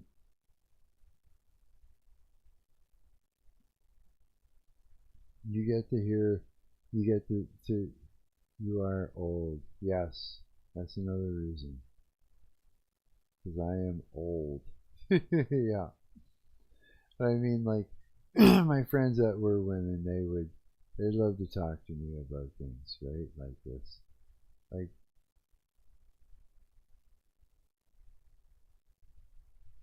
here's the thing is, if you want to understand women, that's a good way to learn about them, is to be their friend and watch them date and hear them talk about what they're doing and what they're thinking, what they're feeling, how they're experiencing somebody they're dating, right? If you're watching how they're moving through the dating world, then you get an idea of what your new girlfriend or whatever, later on, how they're moving through the dating world, right? And through the way they're moving through dating you. I don't know, I'm not really explaining it really well. But I mean, you learn a lot. Let's just put it that way. You get a lot of insight from having a female friend who is actually your friend. You get a lot of insight. Yeah. It's plus it's just good to have women that are, you know, in your friend zone around, because it's good for you. Period. It helps you regulate.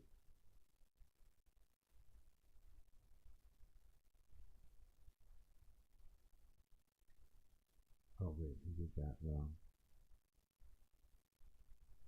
Sorry, I started thinking as I was talking, and I totally kind of lost what I was trying to say.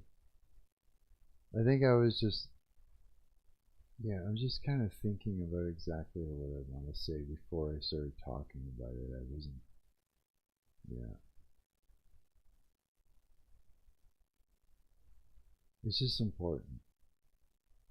Yeah, otherwise you don't know. If you're not watching a woman go through it, you don't know, because otherwise, yeah. It's like being behind the scenes. You know what I mean? Backstage, behind the scenes, if that makes sense. And, you know, it's like, and there's no holding back. You're going to find out about all the things that you would never, no one would ever, you know, tell you about otherwise. I really don't know how else to explain it. I don't.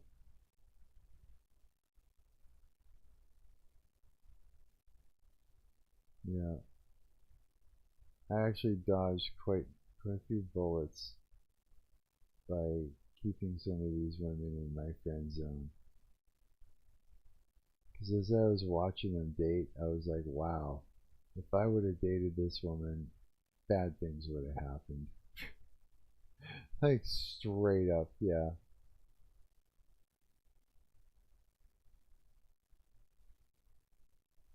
Yeah.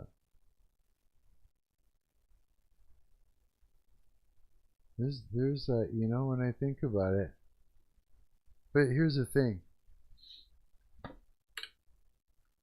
Yeah, actually, you know, I wonder how I'm thinking of a very specific friend of mine. I wonder how they're doing now.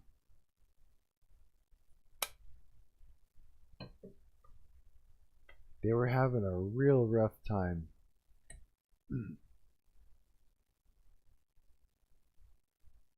Last time I spoke to them. And I wonder if things have gotten better or not.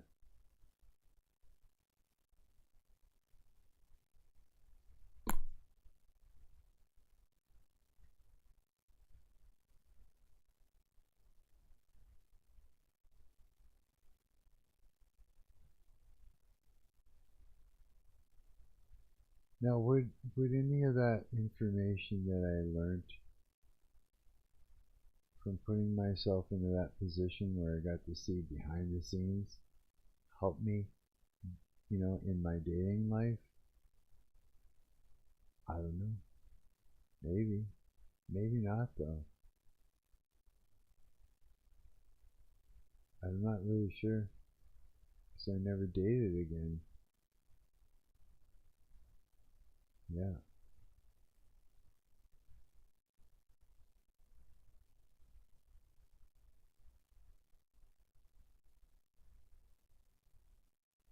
So yeah, there's no way for me to actually know that.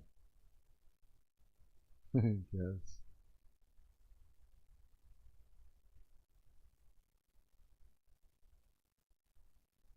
Yeah. The other thing is too is I really don't need it.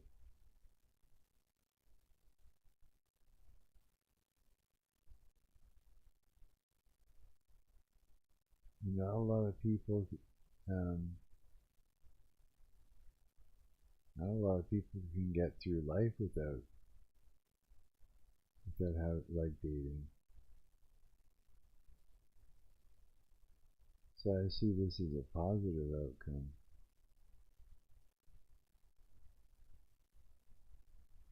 Especially after like just that many years of just always having a freaking girlfriend. Like always. That, you know? And how much it actually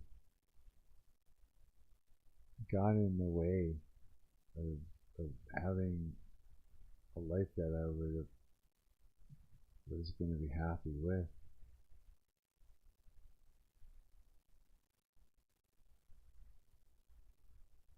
Huh.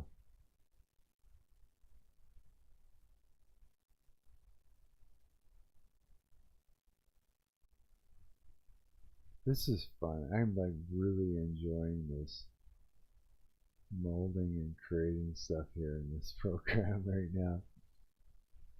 Yeah, let's bring this up to like 25. Let's see how high that is. Yeah, that's what we're talking about. Something like that.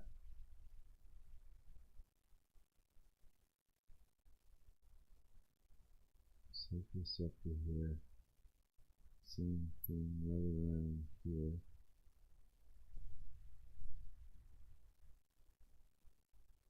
I'm like yammering and drifting off and losing track of what I'm trying to say. I think I just said a bunch of crap.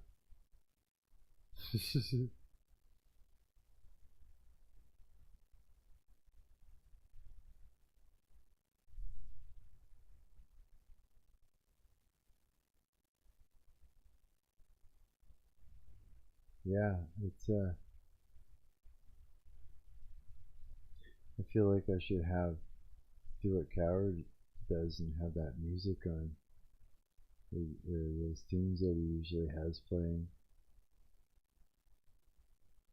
Just to have something in the background. Video game music. Chill video game music. Coward's live streams are super chill. Like that.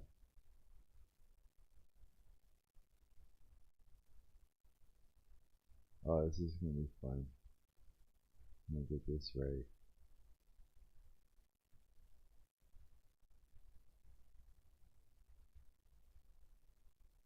Just nicely cut across the corner there. That's what I'm talking about.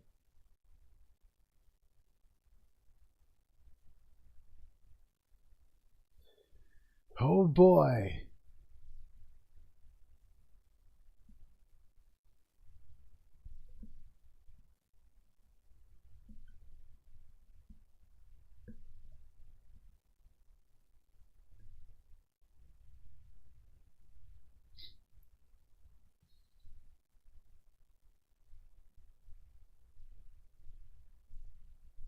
I got holes in my shirt.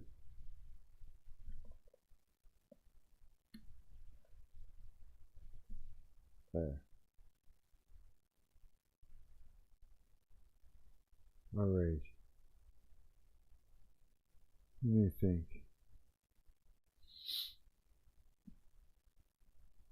Yeah, this one we're going around and around and around. Oh yeah, I see. Okay. We gotta go further out this way again.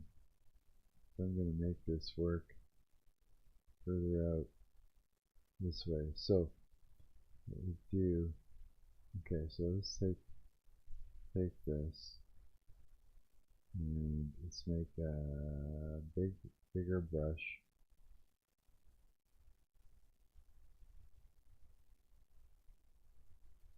I need to create some meat here.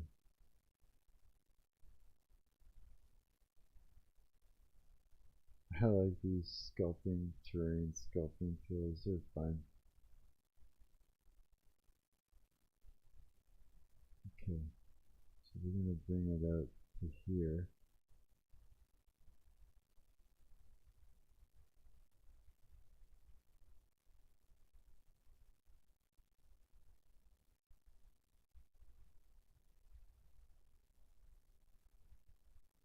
It's going to go around and around and around. have to actually.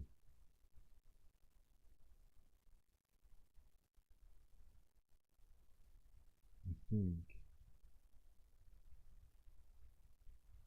I can still do this. Let's wrap it through here.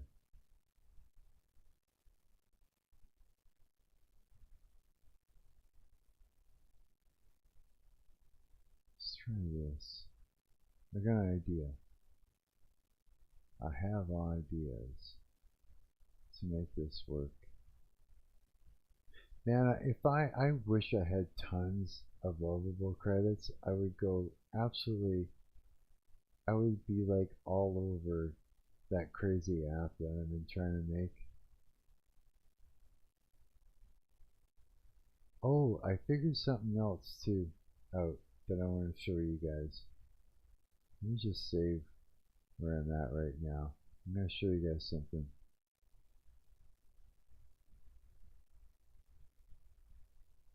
Okay, you know this app here, this one, the Steganography one? I figured something out. If you take, like say, here, let's see here, let's crank this up all the way here. I'm going to do white first, so that way we can for sure know that we've covered everything. It's going to paint white. See, because that black that you see isn't 100% black.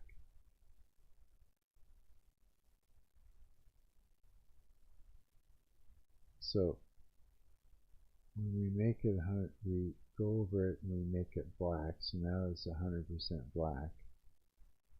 It gets rid of all that extra noise that was in the background otherwise. Let me explain. Let me show you what I mean.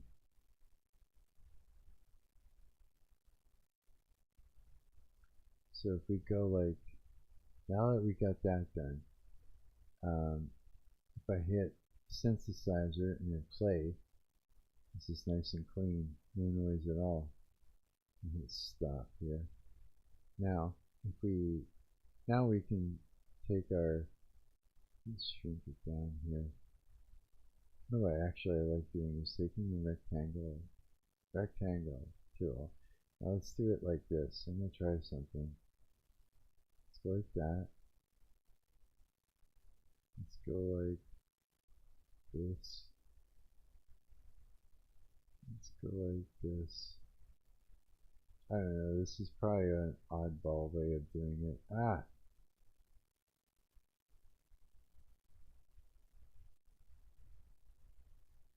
Yeah, this is probably not the right way. No, just hang on. Just try it anyways. I'm not going to erase this time. I'm going to use black. Oh yeah, I guess.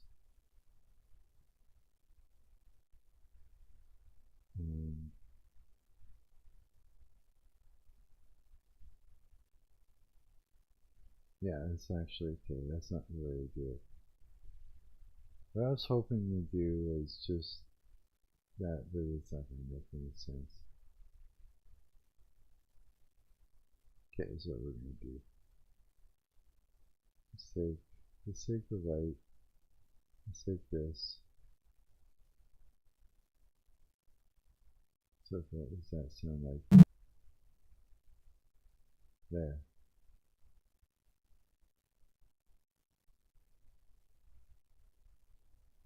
Let's create a rhythm.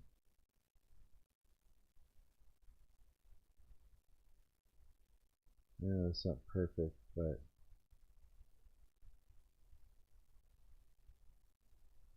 it's a good challenge to try and paint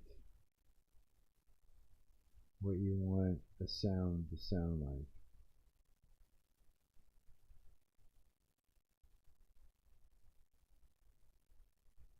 And then go.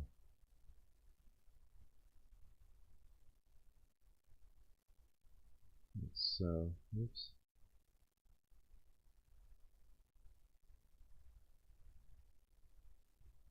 Huh. So I'm doing like kick and snare almost.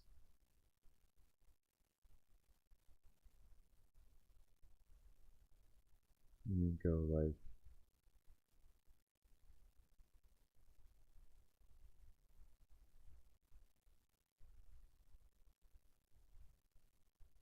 and doing hi-hats.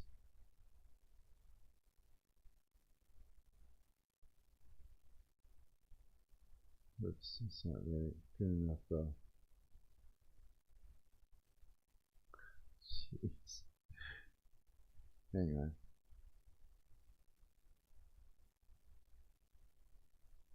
Let's try that again. Go like this.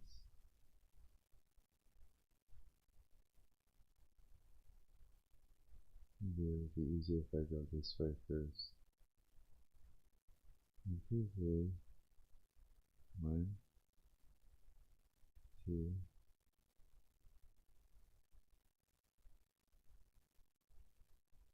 Jeez.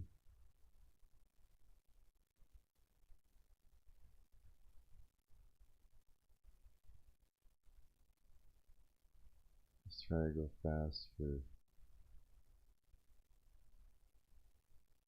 demonstrational purposes. And then we're going to go like this. We're going to go, let's make it yellow. Let's go.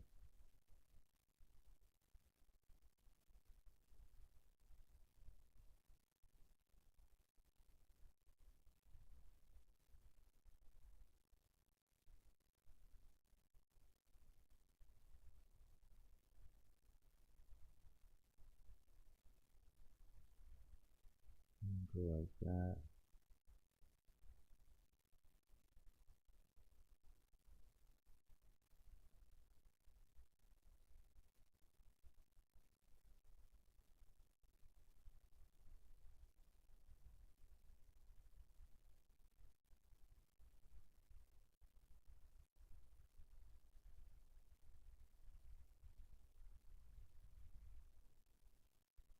And put one here.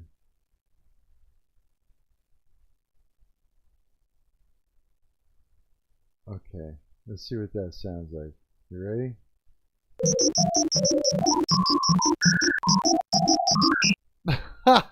No way. Here, put it. Let's try this.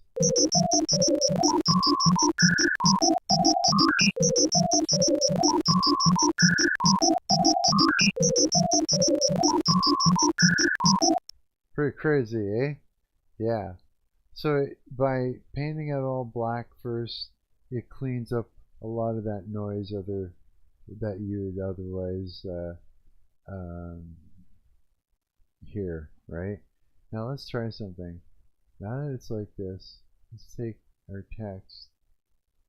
Let's go. Let's go Marc. And let's just take the size will make 20.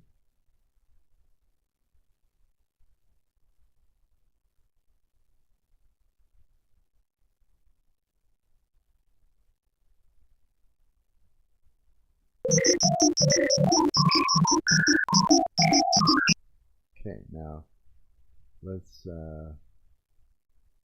see here. Export wave. Okay. And later on I'll pull it into something that we can analyze. Yeah, I'll pull it into something later to analyze it with. But yeah, so that's what I wanted to show you guys. There was that. Yeah, pretty neat, huh? I think so too, yeah. Okay. Audio Steganography. Ometry Stega. Okay. Alright.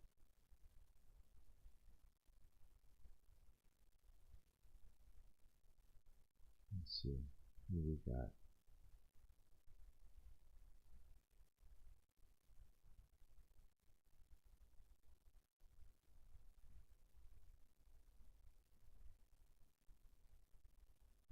First create this body of a hill. Let's see.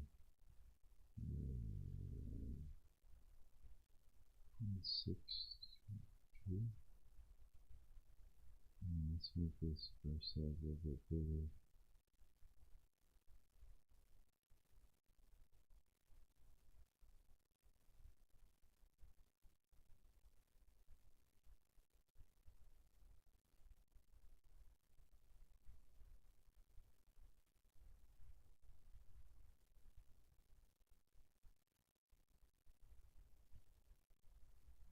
Okay.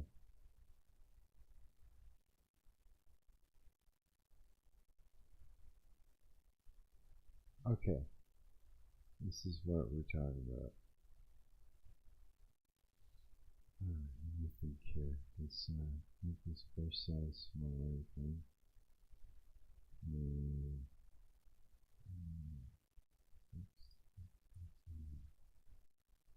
Okay.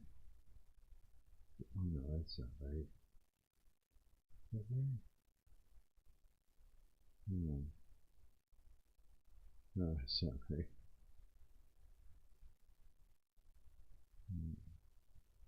3.0623.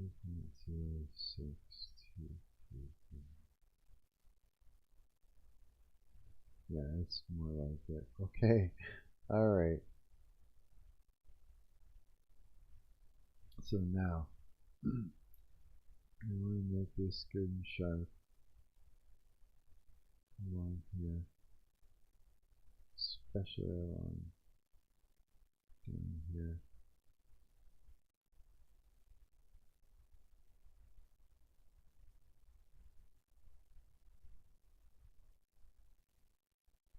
Man, I know I need to eat something good soon. After seeing all that food on fucking YouTube and Instagram, all that raw meat eating, yeah, that made me hungry.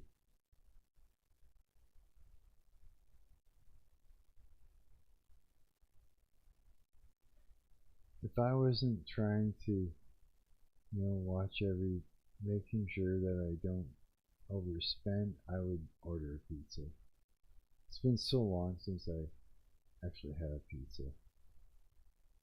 That would be pretty amazing.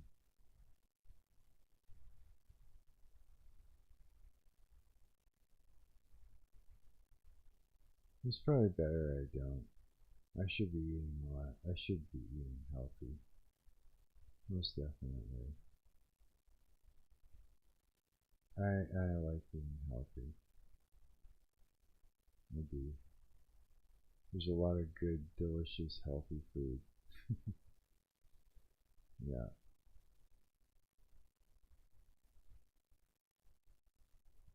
So one of the things that, if you want to enjoy eating healthy, make sure it tastes good. And you'll even start to crave it. Yeah, that's what I noticed.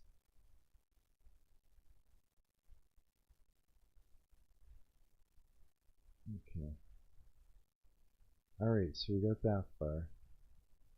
Next what I want to do is I'm going to take this, duplicate it, bring that over, up like that.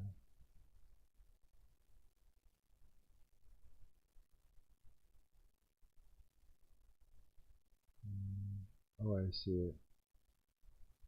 Right there, yeah. Okay. So this needs to be a raise and lower thing. And then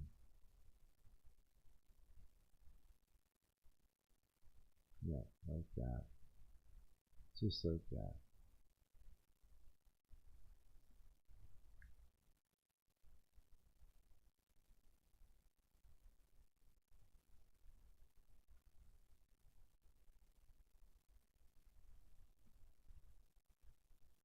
Okay, so I want to do.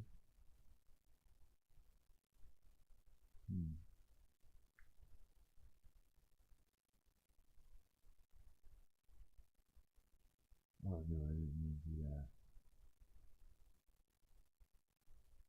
I'm thinking. Hang on, where's my materials that I created for this? Let's see. Throw that down in here. And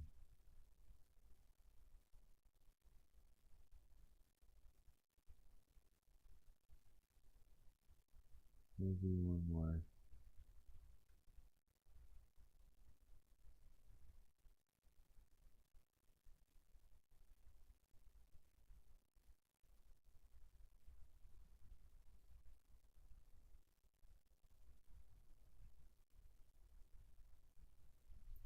Okay.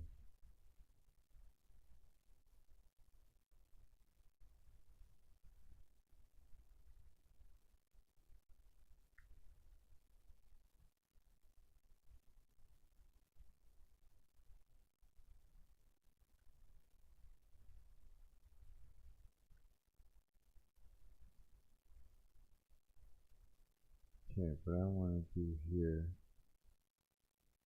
is I'm going to grab wars and home. Let's do this. Take that.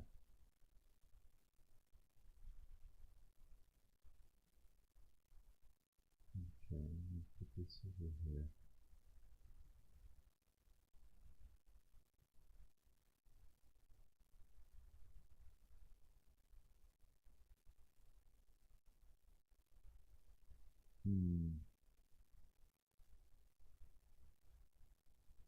I don't know. Let me think.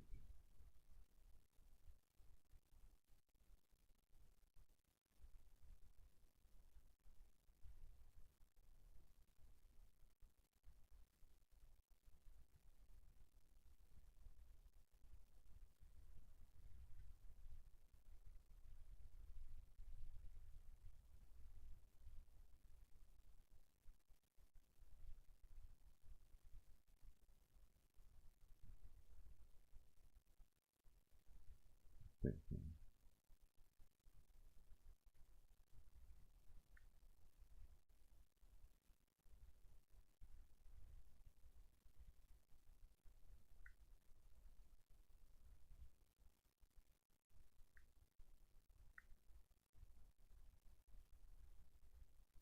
Okay.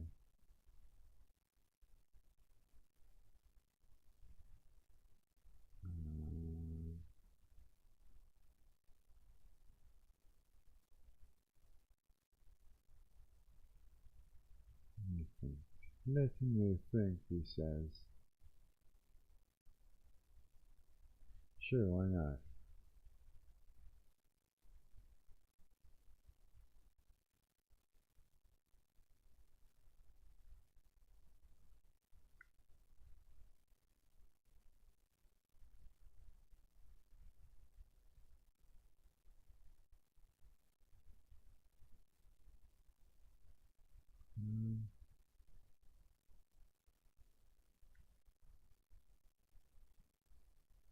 No.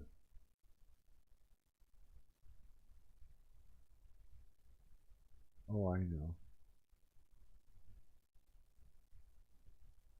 Yeah, that's what we do. Something like that. Yes, yes, yes. Oh shit, it's 4:34 a.m. No way. Ah.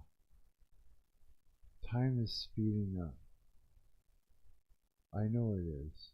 It's gotta be. It's gotta be speeding up. I think it is, you know.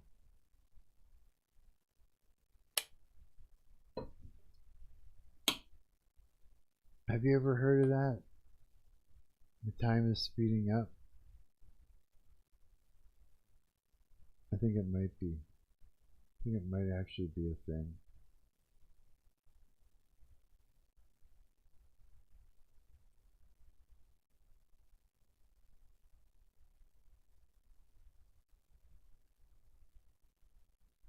Yeah. Okay. That's good. Buddy wanted to come by around 2 tomorrow. It should be alright. If time is speeding up, good. Yeah. Yeah, it seems to be a thing.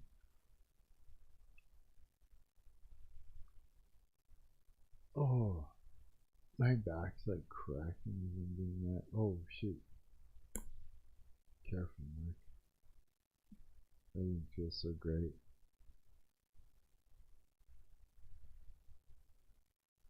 Oh, hand is just cramping up on my mouse.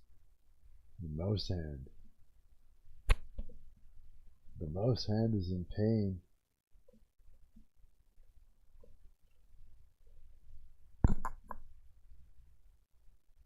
There. There she goes. Time stops in hell. That's why it's in eternity. Time also partially stops on the internet.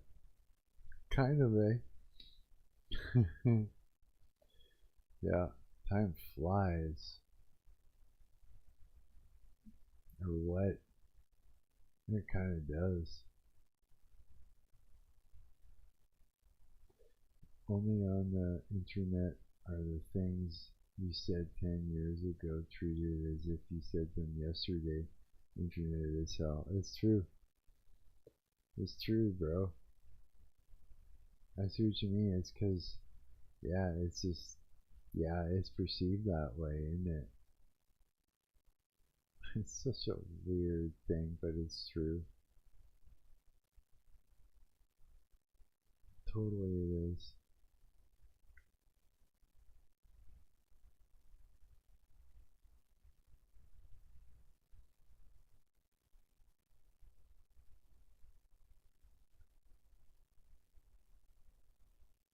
Internet is hell.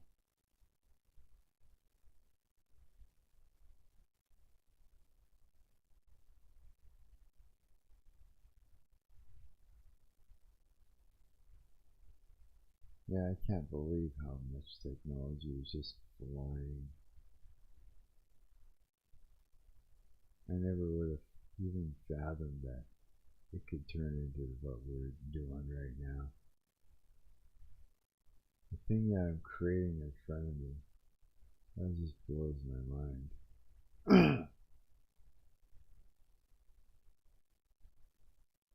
Never thought I'd ever be able to like create some of the games I used to play when I was younger.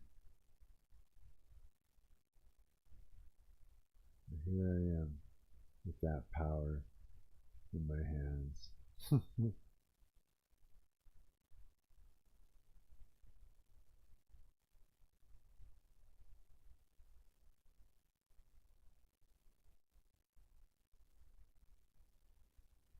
Yeah, in our phones alone, it's crazy.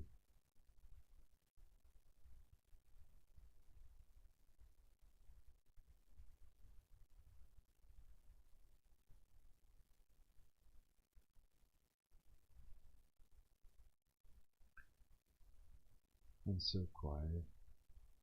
It is so quiet in here. It's so quiet. The silent stream. The stream of silence. Yeah. That's why it's good to have music. I have to like find something cool.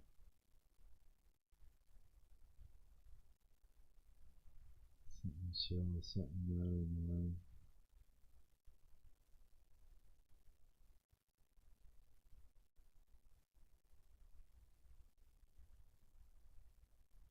Okay. Let's see here.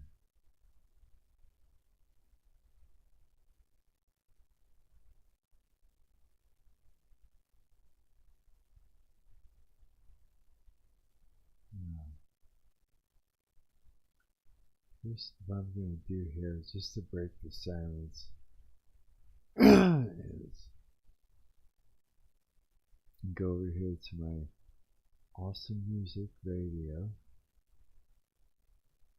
and play some music. I gotta adjust the volume though.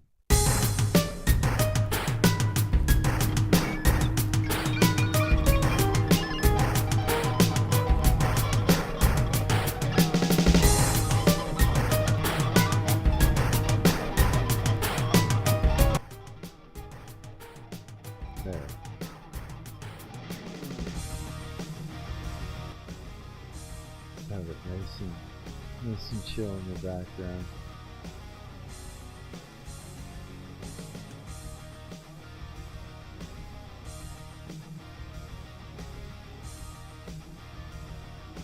The hell are you? Don't get a copyright for your own music. Whoa.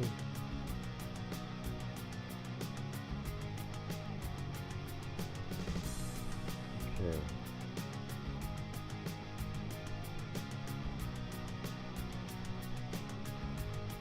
Now let me think.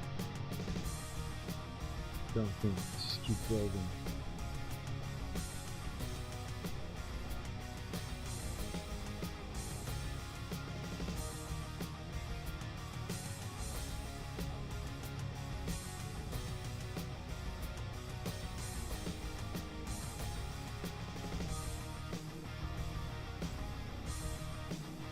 Yeah, this can be good.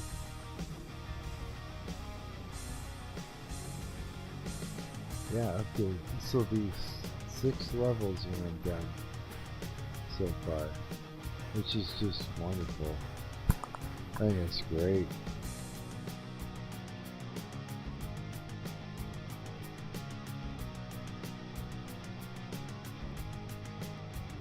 I wonder how many levels I could make for that WebGL game and it'll still be playable. You know?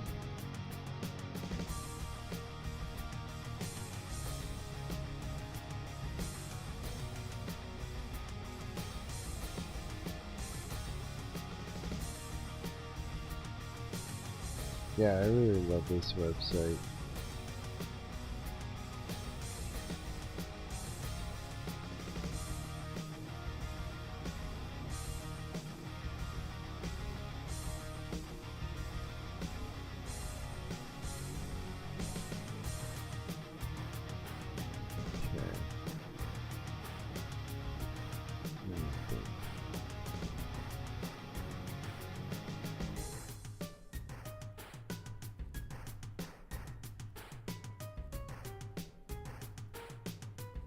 Alright, let's see.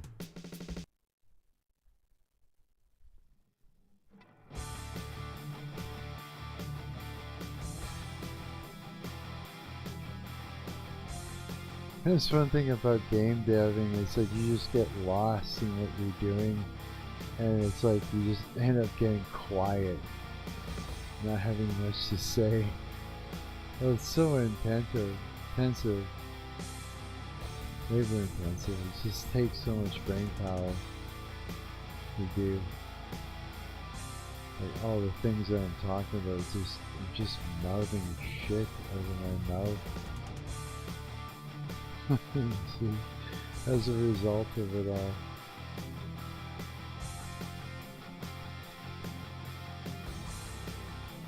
Maybe I can just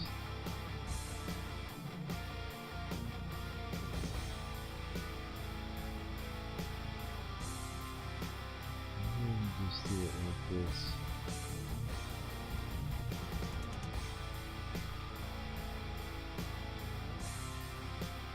Yeah.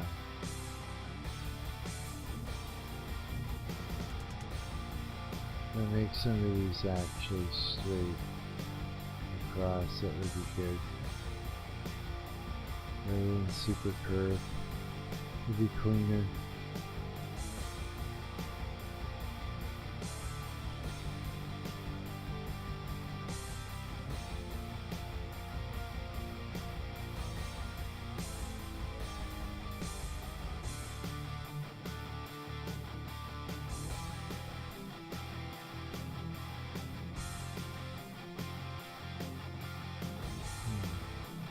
Maybe I should make this also straight. Like a square.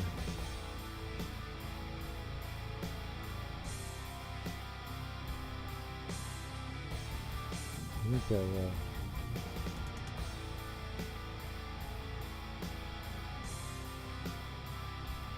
Just to make it cleaner.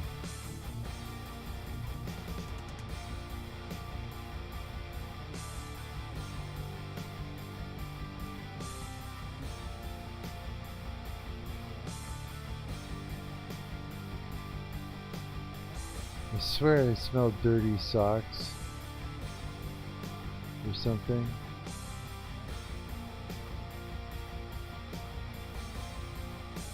Maybe it's just my chair. What if my chair is starting to stink? God, that'd be terrible. I'll do something about it. Yeah, let's take this across now.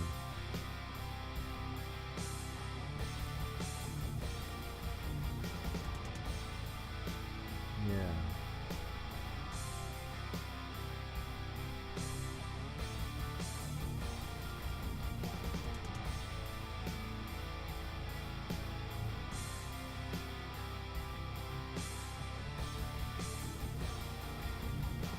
It's funny, I'm not 100% looking forward to tomorrow because I don't know what to expect. I feel like it just might go horribly wrong or something.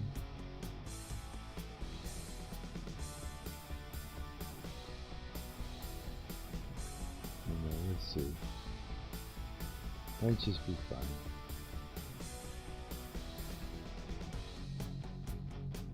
I won't know until I know.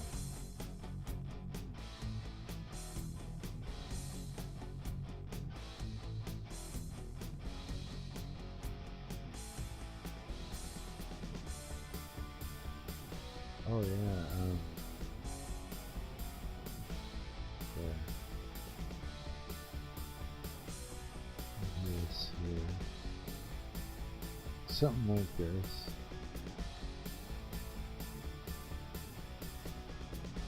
Also, this would be neat. No, let's leave it. An idea though, gives me an idea. Oops. Audio interface kicked out on me. Good. There goes that.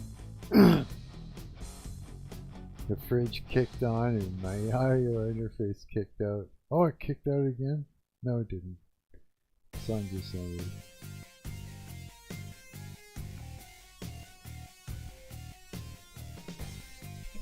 Okay.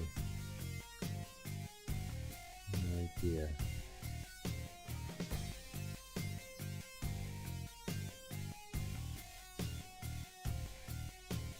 Okay, here. Let's open up the brush size a bit. A little less.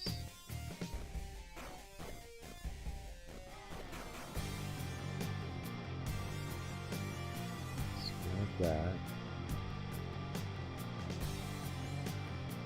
Let's do this here. I'm gonna try something that might be really neat.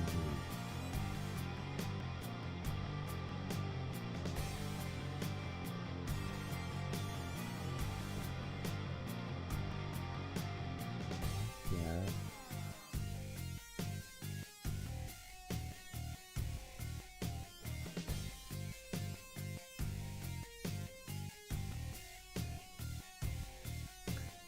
Fill all this in,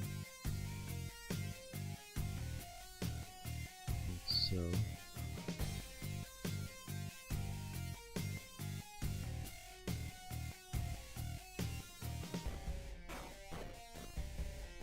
Now,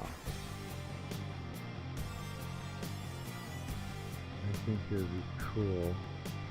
Yeah, make this brush size smaller again. A little bit bigger. No, smaller.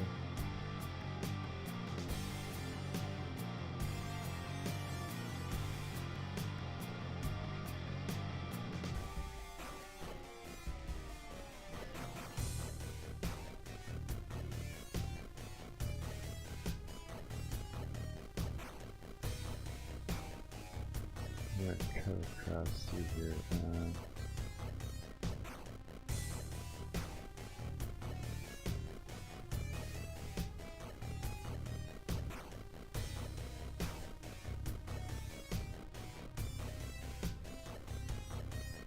Yeah, let's just make a little pathway through here.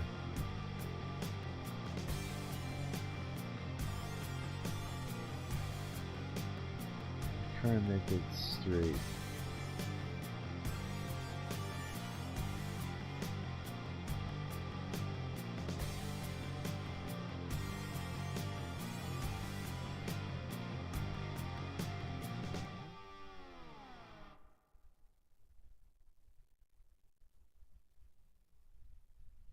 Cut it really across here.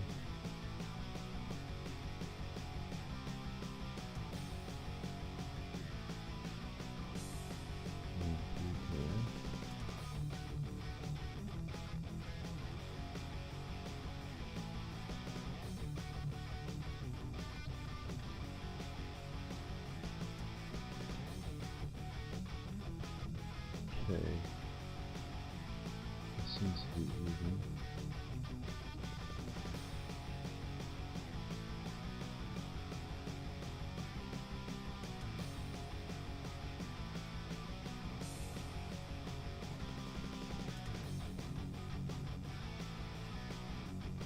Put that there.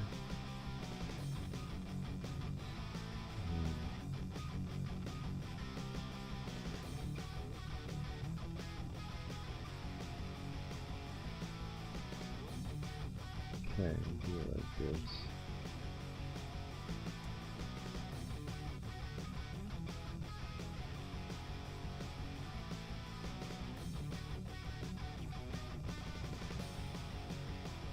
Okay. All right.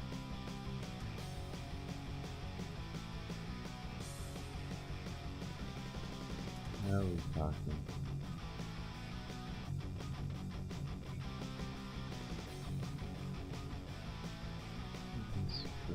Here. Come on, come on. Okay.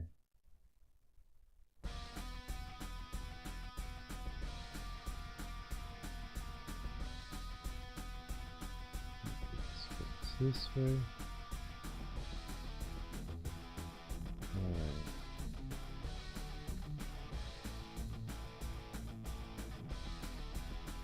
Man, I can sit and model this for hours.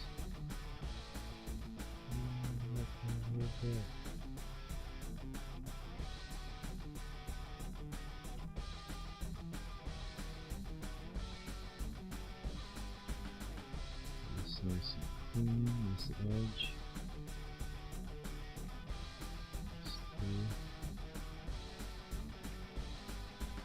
Okay.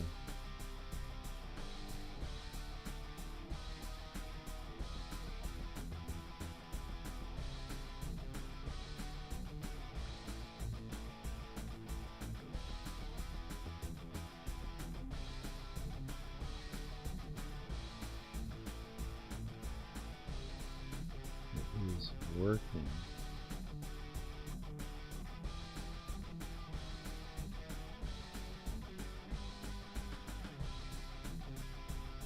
Yeah, something like this.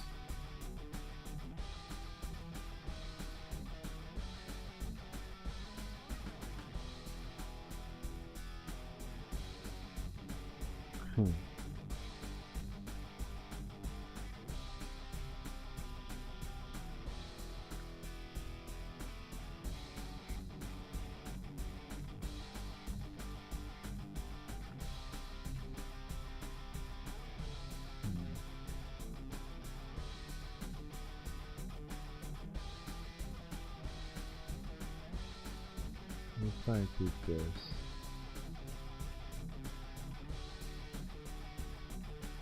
ow, do that, and then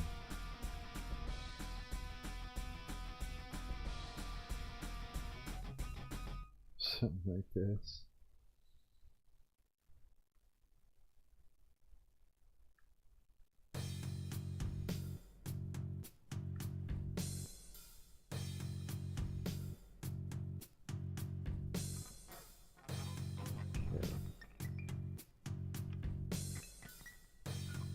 They don't all have to be yellow, but just for now, it's good that they are.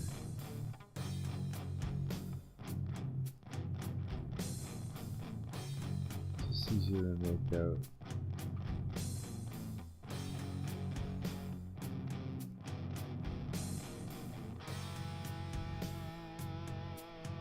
I think I'm going to save my work.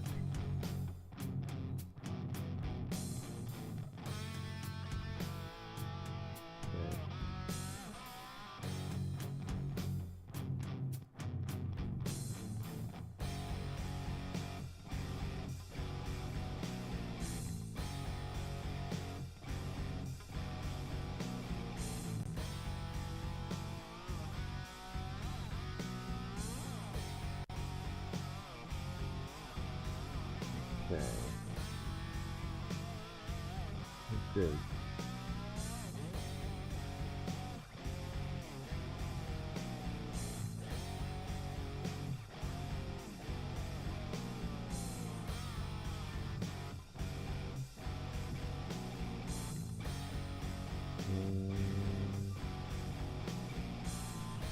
See that. Wait. Yeah, I see that.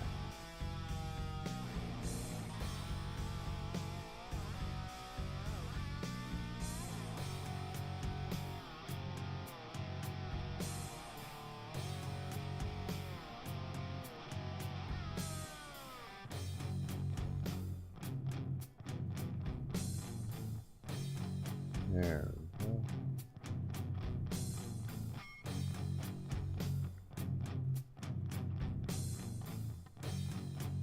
Okay. Something like that.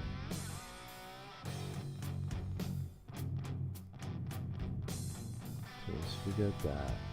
Save that.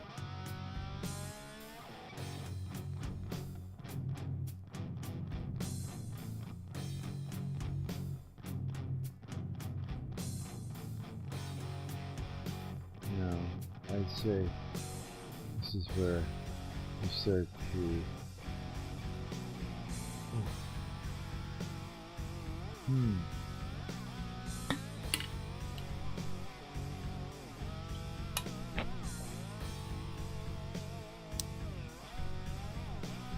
I'm thinking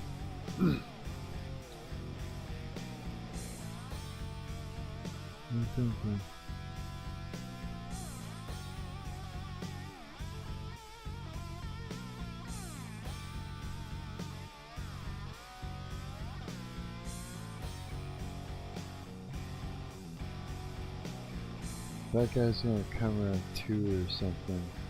I probably should end the stream soon, just to get some sleep.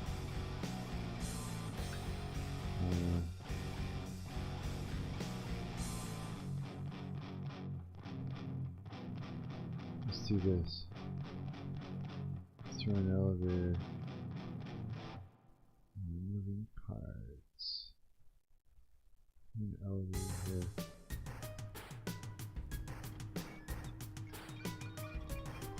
Oh wow. Let's go.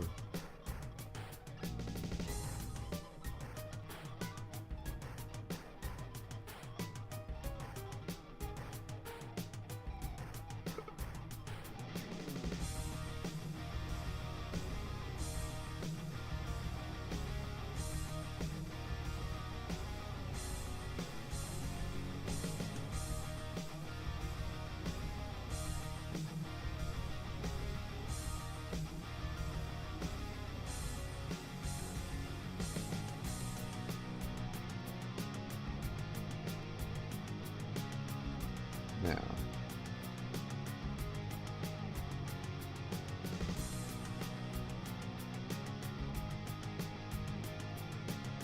Yeah.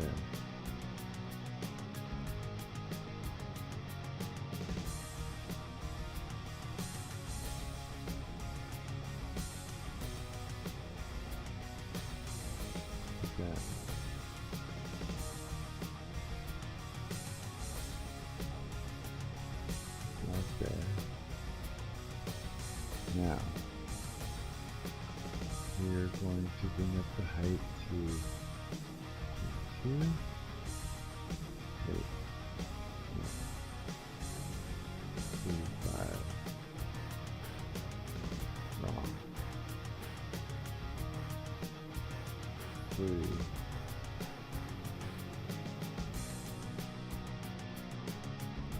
Maybe.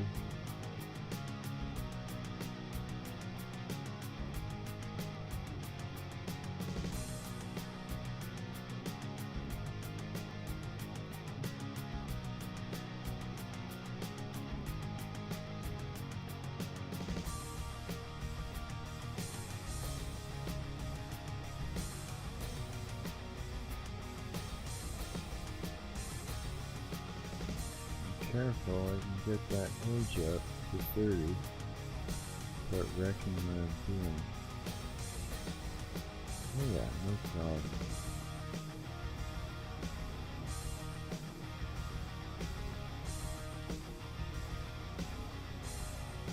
Okay. It's working. It's working!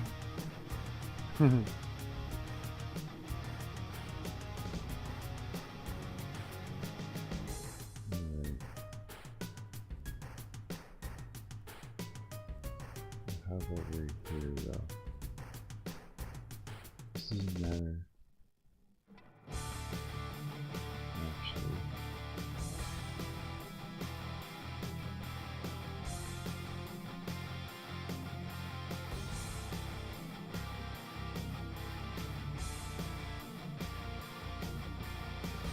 Let's do this. I got it in here. That would make sense.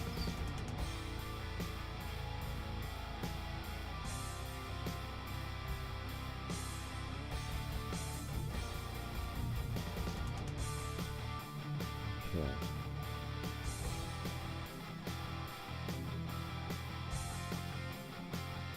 Something like this.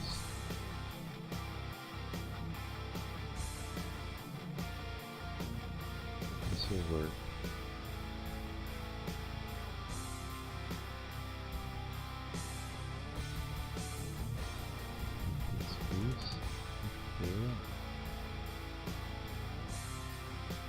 Ah.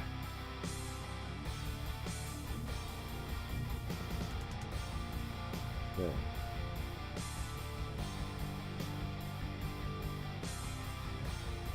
No, actually, that's right.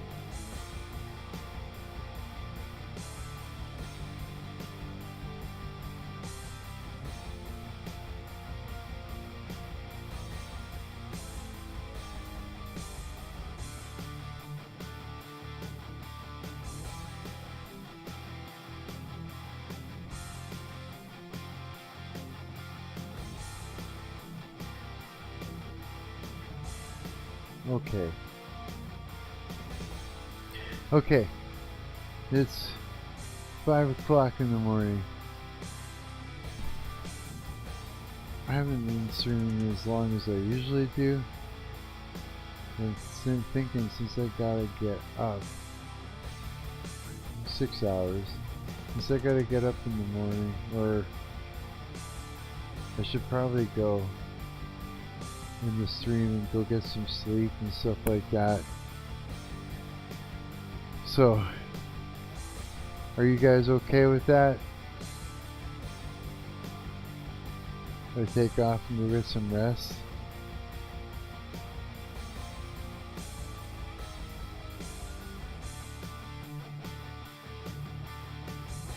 Before we do that, make sure this is saved. I'm going to exit out of Unity.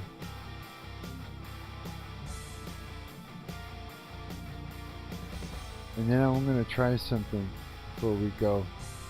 Remember I said I was going to test something? Let's open up Audacity.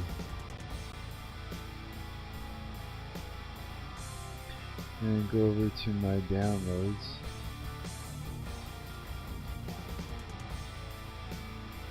This is what we recorded earlier. Now let's go to the spec. Remember I did it nice and clean? Let's go to this thing. And you can see it. A little better than usual.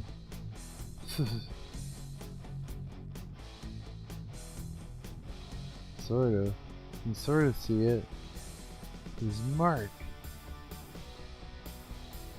It's kind of messy.